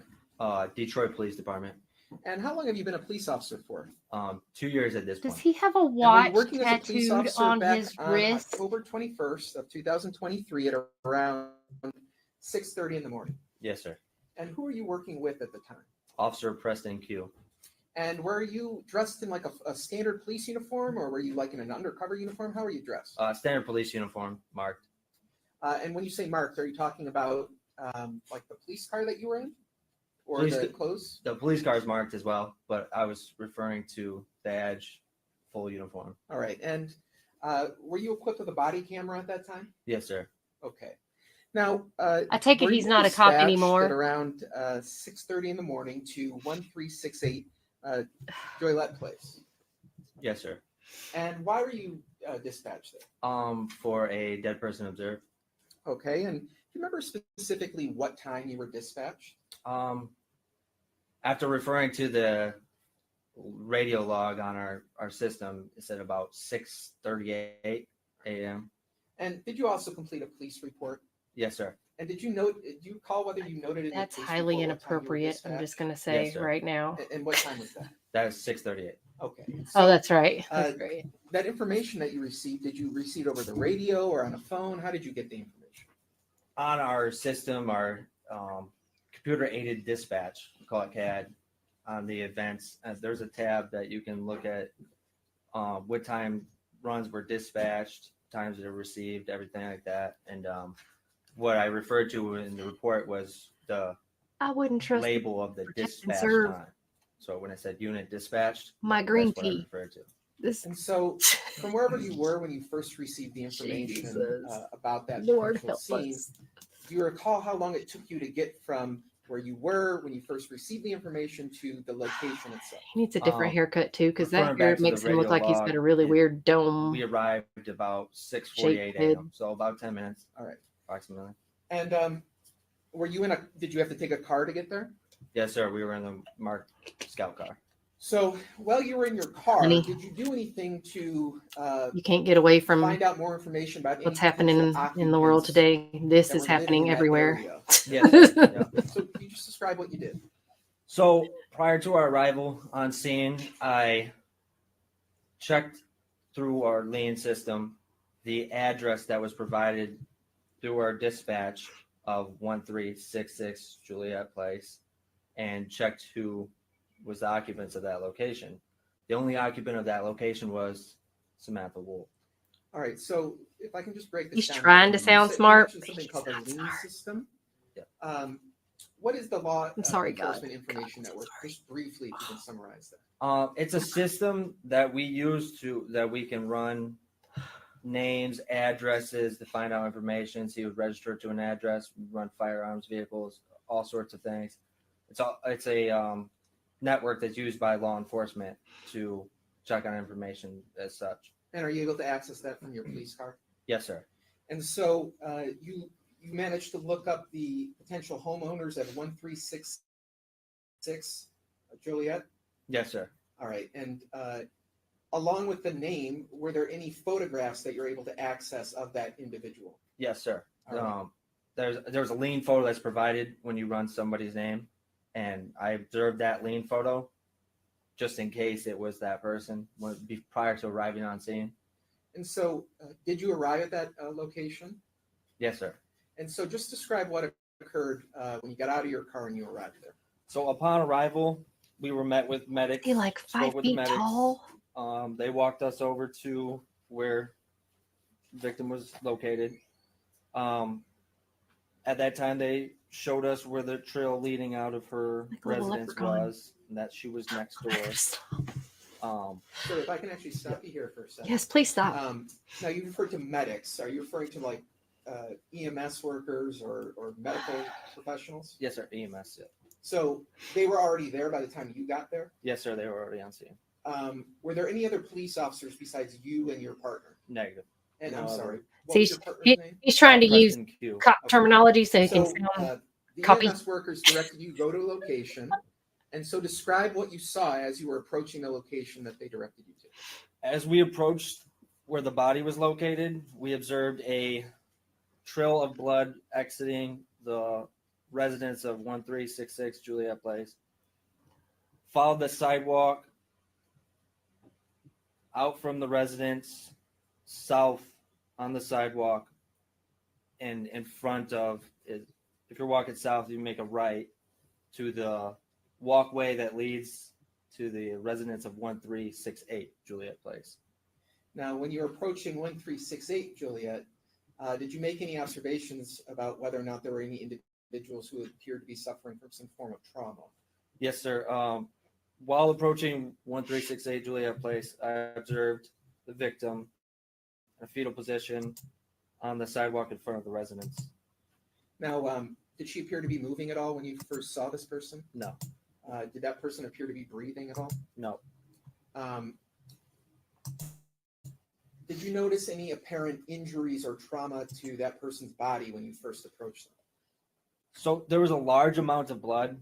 And when I say large, I mean there was a large amount of blood. She was covered in blood, but the position she was in, she was covering her she was in a fetal position with her arms up to her chest. So it's hard to observe neckline, arms, anything. She was wearing a hoodie as well. So we were unable to observe like any of her body other than her hands, her face, obviously. So to answer your question, I'm sorry, we were unable to observe any marks, any injuries. Other than the suspected blood other than the large amount of blood. Okay. Now, you mentioned that she was wearing a hoodie. Is that accurate? Yeah, it was a blue Tel Aviv hoodie. Yeah. Any other noticeable things about any articles of clothing she was wearing other than this hoodie that you? She was not wearing shoes. Okay, she wasn't wearing shoes. Yeah. Just completely Mic a barefoot. little closer to you just to make sure everyone can hear you. She wasn't wearing shoes. Yeah. So, do you recall whether she had socks on or was she completely barefoot? I believe she did not have socks on. She was completely barefoot. All right. So when you saw, and let me ask you this. When you approached this individual on the ground, were you able to look at the person's face? Yes, sir. And when you looked at her face, did you make any observations about her? Yes, sir. When I observed the victim's face, and after observing the lean photo of Samantha Wool on the lean network, the images matched. So I believed at that time it was our victim, Samantha Wool. All right. Had you ever met her before that day? No, sir. Okay. So your identification is purely based on looking at a picture and then looking at the person on the ground? Yes, sir. All right. So after you saw this body on the ground, did you ever walk back to 1366 Juliet? Yes, sir. And just describe why you decided to walk back to 1366. So at that time, I advised my partner, Preston Q, to stay with the body. I walked over to the location 1366 Juliet Place. The screen door was closed. The main door, the wooden door, it was open, about 45-degree angle. So actually, let me stop you here for Yeah. a second. So this particular townhome, it's got a screen door. Is that like a solid screen door, or can you see through the screen You door? can see through it. All right. And is there a heavier entry door, I guess, behind the screen door? Yes, sir. Yeah. All right. And just describe how the heavier interior door was In relation. open. Yes. So if my left hand were to represent that screen door and the heavier main door was my right hand, it would be about 45 degrees open this way, being the hinge this way. So if that screen door opens this way, the main door opens this way. All right. So before you ever go in and you're just standing outside 1366, are you able to see into the interior of that townhome? Yes, sir. When you were standing outside, did you notice whether any interior lights were on inside 1366? Yes, sir. I observed what looked like one light in the living room of the location. I could only, at least from that point, I could only observe the light, shining from the corner of the room. And at least when you were out there around 3:48 in the morning, was it still dark outside, or can you describe the lighting conditions? You said around 3:48 in the morning? Yes.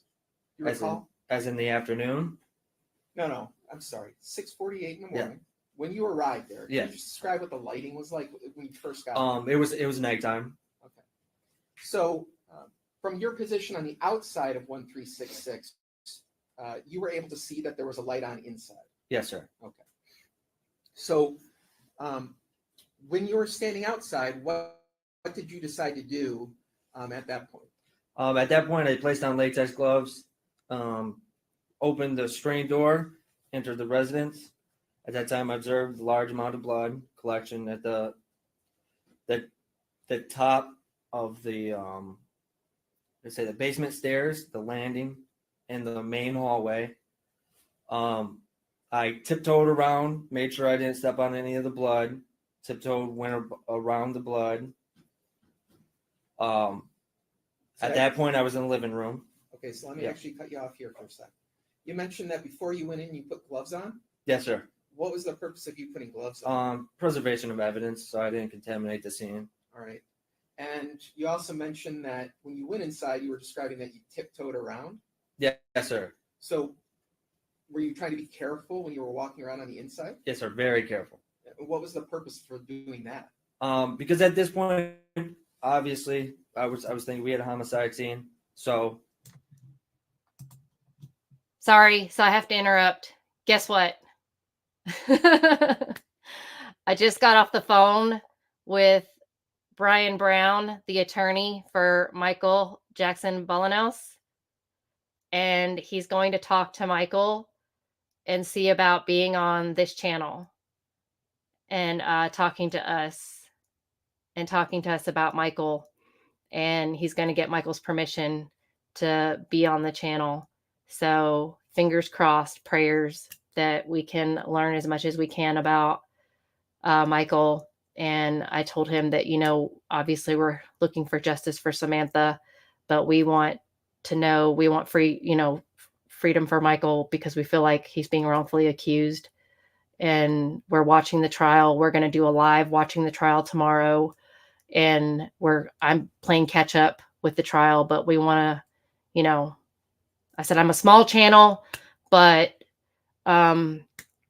we want to help him get his name out there, as even if we're small. So yeah, so he's gonna call me on Friday and let me know. So I just called. He answered the phone himself. He's just a really small attorney in Detroit. So I just called and he answered the phone. Very nice gentleman. So yay. Hopefully we'll see. He's going to talk to Michael. Yeah, I will ask him, Gwen. So yeah. So that'll be exciting. Yes. We should, yeah. You know what, Gwen, if you want to do those, if you have, are those your coins that you make?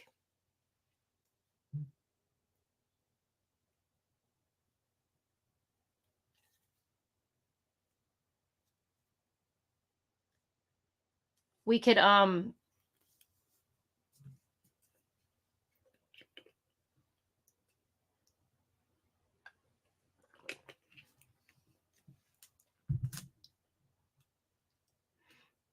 that's cool. Yeah. Yes, I will definitely say something to him. So I'm excited. So I told him, I said, I'm a small channel, but I'd love to get his stuff out there. So I didn't want to contaminate the evidence at all. So I used my, best ability to make sure I didn't step in any blood. Now, at this point, I believe you said you'd been a police officer for 2 years? Yes, sir. 2 whole years. Is it your job when you were working that night to investigate homicide crimes, like as a detective? No, sir. Okay. Are there other police officers whose job that is? Yes, sir.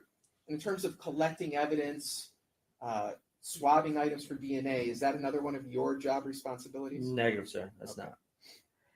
So, if I understand what you're saying, you're making an effort not to touch or do anything when you're inside. Oh my gosh, that you seriously, you're leading the witness. As you proceeded into the entryway of the home, just describe what you saw. As I proceeded in the entryway, I observed a large amount of blood. To the left of me, there was in the small hallway that leads to the kitchen area.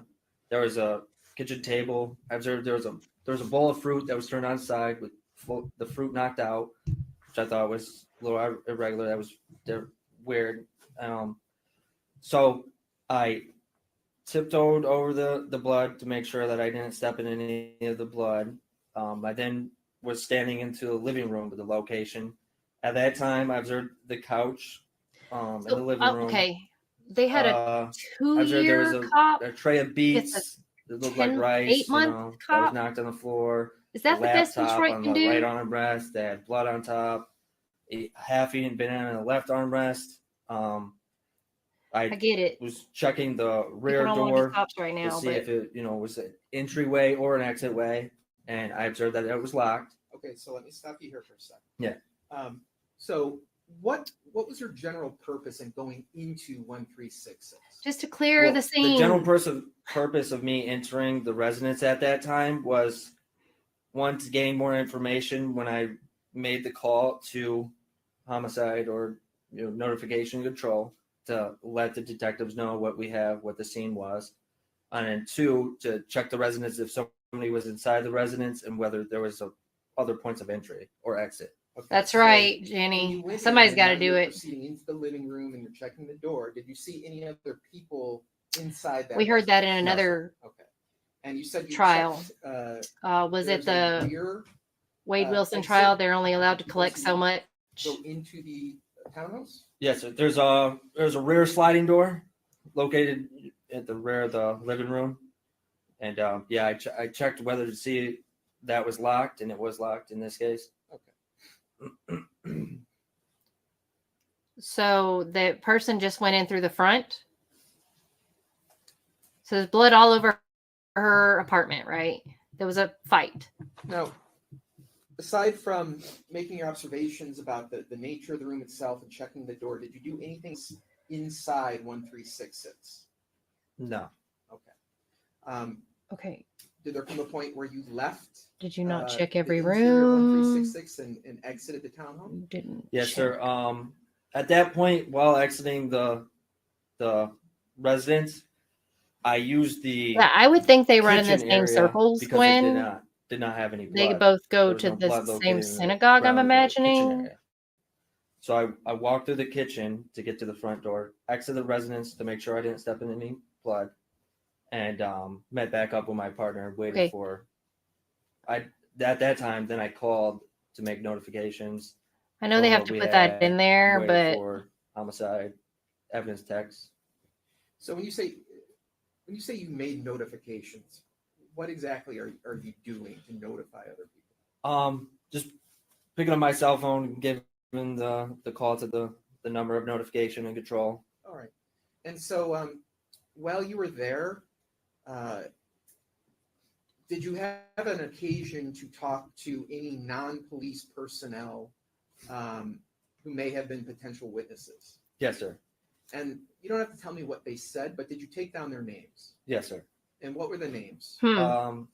Kevin Mole. I don't know if I'm pronouncing that right. Can be the new guy. And Jessica Robinson. And did those people, were they in and around the immediate area? Is that how you came into contact with them? Yes, sir.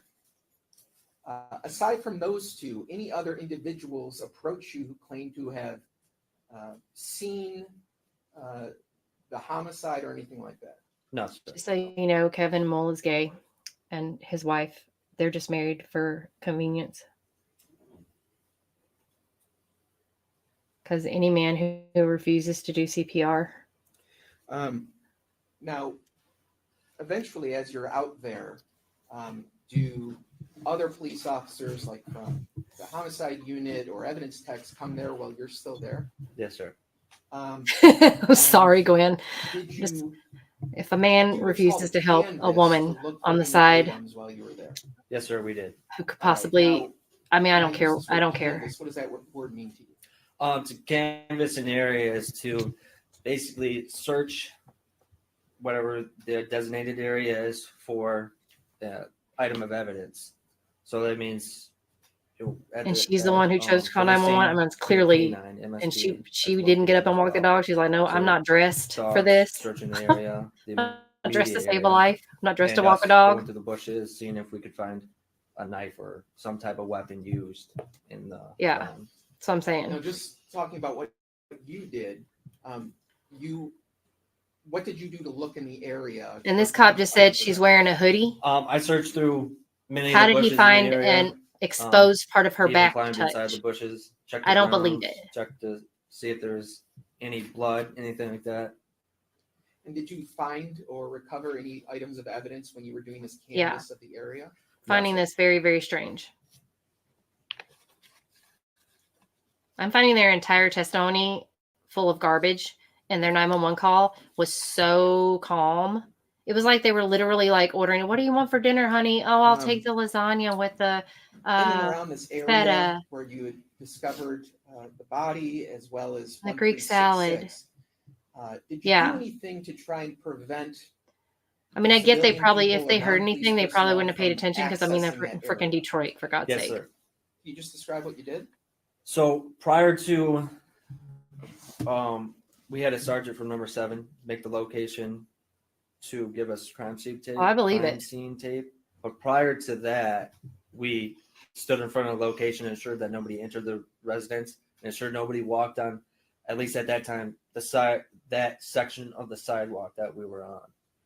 Later, after our sergeant made the location, he provided a crime scene evidence tape. We taped off the whole area. Yeah, the whole And area. So, while you were there, trying to prevent people, non-police officers, from getting into that area, did you have any problems with non-police officers interfering in that area? Oh, not a single one. No. Okay. Now, have you had an opportunity to review any of the footage from your body camera that night? Yes, sir. Just one. All right. And when you were able to review that footage, was it a fair and accurate representation of what you personally experienced that night? Yes, sir. Your Honor, at this point, I would move to admit People's Proposed Exhibit. No objection. People's Nine will be admitted. No, at this point, Your Honor, we're going to publish it. Are the jurors okay, or do you need a restroom break? Can we see the video first? It's only a couple minutes here. We're almost going on 2 hours now. So. Yeah, the judge in Georgia for the Susanna Morales trial, she was so good. She would call them comfort breaks. She's so sweet.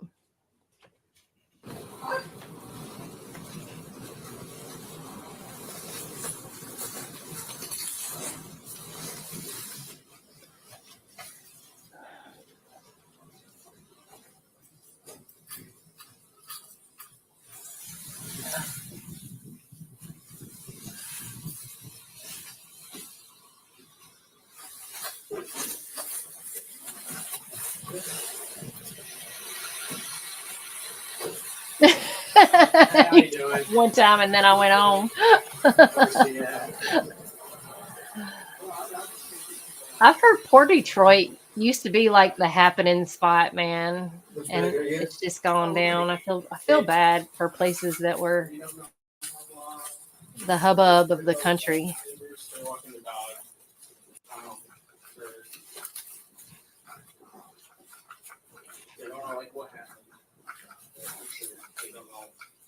Down, how long it's been down.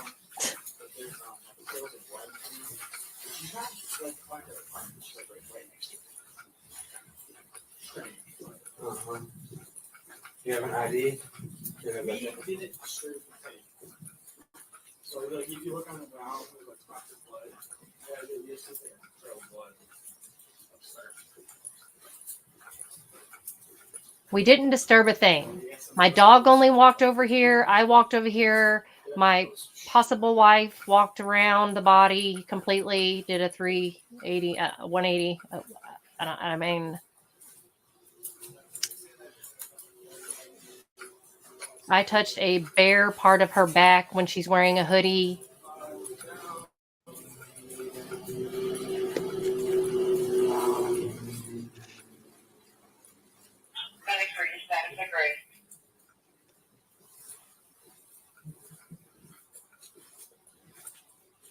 I wonder if it's still dark at this point. If they're getting there by 7, almost 7.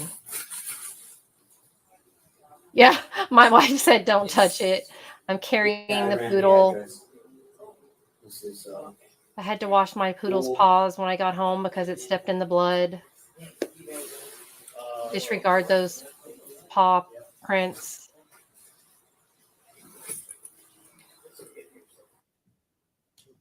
Now, officer, just in terms of how your body cameras operate, when they're activated for whatever reason, is there sometimes a delay from when the audio turns on? Yes, sir.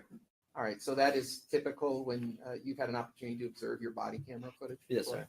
Okay. I don't have any other questions. Do you guys anticipate a long cross or? Not Okay, great, no. then we'll take a break after your cross.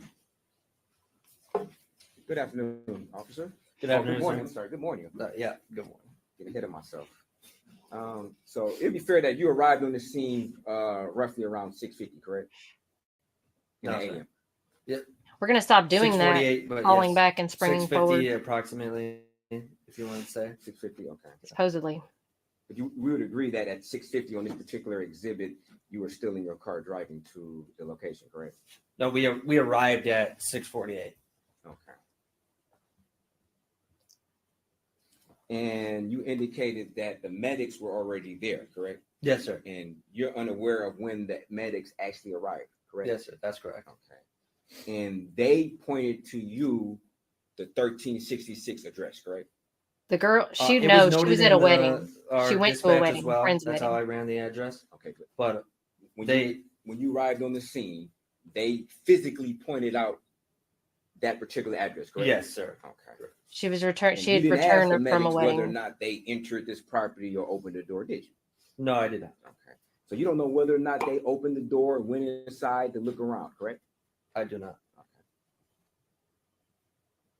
Now, you indicated that when you saw the body, her arms were against her chest, correct? Yes, sir. In somewhat of a fetal position? Somewhat, yeah. Okay. Did you attempt yourself to engage to see if she had a pulse? Definitely not. No. Okay. Had you attempted to do so, you would have to possibly lean over her body, correct? Yes, sir, if I attempted that. Okay. And was her arms in a position where if you did try to check her pulse on her neck, your arm would have came in contact with her? Possibly. Ooh. How experienced you are. I can't imagine, Jenny. And are you trained in CPR? Yes, sir. Okay. He said her sweatshirt said Tel And you would Aviv say on you're it. How did he pretty know that? experienced? I'd say I'm experienced. Oh, okay. Was her back exposed? Any part of her back exposed from your observation? As observed also in the video, a small part of her back. Small part of her back? Okay.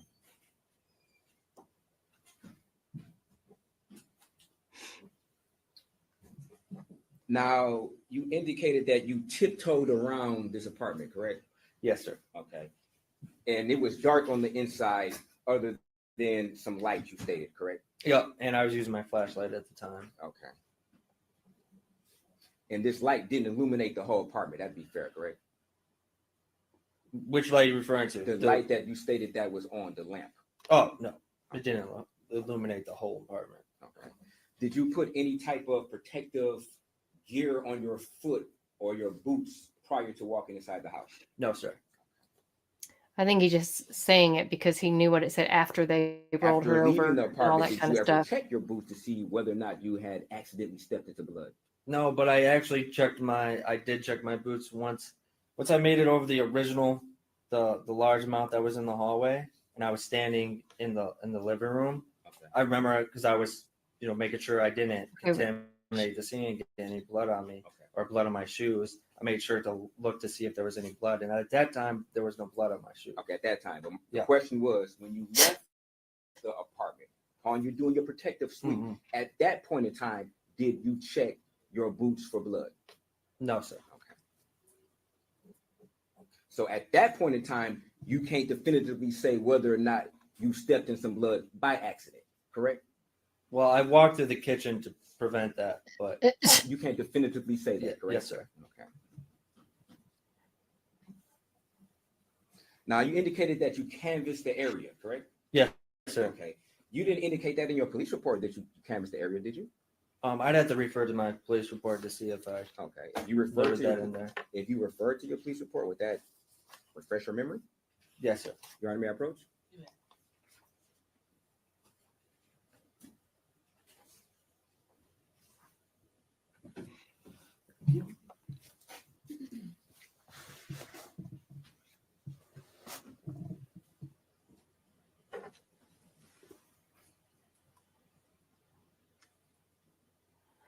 This prosecutor, though, is like he gets kind of snippy. Like after he gets done asking a question or whatever, he need like that throwing the pen down move.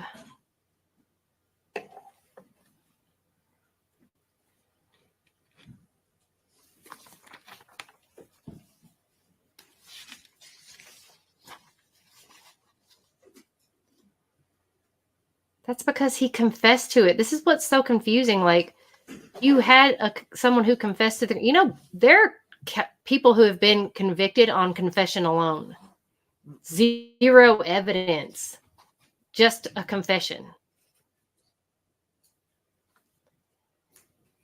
I mean, being a petty criminal is one thing, but that's a big jump to go from. If that's what he was doing, was breaking into cars. I mean, obviously he got a backpack from somewhere.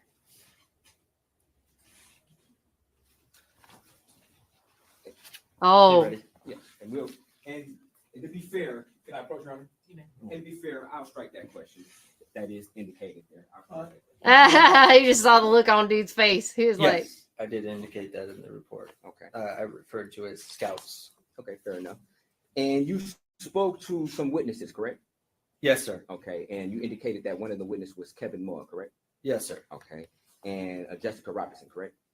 Yes, sir. Okay, and it was your understanding after speaking with them that they did not touch the body at all, correct? Yes, sir.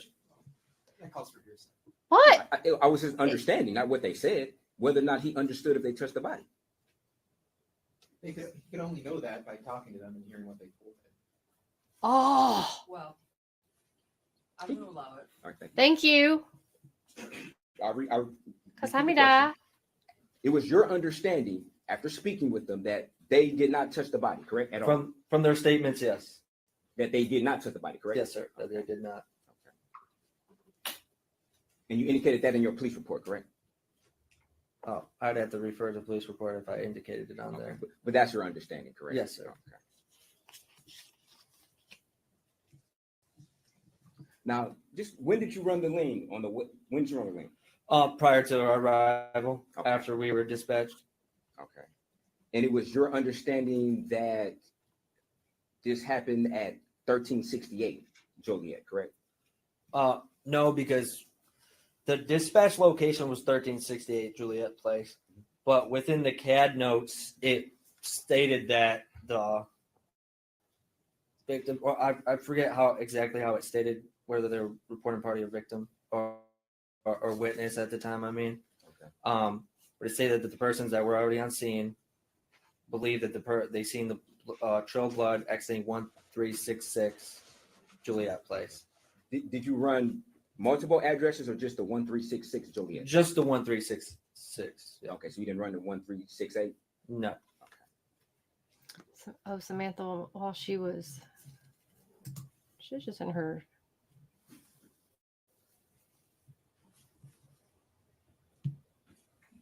"40." She was 40.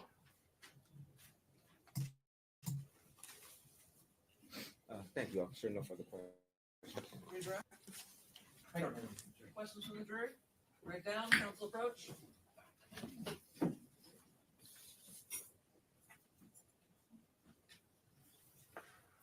Deputy, you can go through the well here and we'll leave here.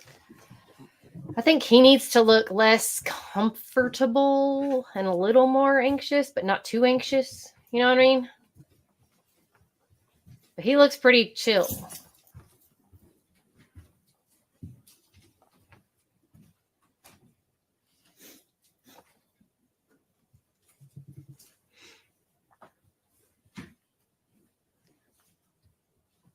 I don't want to be too blasé about this.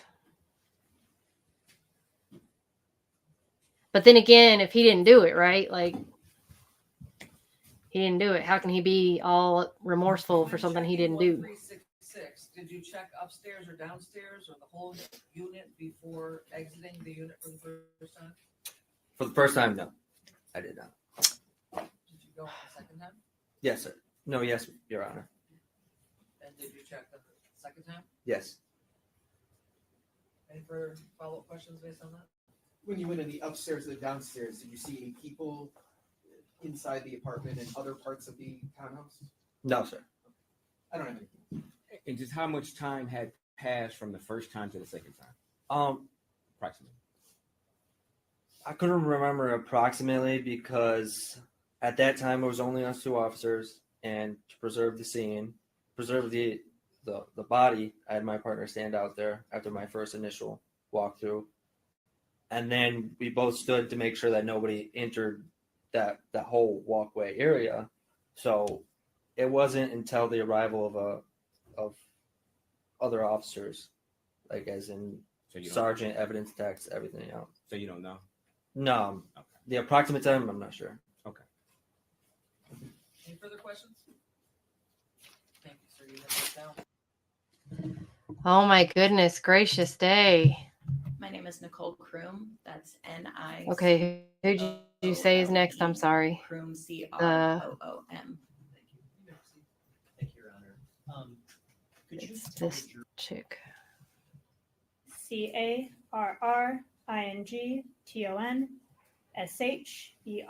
She looks SHERIDAN.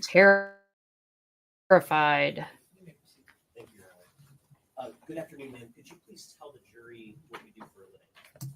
I am a forensic technician for the City of Detroit Police Department in the Crime Scene Services Unit. And how long have you been in that line of work?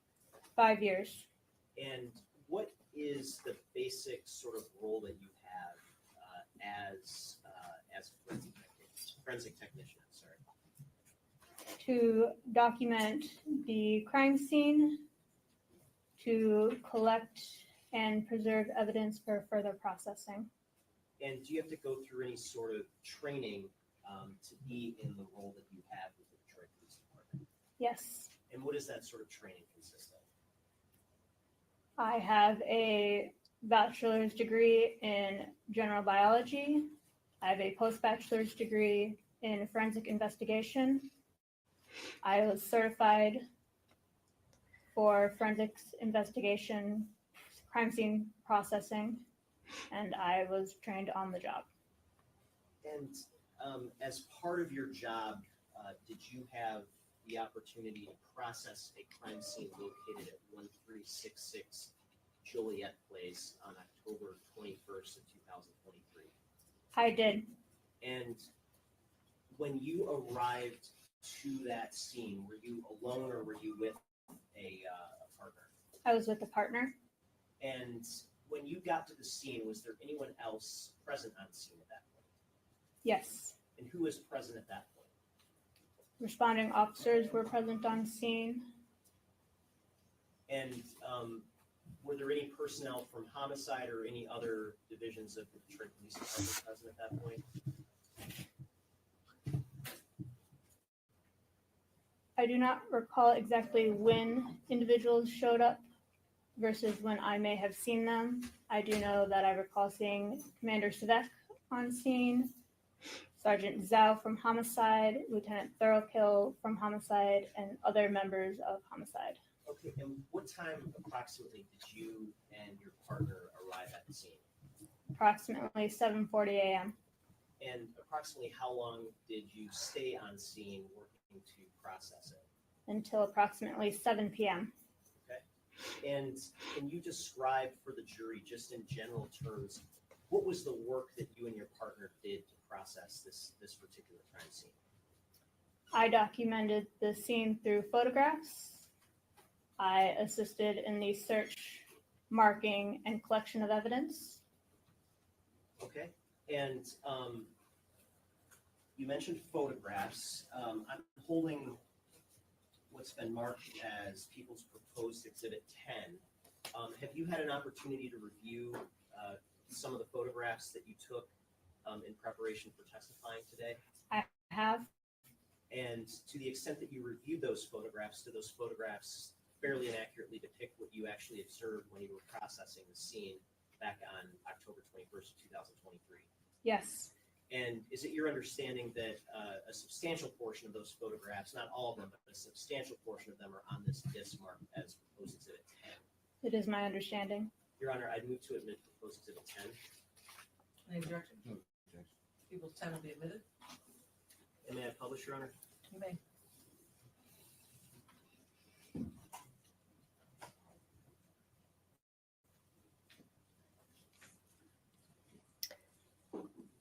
Wow, she just looks.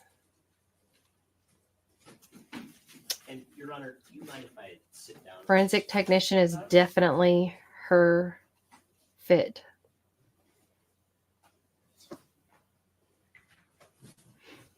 Okay, I'm not going to walk through each and every one of these photos, but I do have some sort of specific questions about different photos on Exhibit 10. So starting with page 1 of Exhibit 10, what are we looking at here? This is a photo card.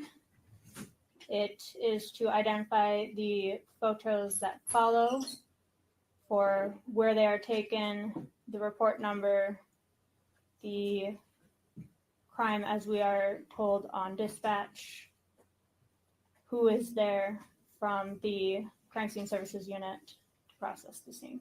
Does she come from your neck of the woods, Gwen? How about page 2 of Exhibit 10? What does that depict?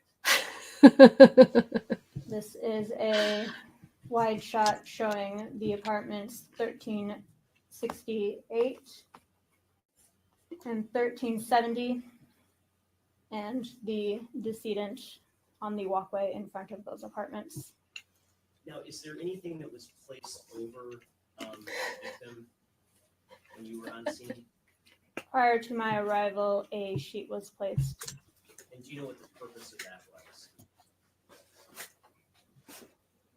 To cover the decedent from any unauthorized viewing prior to the medical examiner coming to the scene. I'm sorry, is she speculating or does she know this as a matter of fact, the reason why the sheet was placed upon her?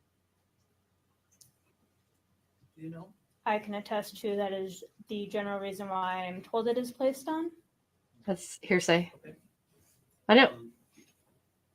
And Are you, is it a matter of fact though?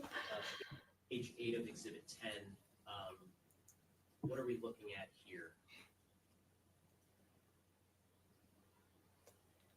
A medium range photograph facing away from the apartments towards the She's killing me. sidewalk with the decedent. And page 10, does that just bring us closer? How many pages are we going through Yes. here? Because she's literally killing me. Now I'm going to move my cursor toward the right side of the screen. You see where my cursor is here? Yes. What was located here based on your observations? Suspected blood. What was the condition that that blood was in at the time that you observed it? It's probably congealed at that time. Some of the suspected blood was still, I shall use the word damp, wet. Okay.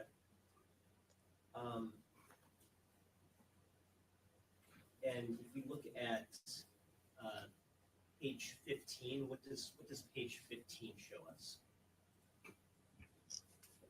A closer photograph of suspected blood.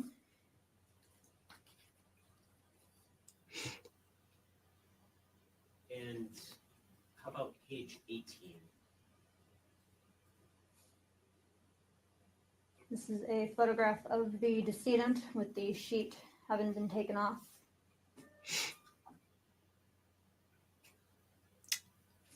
Now, at some point, did someone from the medical examiner's office arrive on scene? Yes. And what happened when that individual arrived on scene? The sheet was removed. The decedent was documented on scene through photographs. And at that point in time, were you present for that? Yes. And did you observe anything of significance during that point in time? I observed multiple suspected laceration wounds to her neck area. And if we look at page 28 of Exhibit 10, what does that show? Wow. A photograph of the decedent's neck with a suspected laceration wound. And how about page 29? What does that show? Another photograph of the decedent's neck with suspected laceration wounds. Now, did you have an opportunity to observe the sidewalk area near the victim? Yes. And was there anything significant that you observed on the sidewalk? There was suspected blood drops between the sidewalk and the decedent.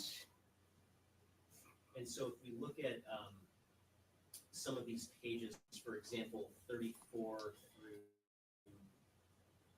roughly 39, what do those pages depict? The suspected blood droplets following them as they travel in an undetermined direction. Okay. And were you able to ultimately follow those blood drops to any particular area? Yes. And what was that area that the blood drops took you to, so to speak? 1366 Juliet. Okay. And if we look at, for instance, page 53, what are we looking at now? The front walkway and porch area in front of 1366 Juliet. And how about page 55? What does that depict? The area directly in front of the front door of 1366 Juliet.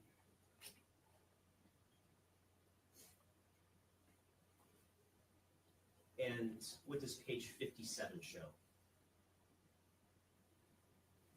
The ground directly in front of 1366 Juliet, the front door with the numbers on it. I think it just takes her brain Can you describe what the a split second longer to process information and then to The front door consisted of Yeah. a storm Get it out of door her with mouth. a screen and glass pane. It also consisted of a wooden No, I think door. she just has a delay. Okay. And if you look at, for instance, page 64, I'm trying to what get are this. both of those doors open at this point? Both doors are open at that point. So the police officer said the And just main in door general was open, terms, but the storm door was closed. You actually went inside of the unit. What were your immediate observations? There was a large amount of suspected blood in the front hallway that there appeared to be something knocked over on the dining room table. Okay. And if we look at page 65, what do we see here? The front foyer area leading to the front hallway with suspected blood on the floor. And so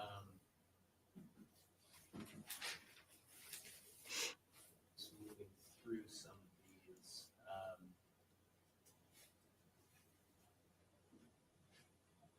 How about 72? What does that show us?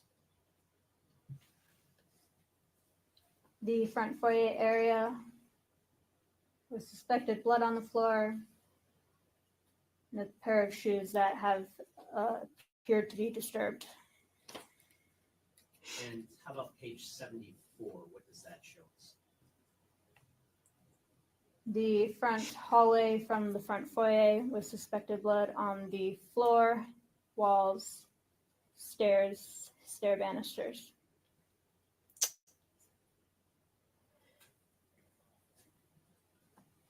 That was an all over the Page place 77 show us. fight. The front hallway showing more of the south wall with the suspected blood. And how about page 79? What does that show us? The dining room area off of the kitchen and front foyer. And was there anything significant that you observed in the dining room area? The disturbed fruit and fruit bowl And where was the fruit bowl located? on the table. And page 78, what does that show? The disturbed or suspected disturbed fruit on the floor. And how about page 81? What does that show us? The dining room table with the suspected disturbed fruit bowl and fruit.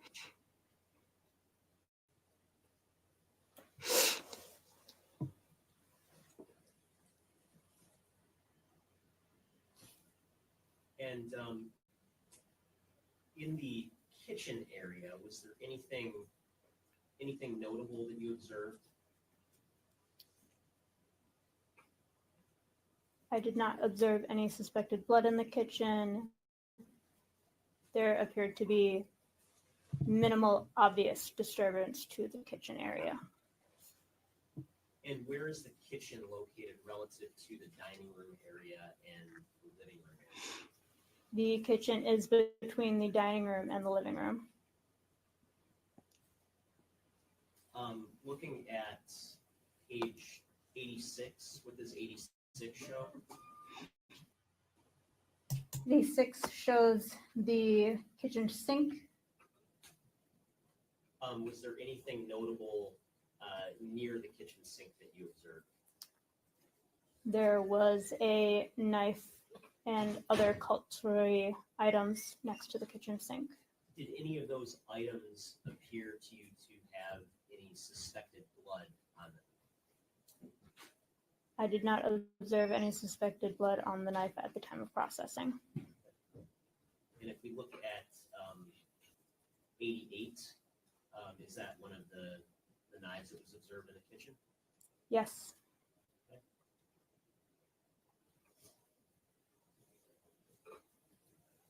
If we look at page 95, what are we looking at this point?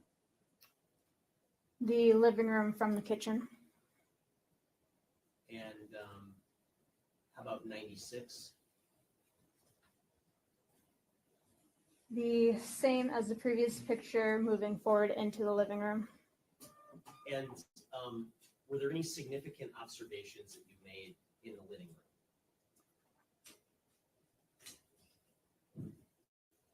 There appeared to be items surrounding the couch that were consistent with there have been a possible struggle.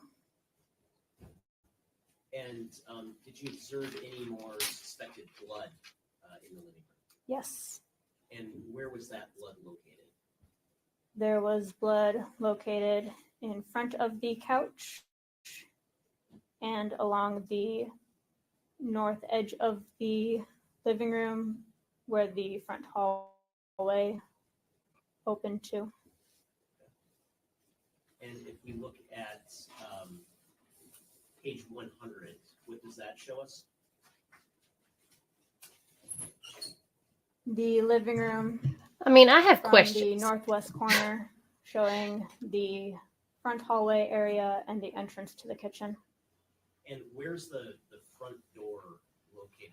They didn't search any surrounding areas for a knife. Yes, it is in the None of the shrubbery. left corner. And 101, what does that show us? He's just walking away from the scene. He's not running with a knife in his hand. A glass door to the backyard area of the apartment. Okay. And how about 102? What does that show us? A close-up of a lock on the glass door. Okay. And in the this first one, 101, is that the position that you found the lock in when you came into the residence? Yes. And would that be in the locked position or unlocked position? I mean, that particular one would be in the unlocked position. Just to clarify, so 102, does this show where us did locked? people dump their trash? Do they have individual trash cans or their dumpsters? You wouldn't think to check around the neighborhood. I do not know for certain. Okay. For a murder weapon, look at that. I mean, this is a very, very aggressive scene. The area directly in front of the couch. And how about 107? What does that show us? The area in front of the couch from the south side of the couch. And was there anything significant? And then if her friends kept saying, like you said, that they're all saying that they knew that she kept her door unlocked. Well, if they knew it, there was the ex-boyfriend knew it. In this photo. Everyone seemed to know it was common knowledge that she kept her doors unlocked. Vape type pen observed towards the upper left corner. So that, I mean, if everyone knew that, then anyone could have And looking at 109, what does that done show it. us? That's, you can't just pin it on Michael and be like, he did it. Everyone's a suspect. You can't open and shut this case that fast. It doesn't make any sense. A bowl of or container of dates. Dates? Yes. Okay. And this might be a silly question, but the Unless his fingerprints are just all over the apartment. Banana peel. And he rolled in the blood with her. Was there a banana tube in there? To the best of my recollection, just the banana peel. Okay. And looking at 111, what's the object depicted next to just the left of the two pillows? A flip-flop. And was I guess a second corresponding flip-flop identified? Yeah, I'm sure they were still cordial with each other, especially if they had mutual friends. I do not recall. And I'm sure she would want to be cordial. And looking at and thought nothing of it to. What's the green object? Yeah. Toward the middle of the screen. The vape type pen. Was it her vape pen or was it his vape pen? I'm just curious. Whose vape pen is it? And did you at some point use some evidence placards to mark some items? Yes. And what's the purpose of using placards for marking items when you're at a crime scene processing? To help visually place items in photographs, particularly items that may be too small to be visible in a wider shot, and to associate a number with evidence. Okay, looking at page 117, do you see the placard number 1 indicated there? Yes. And what was placard number 1 placed there for? A contact lens. And if we look at exhibit 1, I like the way slide 18 on exhibit 10. Brian Brown's opening statement. He's like, A closer image of placard and maybe one he and came the across contact some lens items, and maybe he came across some rubber gloves. that was located. Maybe he put those on. Is that in the living room? In the living room, yes.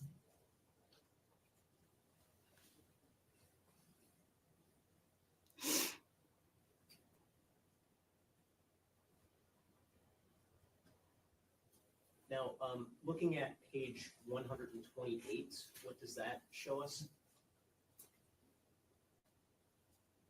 The area north of the living room couch could be termed still as the front hallway. And the floor with suspected blood. And if we look at 129, are we just moving now closer to the front door from the living room? Yes. Okay, now was there anything Ugh, significant those lawyers were about the terrible. suspected blood in this area that caught your attention? I don't think there's anything that could have defended Wade Wilson There anyway. was suspected feet impressions in the blood. Now, in your experience processing crime scenes, are you familiar with the difference between the type of impression that could be left by a barefoot as opposed to a shoe? I'm not an expert in footwear or feet impressions. Okay, and so would you be comfortable testifying as to the nature of the impression? See, this is the kind of stuff people should have out there. Like, people should be more like talking about this kind of justice instead of focusing on people who don't deserve it. 131, what are we looking at here? They should be talking about A laptop. people who are being on a wrongfully side table accused at the north edge of the instead of putting couch. people on a pedestal that shouldn't be. Suspected blood. Okay, and how about 133? What does that depict? Because I really can't stand when they're The putting people area on north of the pedestals, couch building damn or statues for what people who don't can still deserve be it. considered part of the And front we got people hallway who are literally floor being tried right and before our the eyes, stairs to the and basement nobody's saying behind them. anything. And does 139 show more of that basement staircase? Yes. And just kind of looking at 138, what does that show us? The banister to the. I mean, I believe in our justice system, but with a you suspected literally blood had a vessel. guy confess. And did you see any other suspected blood on the basement And staircase? this special immunity that he has, does that mean he can never be tried for it, or does it just means what he says on the stand can't be used against him? There was suspected blood positioned along multiple steps of the stairs. But and he along can be the tried. Far wall Evidence can be of used the against him. stairwell. Okay, and looking at page 145, are we still near the basement stairs in this photo? Yes. And looking at page 150, does this show part of the staircase going downward? Yes. And how about 150? How about 155? Yes.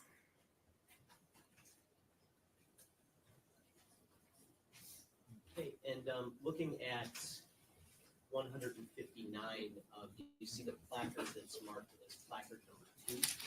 Yes. And what did placard number 2 get positioned next to signify? The green vape type pen. Okay. And if we look at exhibit 160, is that just a closer up of that? Yes. Okay. And how about page 161? What does placard number 3 mark? The gray laptop. And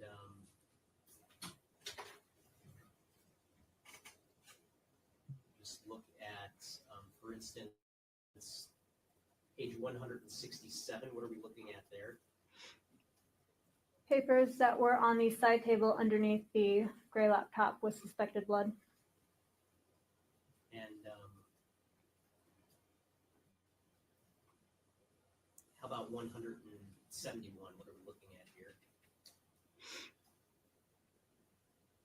Papers and a receipt that were on a table at the northwest corner of the living room next to the stairs going to the upper level. Okay, and is there any suspected blood in that general area of the living room? Not to my recollection. And if we look at page 174, what does that show us? The stairs going up to the upper level. And did you also look upstairs when you were at the scene? Yes. And just starting with page 177, are we looking upstairs at this point? Yes. Okay. And what in general was upstairs in terms of the configuration of the residence? There was 2 bedrooms, a bathroom, and a room utilized as an office space. Okay. And if we look at page 180, where are we looking at now? The southwest bedroom. Okay. And 182, is this the same room? Yes. Okay.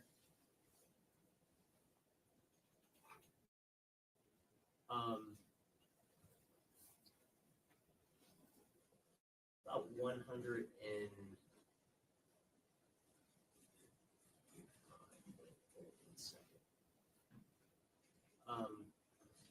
about 195. The bathroom upstairs. Okay.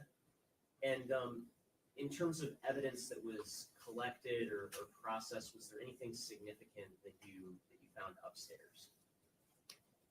We collected 4 trace DNA swabs from different items upstairs. Okay.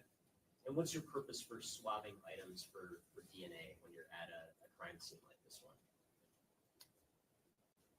For any touch DNA that may have been left on an item to be processed later.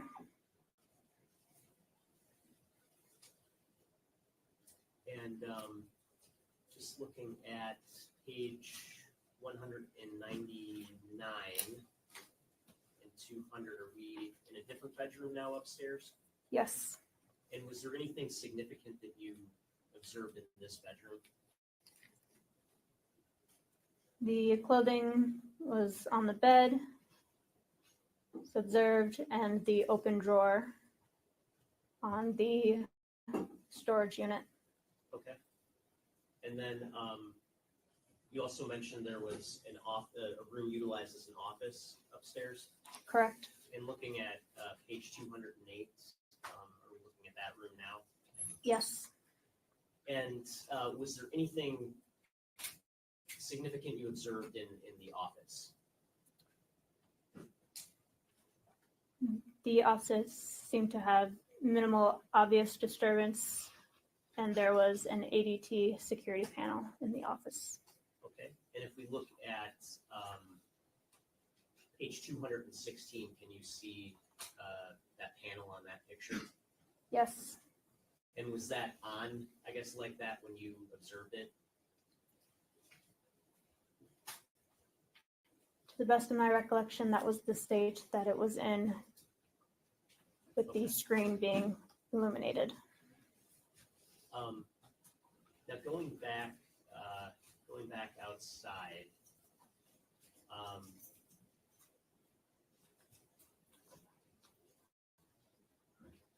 you see, that's page 218.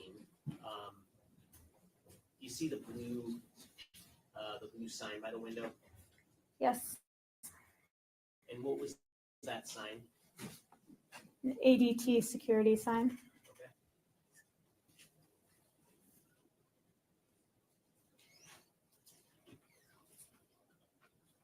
And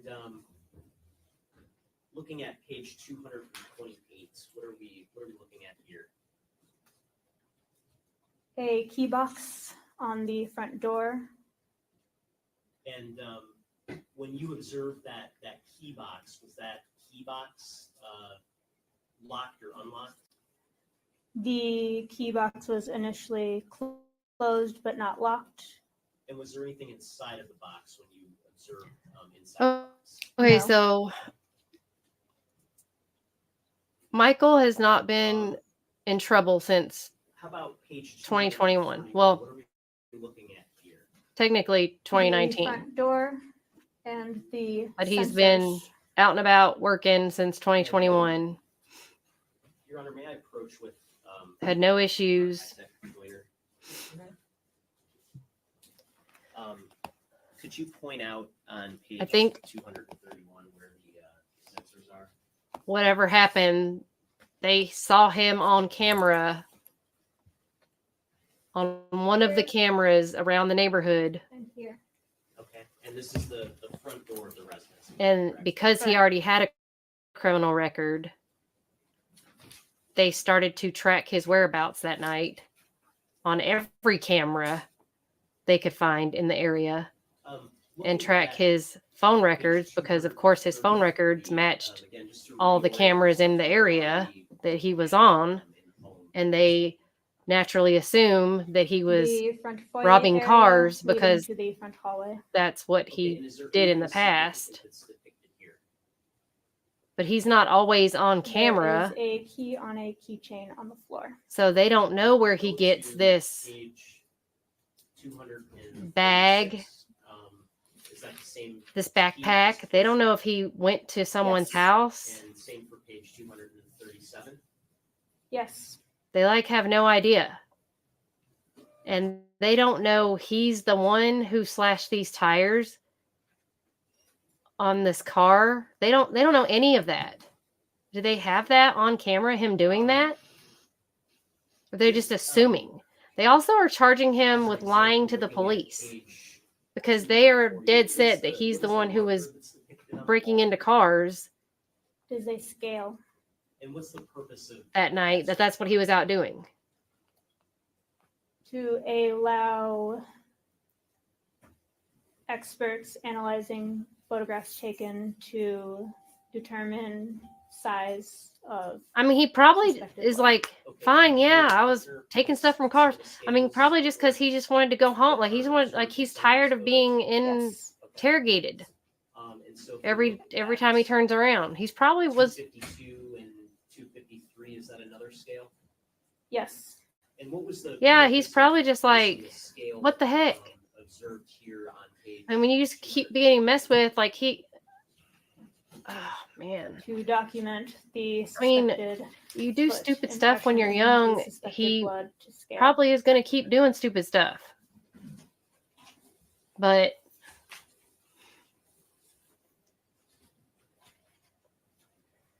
Looking at page 266, what do we see here? The Michigan driver's license for Samantha Wall. And we go back to 265.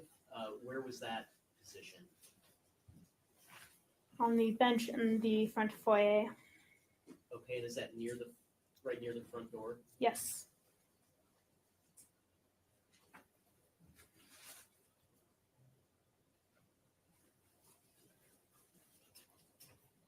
well, yeah, you can spin a narrative however you want to. Like, yeah, he was in the area. What is shown on page 279? I mean, area in front of even the if he couch stumbled across after her couch body, cushions even if and he did the that, blankets and he pillows in front of the couch were moved. And once those if he items were really out there, like he could have totally taken advantage of that situation, gone into her open house and been like, A heck flip yeah, flop I'm gonna steal some stuff. and a But cell he didn't phone. even do that. He didn't do that. And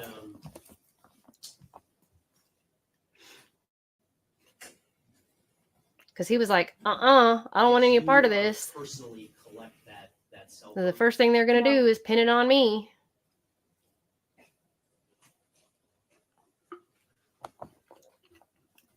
we look at 285. Are we looking downstairs now? Yes. And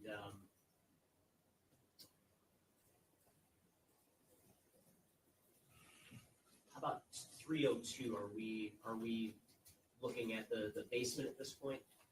Yes. And can you describe for the jury how the basement was configured?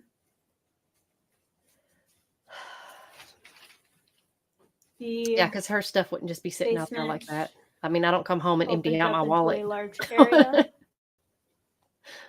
to the south and had a door connecting the basement to other basements within the complex. That's weird. And I do not want to share a basement. That is weird. If you can get to my apartment from your basement. Is that the door that you No, thank you. next to other units in the building? I know. And the condition that the door is in this photo on page 313, is that the condition that you first observed the door in when you were on scene? Yes.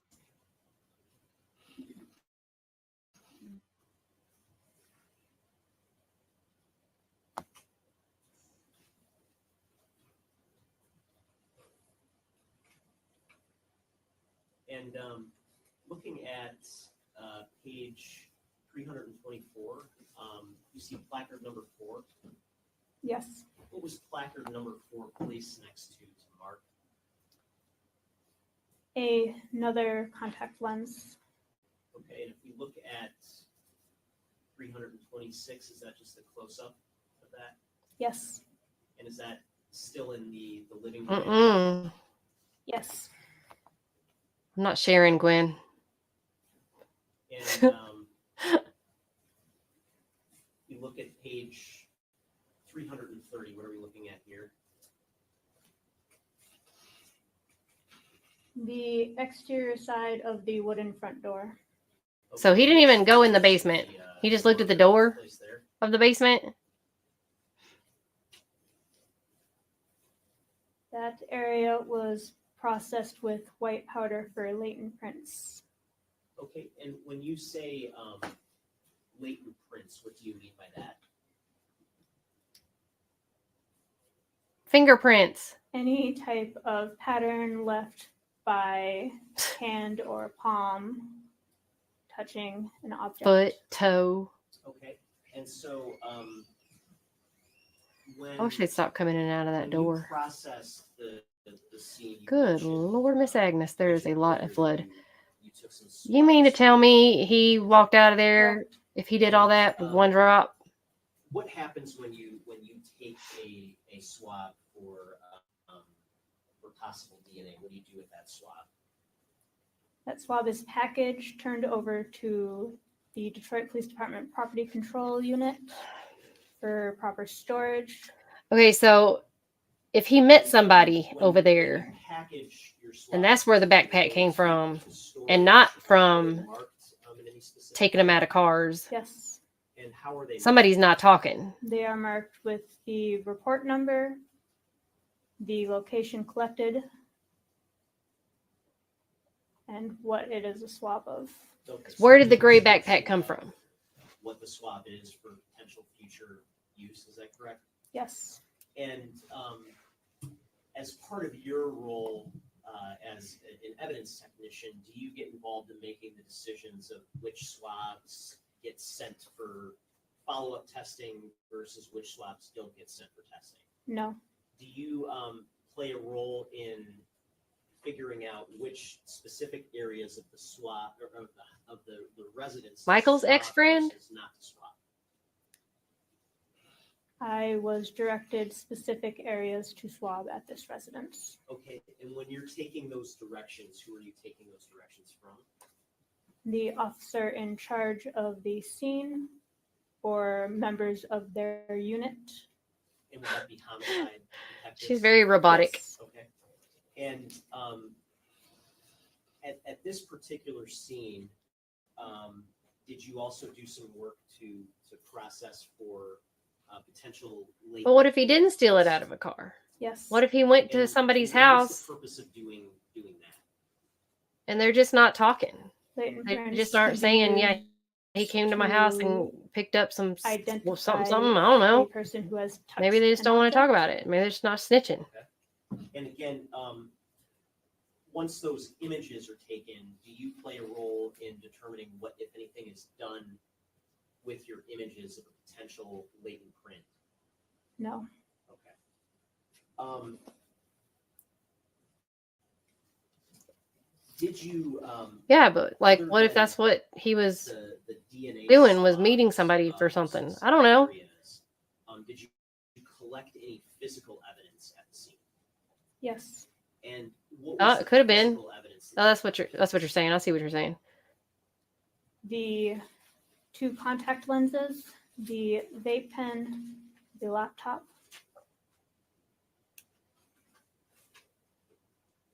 The front doorknob with the lockbox.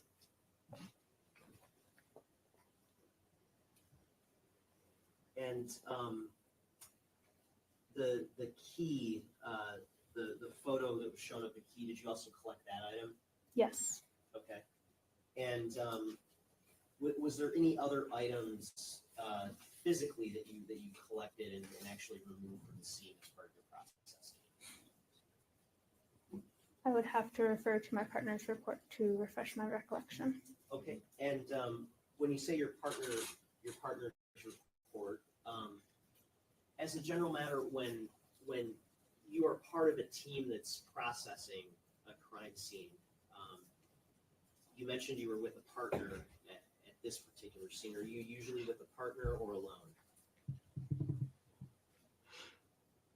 Crime scene services members operating on platoons 1 and 3 operate with a partner.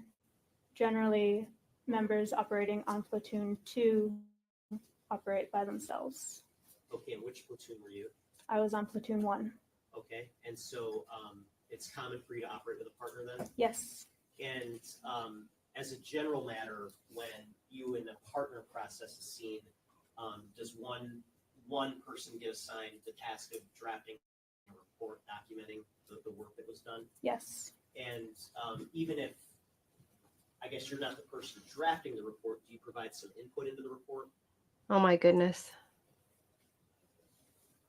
I advise Oh, what may be mentioned in the report. As my partner at the time was a trainee, I reviewed the report. Okay, and so you review I review the reports. report, Yes. in this case for accuracy. And what's the purpose of creating a report after processing a crime scene?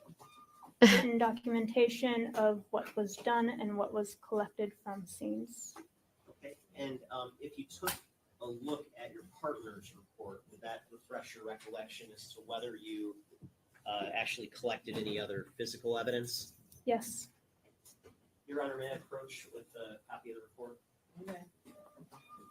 Handing you a copy of your partner's report. Why don't you take a look at that and let me know if and when that refreshes your recollection.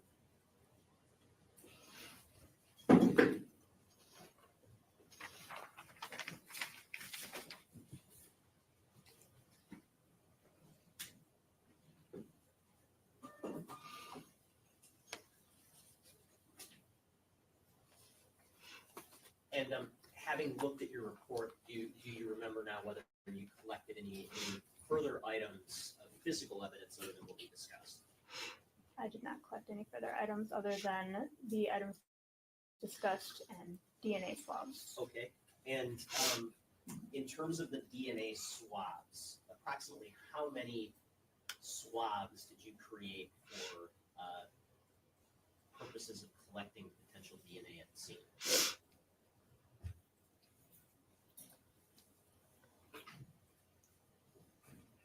There was approximately 19 swabs collected. That's what we're trying to figure out, Jane. Like it's like this bloody, horrific crime scene. Committed to memory. Things are tousled about. To And ensure he just, accuracy, I would need to there's refer to my nothing on him. Okay. Would you mind? I guess I want to go through the house like room by room to just have it put on the record what was swabbed. So, starting at the front door, did you swab anything at or near the front door area? Yes. And what did you swab at the front door area? The inner panel of the glass pane of the storm door, the front doorknob, and suspected blood found on the floor within the open doors. Okay. Was the lockbox also swabbed? Not to my recollection, the lockbox specifically. And is that because the lockbox itself was physically collected and put on evidence? Yes. Okay. So moving now from the front door area into the dining room and kitchen area, was anything swabbed in the dining room or kitchen area? The disturbed fruit bowl was swabbed for trace DNA, and the LaCroix can in the kitchen sink was swabbed for trace DNA. Okay. And then going back into like the sort of foyer and hallway area leading to the living room, was anything swabbed in that area? Multiple points of suspected blood were swabbed from the front foyer and front hallway area. Okay, and how about the living room area? Was anything swabbed in that area? The Welcome back, suspected Kirsten. blood in front of the couch was swabbed. No, he hasn't done it yet. Overturned dates were swabbed for trace DNA. Okay, and in terms of the upstairs, was anything swabbed in the upstairs area? Yes. And what was swabbed in the upstairs area? The open drawer in the southeast bedroom, a vibrator in the bathroom, a LaCroix can in the bathroom, and the open nightstand drawer in the southwest bedroom.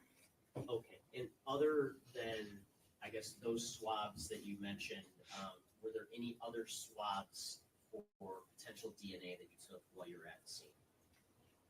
Yes. And what were those swabs?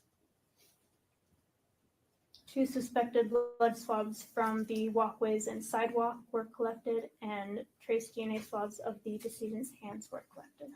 Okay. And in the walkway area, in the sidewalks outside, other than the blood that was on the ground on the cement, did you see any other blood in that area?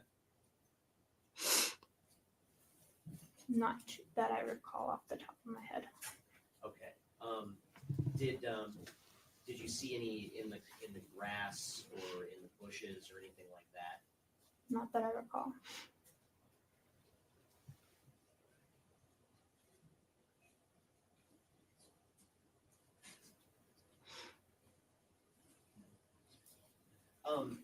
And just for clarification, because I know we probably talk about swabs a lot. What is a swab? Like, what do you do when you take a swab? Can you walk us through that process?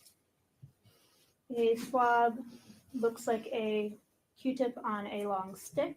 They come in a pack of 2 and are utilized together as a singular swab. Water is added to the tip to moisten the swab to collect trace DNA. The item is swabbed and packaged within the wrapper and within a property envelope. Okay. And all these items you mentioned that you swabbed and the items that you physically collected as physical evidence, do those all get packaged and placed in a secure location when you're done with them? Yes. Okay. And do they all get marked sort of in a logical way so that somebody can find them? Oh no, Yes. Jenny. That sounds terrible.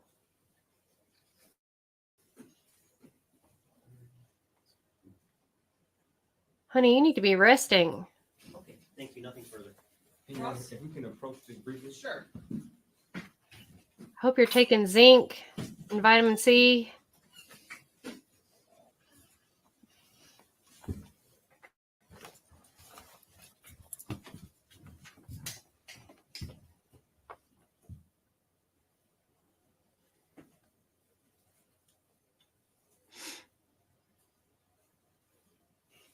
I'm laying down with a heating pad. You don't have to type anything, Jenny. Just rest.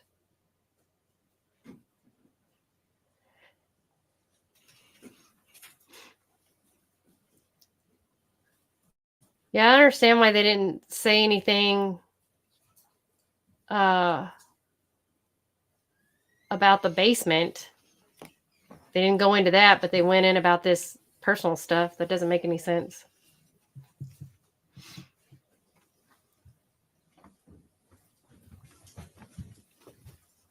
Cross-examination? Yes.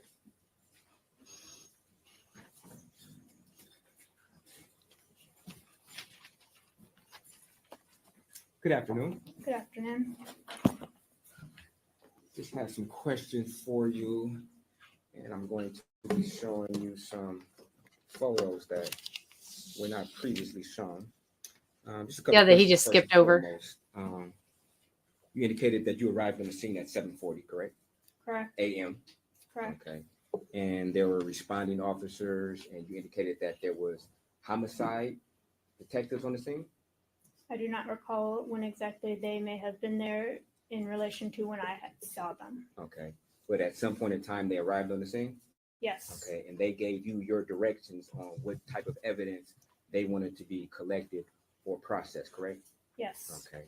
You yourself, you don't make those determinations on what is collected or processed, correct? Correct.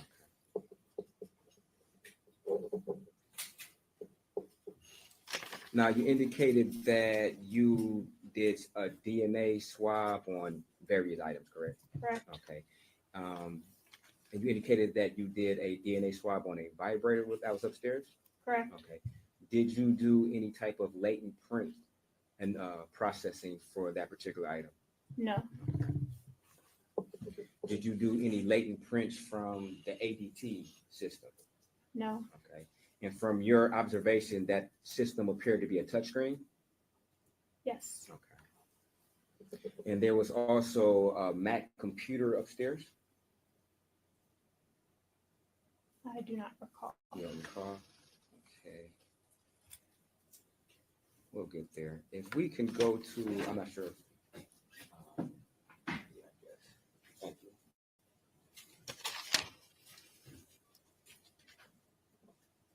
We go to slide number 59.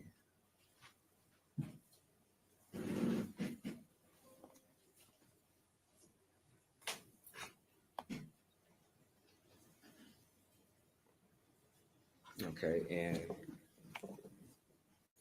just to be clear, was it you or your partner who took these pictures? I took the You pictures. took the pictures? Okay. So when the original card said roll, if we can go to slide number, I guess 1. Is there a reason why your partner's name's at the top of this particular document? That is where I write my partner's name when I write photo cards. Okay. Okay, fair enough. So we can go back to 59.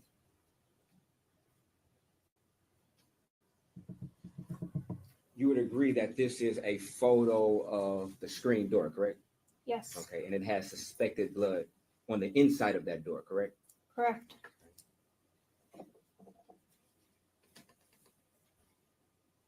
And if we can go to slide 67. And this is the actual door to the front door to the apartment, correct? Correct. Okay. And that is suspected blood on the outside door handle of this door, correct? Correct. Okay. And just to be clear, this would be from the outside, not the inside, correct? Correct. Okay. And if we can scroll to 68. And it'll be fair that this is a close-up image of that same door with suspected blood on the doorknob from the outside, correct? Correct. If we can scroll to photo 69. You would agree that this is the deadbolt lock of that same door, correct? Correct. And it has suspected blood on the deadbolt, correct? I do not recall. Okay, but it does appear from this photograph that there is suspected blood in the top left corner, correct? Of the deadbolt. Correct. Okay. My apologies, there was a glare. Okay.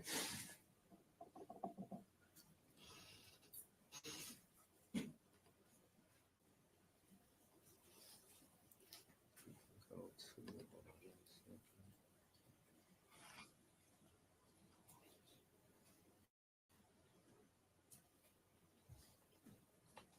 145.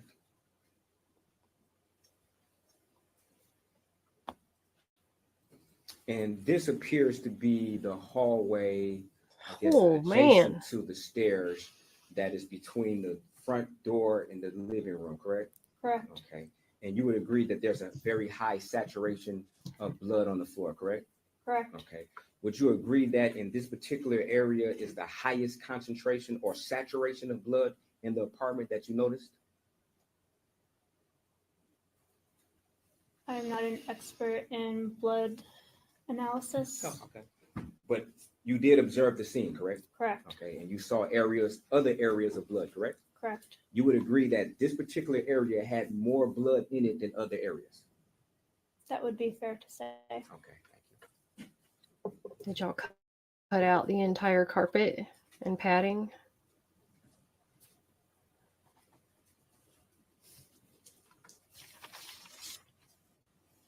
If we can go to 156. I mean, it's such a spread out crime scene. They would have had to cut up flooring. And this would be a photograph of the stairs that's leading to the basement, correct? Correct. Okay.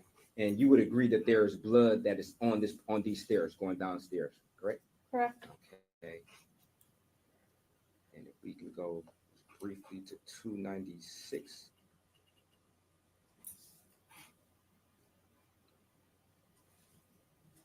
And you would agree that this is another photograph of those same stairs that had blood going to the basement, correct? Correct. Okay. Now, would it be fair that you yourself did not photograph the actual basement floor that is leading from this particular steps? I do not recall the extent of which that floor area was documented. Okay. If we can go to photograph 304. And this depicts the basement, correct? Correct. Okay. And there is a sink that is depicted in this particular photograph, correct?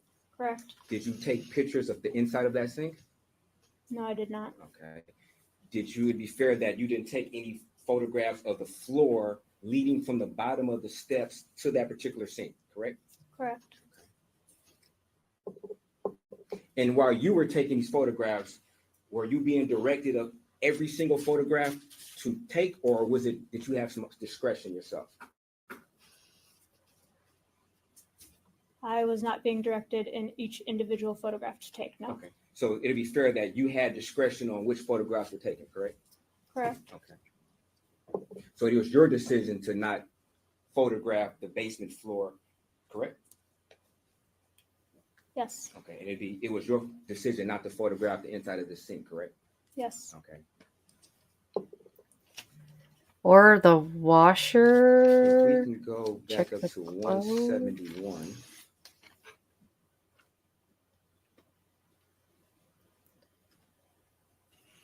Now, you indicated that this was a table that was on the main floor, correct? Correct. Okay. And from your observation, this table was not disturbed, correct? It didn't appear to be. Correct. Okay.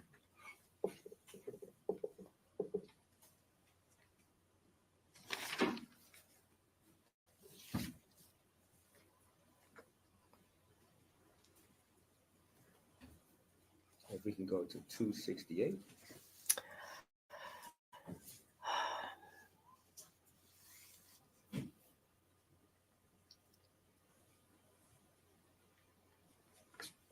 In this photograph depicts a wallet and some car keys, correct?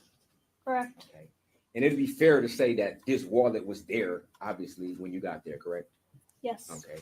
And it didn't seem to be disturbed from your observation, correct?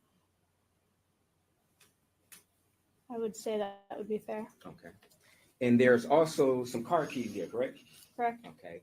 And from your observation of these car keys, it looks like it's some type of remote, correct? Correct. Okay. And on that remote, it seems like it has a panic button on there, correct?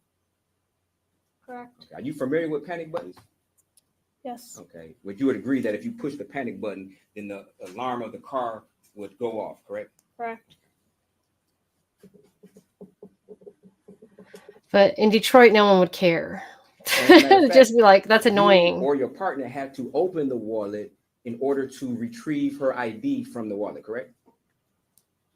To the best of my recollection, the ID was next to it when I documented it. Okay. If you could refresh your memory, maybe from the report, just to be clear. Oh, your partner's report.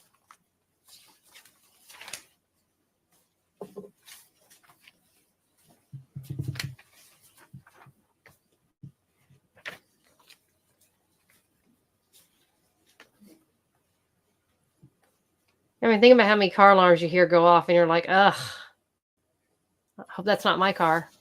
And it's not your car, and you're like, okay, good, it's not my car. Does that refresh your memory? Yes. Okay. Now, did you or did your partner have to open the wallet to retrieve her ID? My partner has it documented that the wallet contained the ID. Okay, so the ID was inside the wallet, correct? Correct. Okay, and the ID had to be removed from the wallet, correct? Correct. If we can go to slide 320.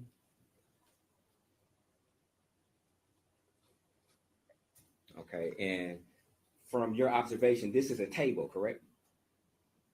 That was on the main floor, correct? Correct. With suspected blood on one of the cars, correct? Correct. Okay, you would also agree that there's money on this table, correct?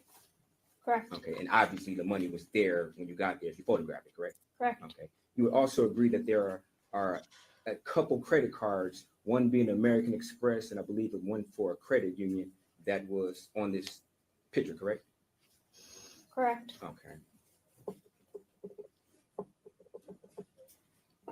And obviously those were there since you photographed it, correct? Correct.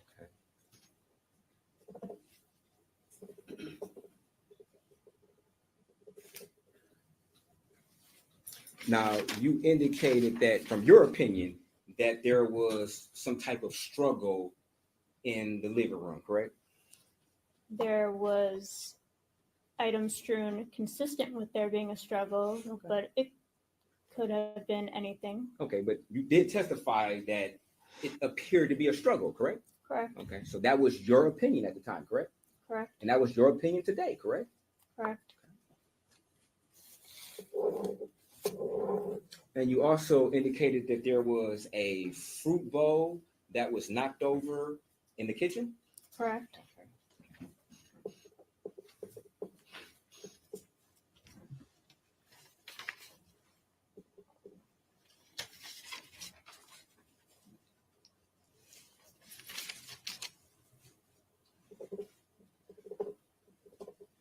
Now, you indicated that this particular sheet that was over the body, from your, I guess, estimation, this sheet was to preserve the body from unauthorized viewing?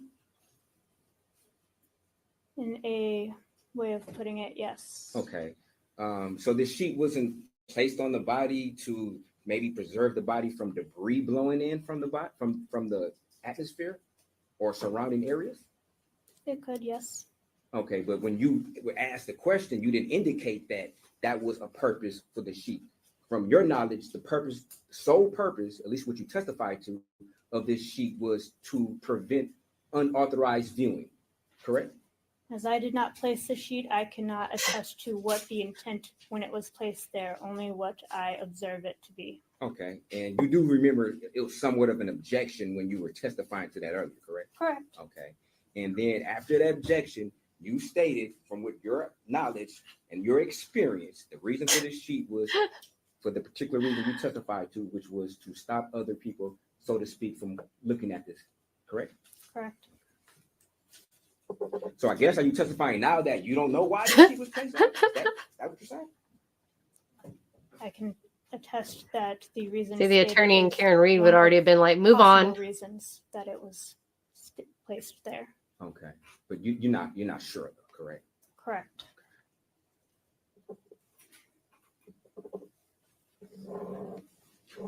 Now, you also indicated that this blood was damp. Did you collected some of the blood from outside? Yes. Okay. And how long after you arrived on the scene did you collect the blood? I do not recall an exact time frame of when the blood was collected. Okay. Did you collect the blood from the hallway where, I guess, slide number 145?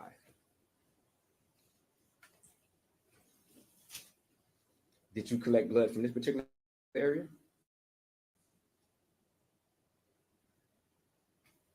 Yes. Did you? Okay. And did it appear to be damp from this area?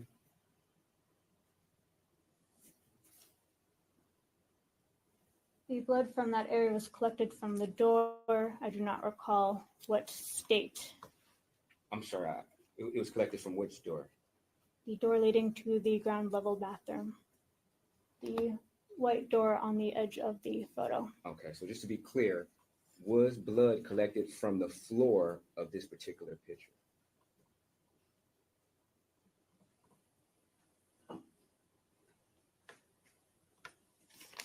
I do not recall the exact placement of where the blood was collected from the front foyer and front hallway areas.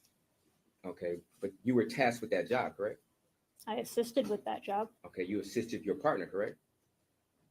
Yes. Okay, and your partner was in a training capacity, correct? Yes. Okay, so you were pretty much instructing your partner on what to do because you had the seniority in the situation, correct? I Correct. instructed her to collect blood from where the officers in charge requested the blood to be collected from. Okay, to your knowledge, if the officers in charge ever request you or your partner to collect blood from the floor of this particular picture? I do not recall at this time. You don't recall? Is there any way that could refresh your memory, such as the report you're holding? Yes, I will refresh my memory. She's like super irritated. She does have emotional range. It's just you gotta you gotta catch on to it.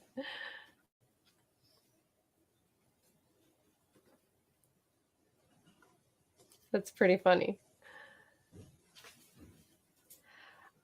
So okay. I don't know the entire, like, where was there blood on the vape? Regardless if there was or not. This is my crime recreation.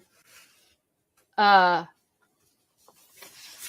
just what if Does that refresh your memory? she was... The wording of the report states that a suspected blood swab was collected from the floor of the hallway. She Or was do you headed know down to the whether or basement not the for blood was whatever damp reason. when I don't that know. Suspected blood was collected. I do not recall. You don't recall? Was that something that? And he made was it into your waiting down report? there. No. Is that something that you normally put in your report? Maybe she thought he left. And he didn't.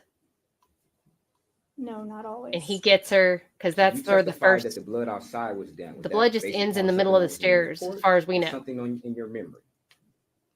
And he Based starts off my attacking her memory. there. Memory, okay. She starts So your going up, memory runs away from doesn't go him, as far gets up to to the remember hallway. whether or not this That's where the particular biggest pool of area blood is, right? blood was damp, He correct? stabs her the most My there. memory was referring to blood And next to maybe the decedent and that area being damp. he takes not off. He runs. specific He to thinks where he's blood got was her. swabbed.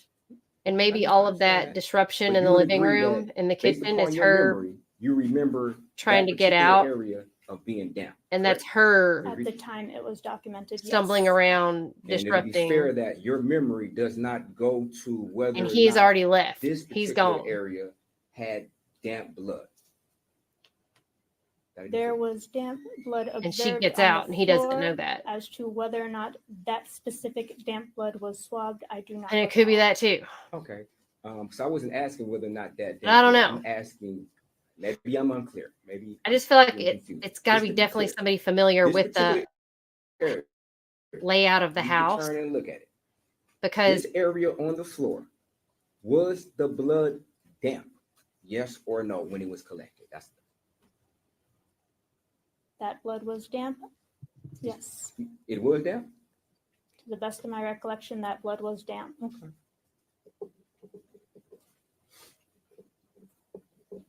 I wonder if the defense has If we could go to resources photo to get 209. a crime scene reenactment or something, because And you would agree that this is a Mac computer, correct? I'm not familiar with Mac computers. I can attest that it is a monitor at the very least. Okay. So did you ever walk around to the other side of this monitor to see if there was a computer? I walked around to the other side. I do not recall observing a desktop type item on the desk at this time. Okay. Did you lift any latent prints from this monitor? No. Okay. Yeah, Did you lift that's true, any Kirsten. She does. latent prints from the desk? No. Like she's got her jaw clenched.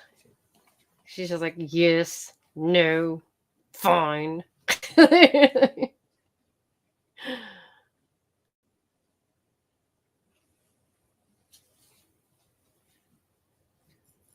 If we can go to 215. Yeah, it just seems like you would have to know the house. Like, why would you go all the way down to the basement? No, You agree that nobody there's a keyboard and a mouse of some sort there. breaking into your house is going to go all the way down to the basement. Nobody cares what's in the basement. So to be fair, that you didn't lift any latent prints from this mouse, correct? Correct. Now, as you're going through the house and you're taking pictures of different items, are you then going back to report to the detective and say, hey, I just saw a mouse upstairs. I just saw a whatever item it is, to let the detective know that, hey, this particular item could have latent prints on it? Did you do that? I did not specifically tell any officers on scene that there was a mouse on that desk. No. Okay. And it's kind of Did you also tell a them about the detective job. ADT system? Yes. Okay. Did you ever suggest and say, hey, maybe I can lift latent prints from this ADT system? I did not. And if you can go to 217. And this is the ADT system that we're referring to, is that correct? Correct. Okay, and the best of your knowledge, this appears to be a touch screen, correct? To the best of my knowledge, yes. Okay, you didn't see any type of physical keyboard that was associated with this monitor, correct? Correct. Did you, obviously you took a picture of this, do you know whether or not that black dot at the top of that ADT is a camera or not? I do not. You don't know? Okay.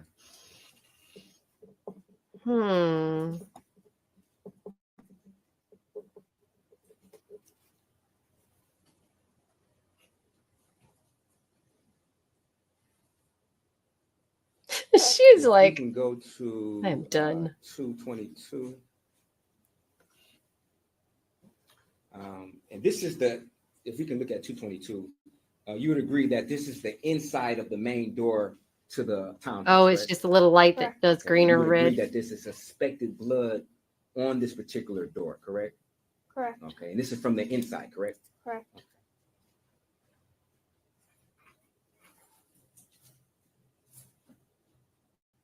That would kind of weird me out if it was a camera, though. Ah. So they say it's a light sensor, Gwen.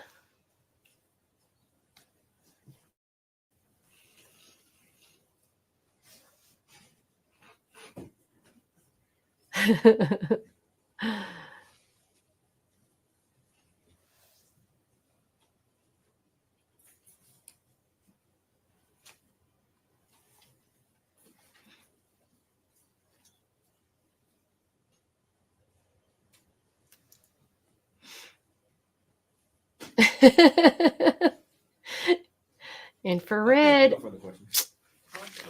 Redirect? Nothing, Your Honor. Thank you. Questions from the jury? I don't see any hands. Thank you. You may sit down. Wow, they're probably like, please make her stop. Truth, the whole truth, and nothing but the truth. Oh, this is the detective you're talking about. Is that the one?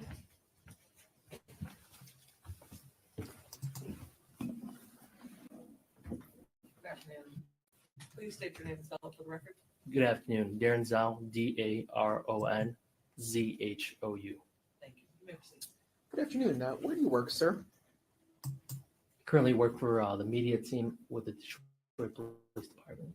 All right. And so are you an actual police officer? Yes, I'm a sergeant with the Detroit Police Department. Oh. And how long have you been a police officer for? 8 years. And were you working as a police officer back on October 21st of 2023? Yes. Now, on that date, where were you assigned? This at trial that is getting zero On that attention. date, I was assigned to the homicide unit, a Northeast division. All right. So within all the different police officers who are assigned to the homicide division, are those officers divided into separate units within that division? Yes, All right. And the Northeast division is a section of the city in Detroit? that's correct. All right. And so on that day at around 8 o'clock in the morning, did you go to the area of 1368 Joliet Place? I did. And why were you called out to that area? I was notified that there was a scene at the location and it required our response.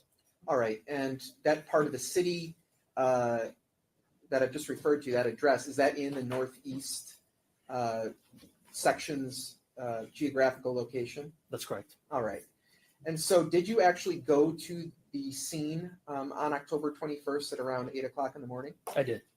And what was your role there when you first arrived? Yes, my role there when I first arrived is to just assess the scene, make notations of observations that is going on up there. There's certain evidence, things that need to be done.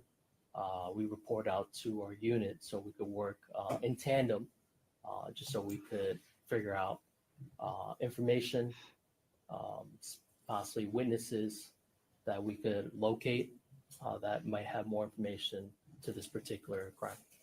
Now, are you familiar with what's referred to as a team report? Yes. And is that a report that's created within or created by officers within the homicide division of the Detroit Police Department? Yes. And what type of information is part of that team report? An announcement Yes. in the a middle team of the report night? is a document that we do as a unit.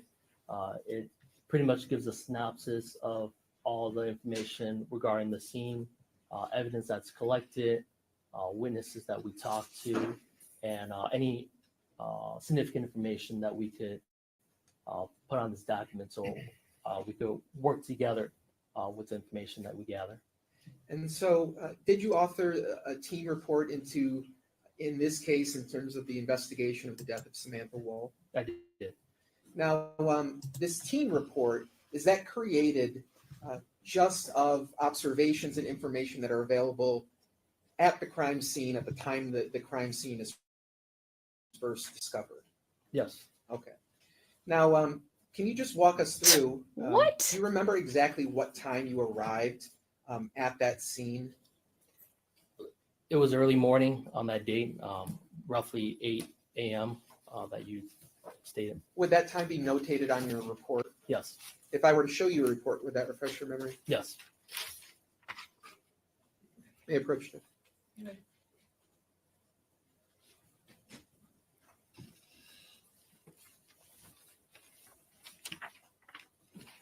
Yes. That refreshes your memory? Yes. So what time did you arrive at the scene? 8:15 a.m. So can you just walk us through what you personally did when you arrived at the scene that morning? When I first arrived to the scene, or me specifically, I approached the scene, observed the individual seen outside the location, talk with the officers at the location, see what they initially did and assessed, and pretty much work with the rest of my homicide team unit in terms of what needs to be gathered at this information, make notifications for evidence text to make the location for collection of evidence. Now, did you ever have a cause to enter the townhouse located at 1366 Joliet? Yes. And what caused you to go inside that townhome? When I made the location, information was provided to me that this location was associated to this crime that happened. The victim was in front of the location, just to the left of that entrance, and there was an open door. There was blood also bleeding up into this unit that caused us to follow up with the investigation. So when you proceeded inside the interior of 1366, can you just describe what observations you made as you proceeded into the residence? Yes. Resident, there's an open door as I walk in and approach, significant amount of blood that was inside the hallway leading into the unit in that matter. All right. Now, in terms of how homicide scenes are processed by the homicide division, typically do homicide detectives themselves pick up different objects or swab different items for potential pieces of evidence? Well, for a homicide scene, we usually leave the evidence where it is. We try not to disturb anything. My job specifically would be to notify the evidence techs, and they would ultimately do the collection. Now, in this particular case, do you remember whether there were any cellular devices found within the living room of the first floor of 1366? Yes. Describe, if you observed that. This is what I was looking for. Yeah, that device that you're speaking of was located underneath the couch inside the main den of the location.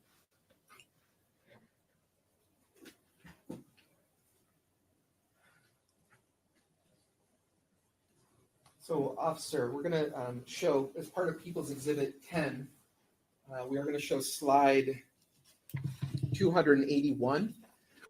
Do you recognize what's depicted in that photograph? Yes, that's the black cell phone that was recovered underneath the couch of that location.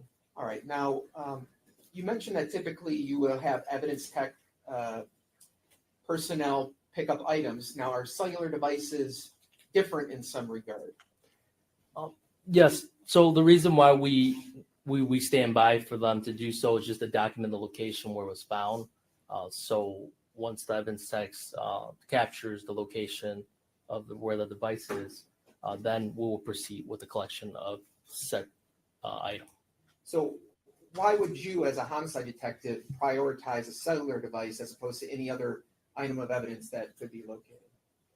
Well, cellular devices, there's a lot of information on there containing whether it's text messages, calls, anything.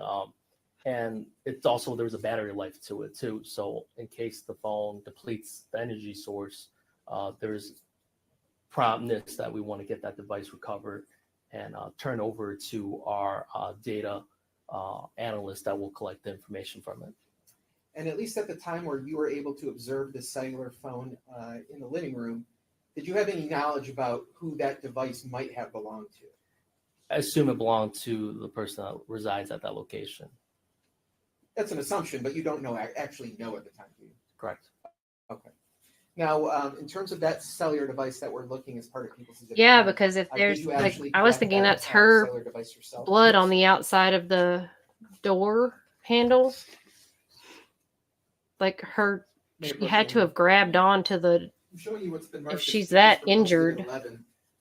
Ask you if you recognize the object I'm holding, Yes, and how do you recognize that? that's the phone that was collected from the location. And this is the item that you collected? Yes. People would move to admit people's proposed exhibit 11. I'm just curious how he has a basis of it. I mean, does he know based upon the evidence, tracker number, or is he just saying, I just remembered that this particular iPhone is the iPhone that was seized? Because it seems like a common phone. That's the only objection I have other than that. Well, how can you tell? I recall that that's the phone that was collected at the location. It's been tagged through property and placed in our evidence tracker. Is your name on there as being the one that put it in there, or somebody else did? It would be under the evidence tracker, under the report. But did you? Let me ask you this. You're looking at a picture and you recognize that picture is what you saw, correct? That's correct. All right. Now, the object I'm holding, does it resemble the object? Yes. Is it that object? It does. And you remember that from being resembling the object that is depicted on the screen? Yes. There's no question that it resembles it. No. I just want to know that he knows that this particular object is what it purports to be. Yeah. It's exact Did you phone bag that it? was seized Did you sign off on it? night or day, and place it on evidence. The evidence number is ABC, whatever. And I haven't heard that yet. He's just saying, does it look similar? And I don't believe that in the You court. placed it on evidence that night? Yes. Do you know what evidence number you placed it under? That should be evidence 112. What's the evidence tag on the subject? Evidence tag 112. Yeah, chincha. That'll be admitted. How long have you been an attorney, prosecutor, Joe Blow? Jeez. Why did that Aside take so from long? the cellular phone that we just referred to, did you collect any other items that were inside the residence? I did not collect any other evidence besides that cell phone.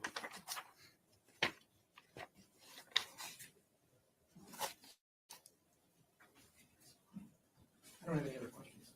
Thank you. Ross? Good afternoon, detectives. Good afternoon. Is it Sergeant? I'm sorry, Sergeant. Sergeant. Now, when you arrived on the scene, were the evidence techs already there, or did you arrive prior to them?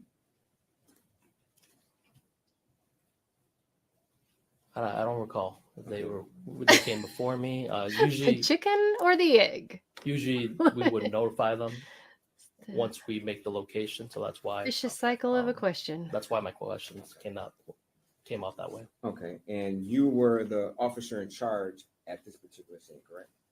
I was one of many officers that arrived at the location, but we have many officers in charge at this time. It was not specified who was in charge of this was it? location. Okay. Did you ever direct the evidence techs to process or collect certain evidence?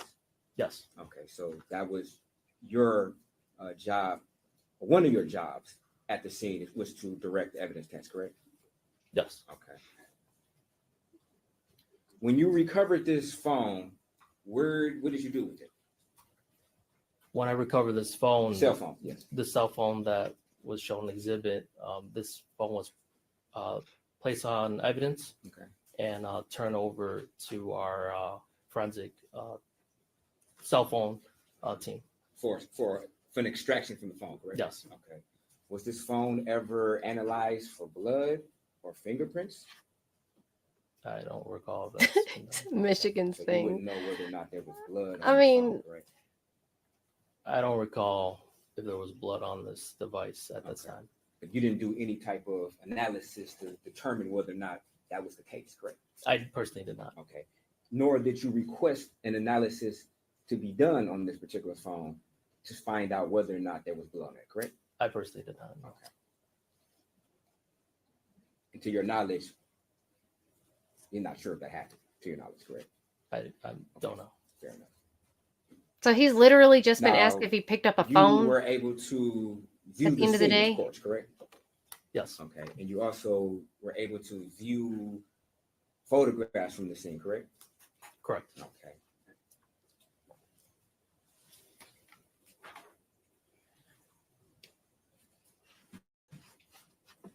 And you noticed in the, I guess, dining room, there was maybe the kitchen, a fruit bowl that seemed to be knocked over, correct? Yes. Okay. And from your observation, it seemed like there could have been a struggle, correct? From my observation, it was disturbed. The fruit bowl. It was disturbed, okay. And did that ring a bell in your mind as when you looked at that particular bowl that it was disturbed at a crime scene? Yes. I mean, it looked like it was knocked over. Okay. And part of your job is to find clues, is to look at the evidence and the little nuances to see if it paints a picture in your mind, correct? That's one of many facets of my job. Of course. And if you see certain things like maybe knocked over that normally may not have been knocked over, you try to deduce whether or not it appears that it could have been a struggle, correct? That's fair to say. Okay. And you also looked into the living room, correct? Yes. Okay. And you saw like maybe pillows on the floor, correct? Yes. Okay. And from your observation and from your training and experience, it appeared it was a struggle in that room also, correct? Sorry, can you repeat your question? From your training and experience, when you observed the pillows that were on the floor in the living room, in your mind's eye, you came to the conclusion that there could have been a struggle in this room, correct? To answer your question, items were disturbed in the location. In terms of struggle, I can't really speculate to what type of involvement that happened there. Okay. But as far as being a detective, sometimes you have to speculate, right? You have to look at certain clues and try to arrive to an answer, correct? Sure. Okay. And in this case, you looked at the clues and you arrived at an answer, correct? Or at least what you believe to be an answer, correct? We had theories in our investigation. I mean, those are just things that we look into. Absolutely. But in terms of what specifically happened, we let the evidence speak to what actually happened at the location. Of course. And one of your theories, it could have been a struggle based upon the evidence as it appeared to you, correct? That may be one of the incidents of theories, yes. Okay, just to be clear. So one of the conclusions or theories, one of the theories you had was there could have been a struggle, correct? Fair. Okay, thank you.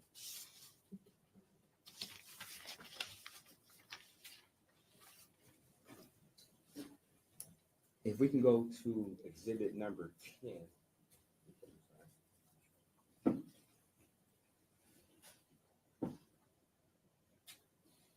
This is nutty.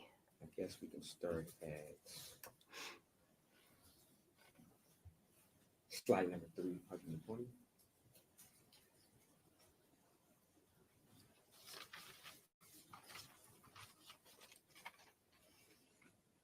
And Sergeant, you were able to, you see this picture, correct?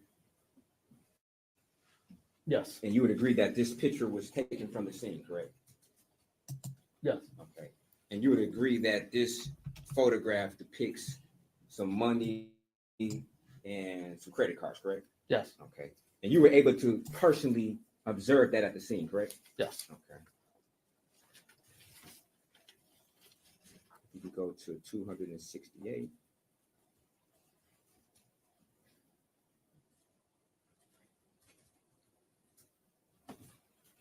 And Detective, you were also able to personally observe what's depicted in 268, which appears to be a wallet and a key fob, correct? Yes. Okay.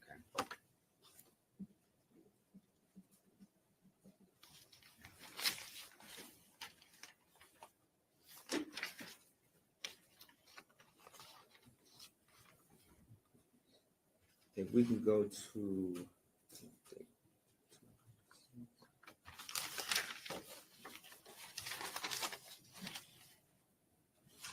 251.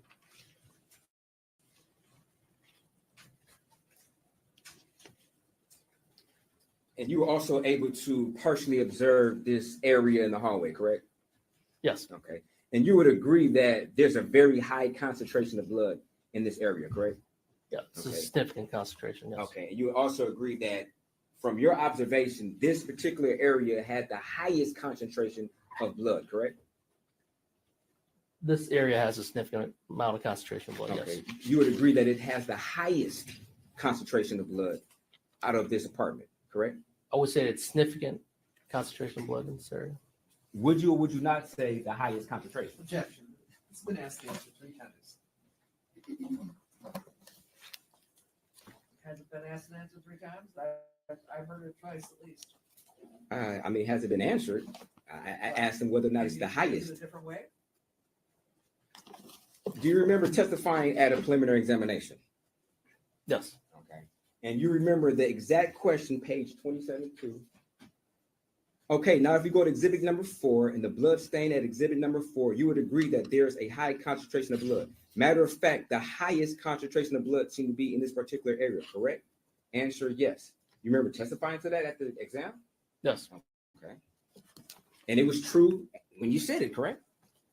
Yes. Okay. So you would agree that this particular picture has the highest concentration of blood in the apartment, correct?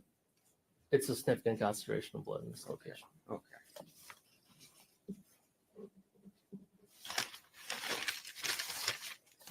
Now, were you aware that this apartment had a Macintosh, a Mac computer upstairs with a mouse and a keyboard?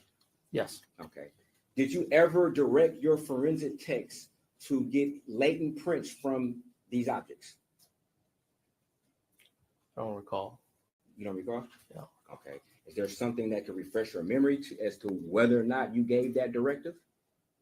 I don't know if I gave that directive, but I don't recall that being done. Okay. So to be fair, that you did not give that directive, correct?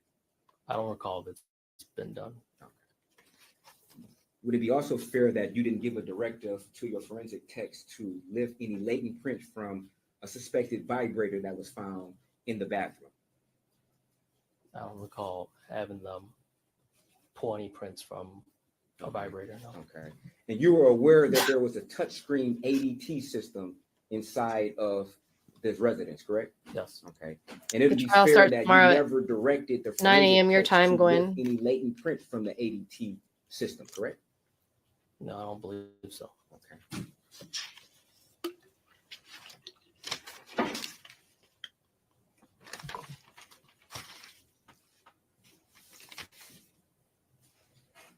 Now, as a detective, are you familiar with robberies as part of, I guess, investigating homicides? I'm familiar with investigating homicides. Okay. And are you familiar with investigating, I guess, a theory of a particular robbery if you're investigating a homicide? That's something that we would consider. Okay. But, Okay. And certain variables that you consider are whether or not it looks like certain items were ransacked, drawers open, correct? Yes. Whether things were taken, correct? Yes. Such as maybe money, That would be an item. Yes. such as a purse, a wallet, correct? Those are things to be considered. Yes. Okay. Another thing could be a computer, correct? Yes. Okay. Another thing would be car keys, correct? Sure. Okay. And you would agree in this particular resident, there was money that was in plain view that we saw earlier, correct? Yes. Okay. That didn't seem like it was disturbed, correct? No. Okay. You also agree that there were credit cards in plain view, correct? Are you referring to your exhibit earlier that you showed? Yes. Those were all inside the wallet. They weren't out On the displayed. So you're telling me that the credit card, which was in a separate place next to the couch, was removed from the wallet and then placed on the table by the couch? Those items are documented as captured by evidence text. Those items would be removed from the person to know exactly what items were in there and then taken a picture of. Okay, so if we can go back to slide number 268.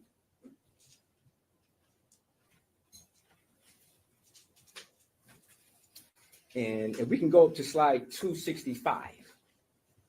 I don't know if y'all can, but I can literally hear everything that's going on in this courtroom. And you would agree that there is a ID that is outside of the wallet, correct? Yes. Okay. And from your understanding, the forensic tech took that particular ID out the wallet, correct?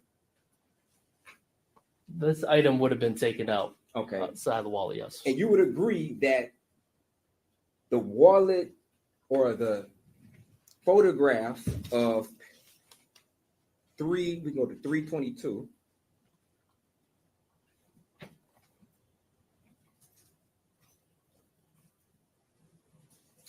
You would agree that this is in a very separate area than what we just previously saw. So just to be clear, you're telling us that somebody took the money in wallet, the money in credit card out of the wallet and moved it all the way to a separate part of the apartment just to document it? Is that what you're telling us? Yes, the items were taken to capture all the items that were in the wallet. And this. Okay, but you would agree that there's nowhere in this photograph there is her ID, correct? You would agree that her ID is not in this photograph, correct? That's correct. So you're saying that in this photograph, You hear that? You're saying that allegedly her contents of her purse were removed and placed at another location, but you forgot to take out her wallet, which was also inside of her purse? Is that what you're telling us? Can you repeat your question? You can visualize what we're looking at, correct? So you're telling us that the contents of her wallet were allegedly removed and placed on this table in the living room, but you failed to place her ID or driver's license in this same photograph, but allegedly it was also in her wallet. Is that what you're telling us? Yes. Does that make sense? So you're saying that the ID is not captured in this photo. That's Yes. correct. Yes. But those items, in my understanding, if I could recall, that they were items from that purse. Okay. From your understanding, will you just base it upon your memory? Nowhere near the Based purse. on my recollection of what happened. Okay. Do you have any report that would substantiate this theory of yours? If it's provided my team, Okay, but you knew you were testifying today in court, right? Yes. And you read a report prior to coming, correct? Yes. Okay. And after reading that report, do you remember anywhere in that report where somebody indicated that they took all of these contents out of her purse? Oh, we're gonna watch this trial live we can tomorrow, Go Kirsten, to 320. at 8 in the morning, my time, 9 Gwen's time. I don't You know would what time agree your that there's time. blood on one of the cards, correct? So I'm gonna catch up on this too. You would agree there's blood there, or suspected blood. I'm sorry. He On said, two of the cards. You would agree to that, correct? Right. Okay. So what you're saying is they were Have a good there was night, blood get on some these cards rest. prior to taking them out. So Is that I'm referring to. what are you referring to? I'm referring to the credit card, if I may. That was possibly one of the items from the wallet. These other cards, I have no idea. From looking at it now, they were at the location at the time of that incident. That wasn't taken out. Okay, so you said possibly. So would it make All right, sense Jenny, to we're gonna move watch this something trial from tomorrow, another so I'm gonna try to location catch and up place on it this to a location where before things tomorrow, are 'cause already there's a lot. existing and then photographing it? Does that make sense? No. Okay. This So defense attorney is thinking eating him back, alive right you're now. telling us that as the detective, sergeant detective on the scene, you're telling us that's what happened. That Okay. these contents were So taken just so from you her guys purse know, I and then spoke to this moved attorney. to another location and then photographed with other And things that were hopefully he's already going to there? be on this channel and we're going to have a that what you're saying? conversation with him. I'm seeing that some of the contents that was because inside her purse. I feel like were taken out to look at. we're not putting enough photographed. attention on And in my Michael's case. understanding that these No one may on the have been internet cards. is. They may be So we cards, need to give okay. him some attention. even though this channel's small, hopefully someone will Would catch you agree on. that maybe only thing So, that was removed? all right, and Gwen, we're gonna photographed get from off. her I'm gonna purse catch up was on this, her driver's and license? we're gonna watch it live And it's possible tomorrow, that and you're I'm gonna go on confused TikTok and as to everywhere and what try to get some actually was attention to this removed from her case. purse. So Correct. maybe if you Perhaps. guys can tell other people, And you would we're gonna go agree live that her tomorrow purse, and if we just can try to go get back some to attention to this case. Thank you for letting me know about it, Gwen. I really appreciate it. You guys are great. I will see y'all later tomorrow. Get better, Jenny, or if we can pan and get out some rest. 322. We can go to I will talk 322. to you guys tomorrow. You would agree that this is a table that seems adjacent to Okay. the couch in the Talk to living you room, guys tomorrow, correct? and we will That's hear. correct, I'll okay. let you know what I And hear this is from where the credit Mr. cards and the Brown money's at, correct? Friday. Yes. Okay. Good And if night. we go back to 268. Auf Wiedersehen.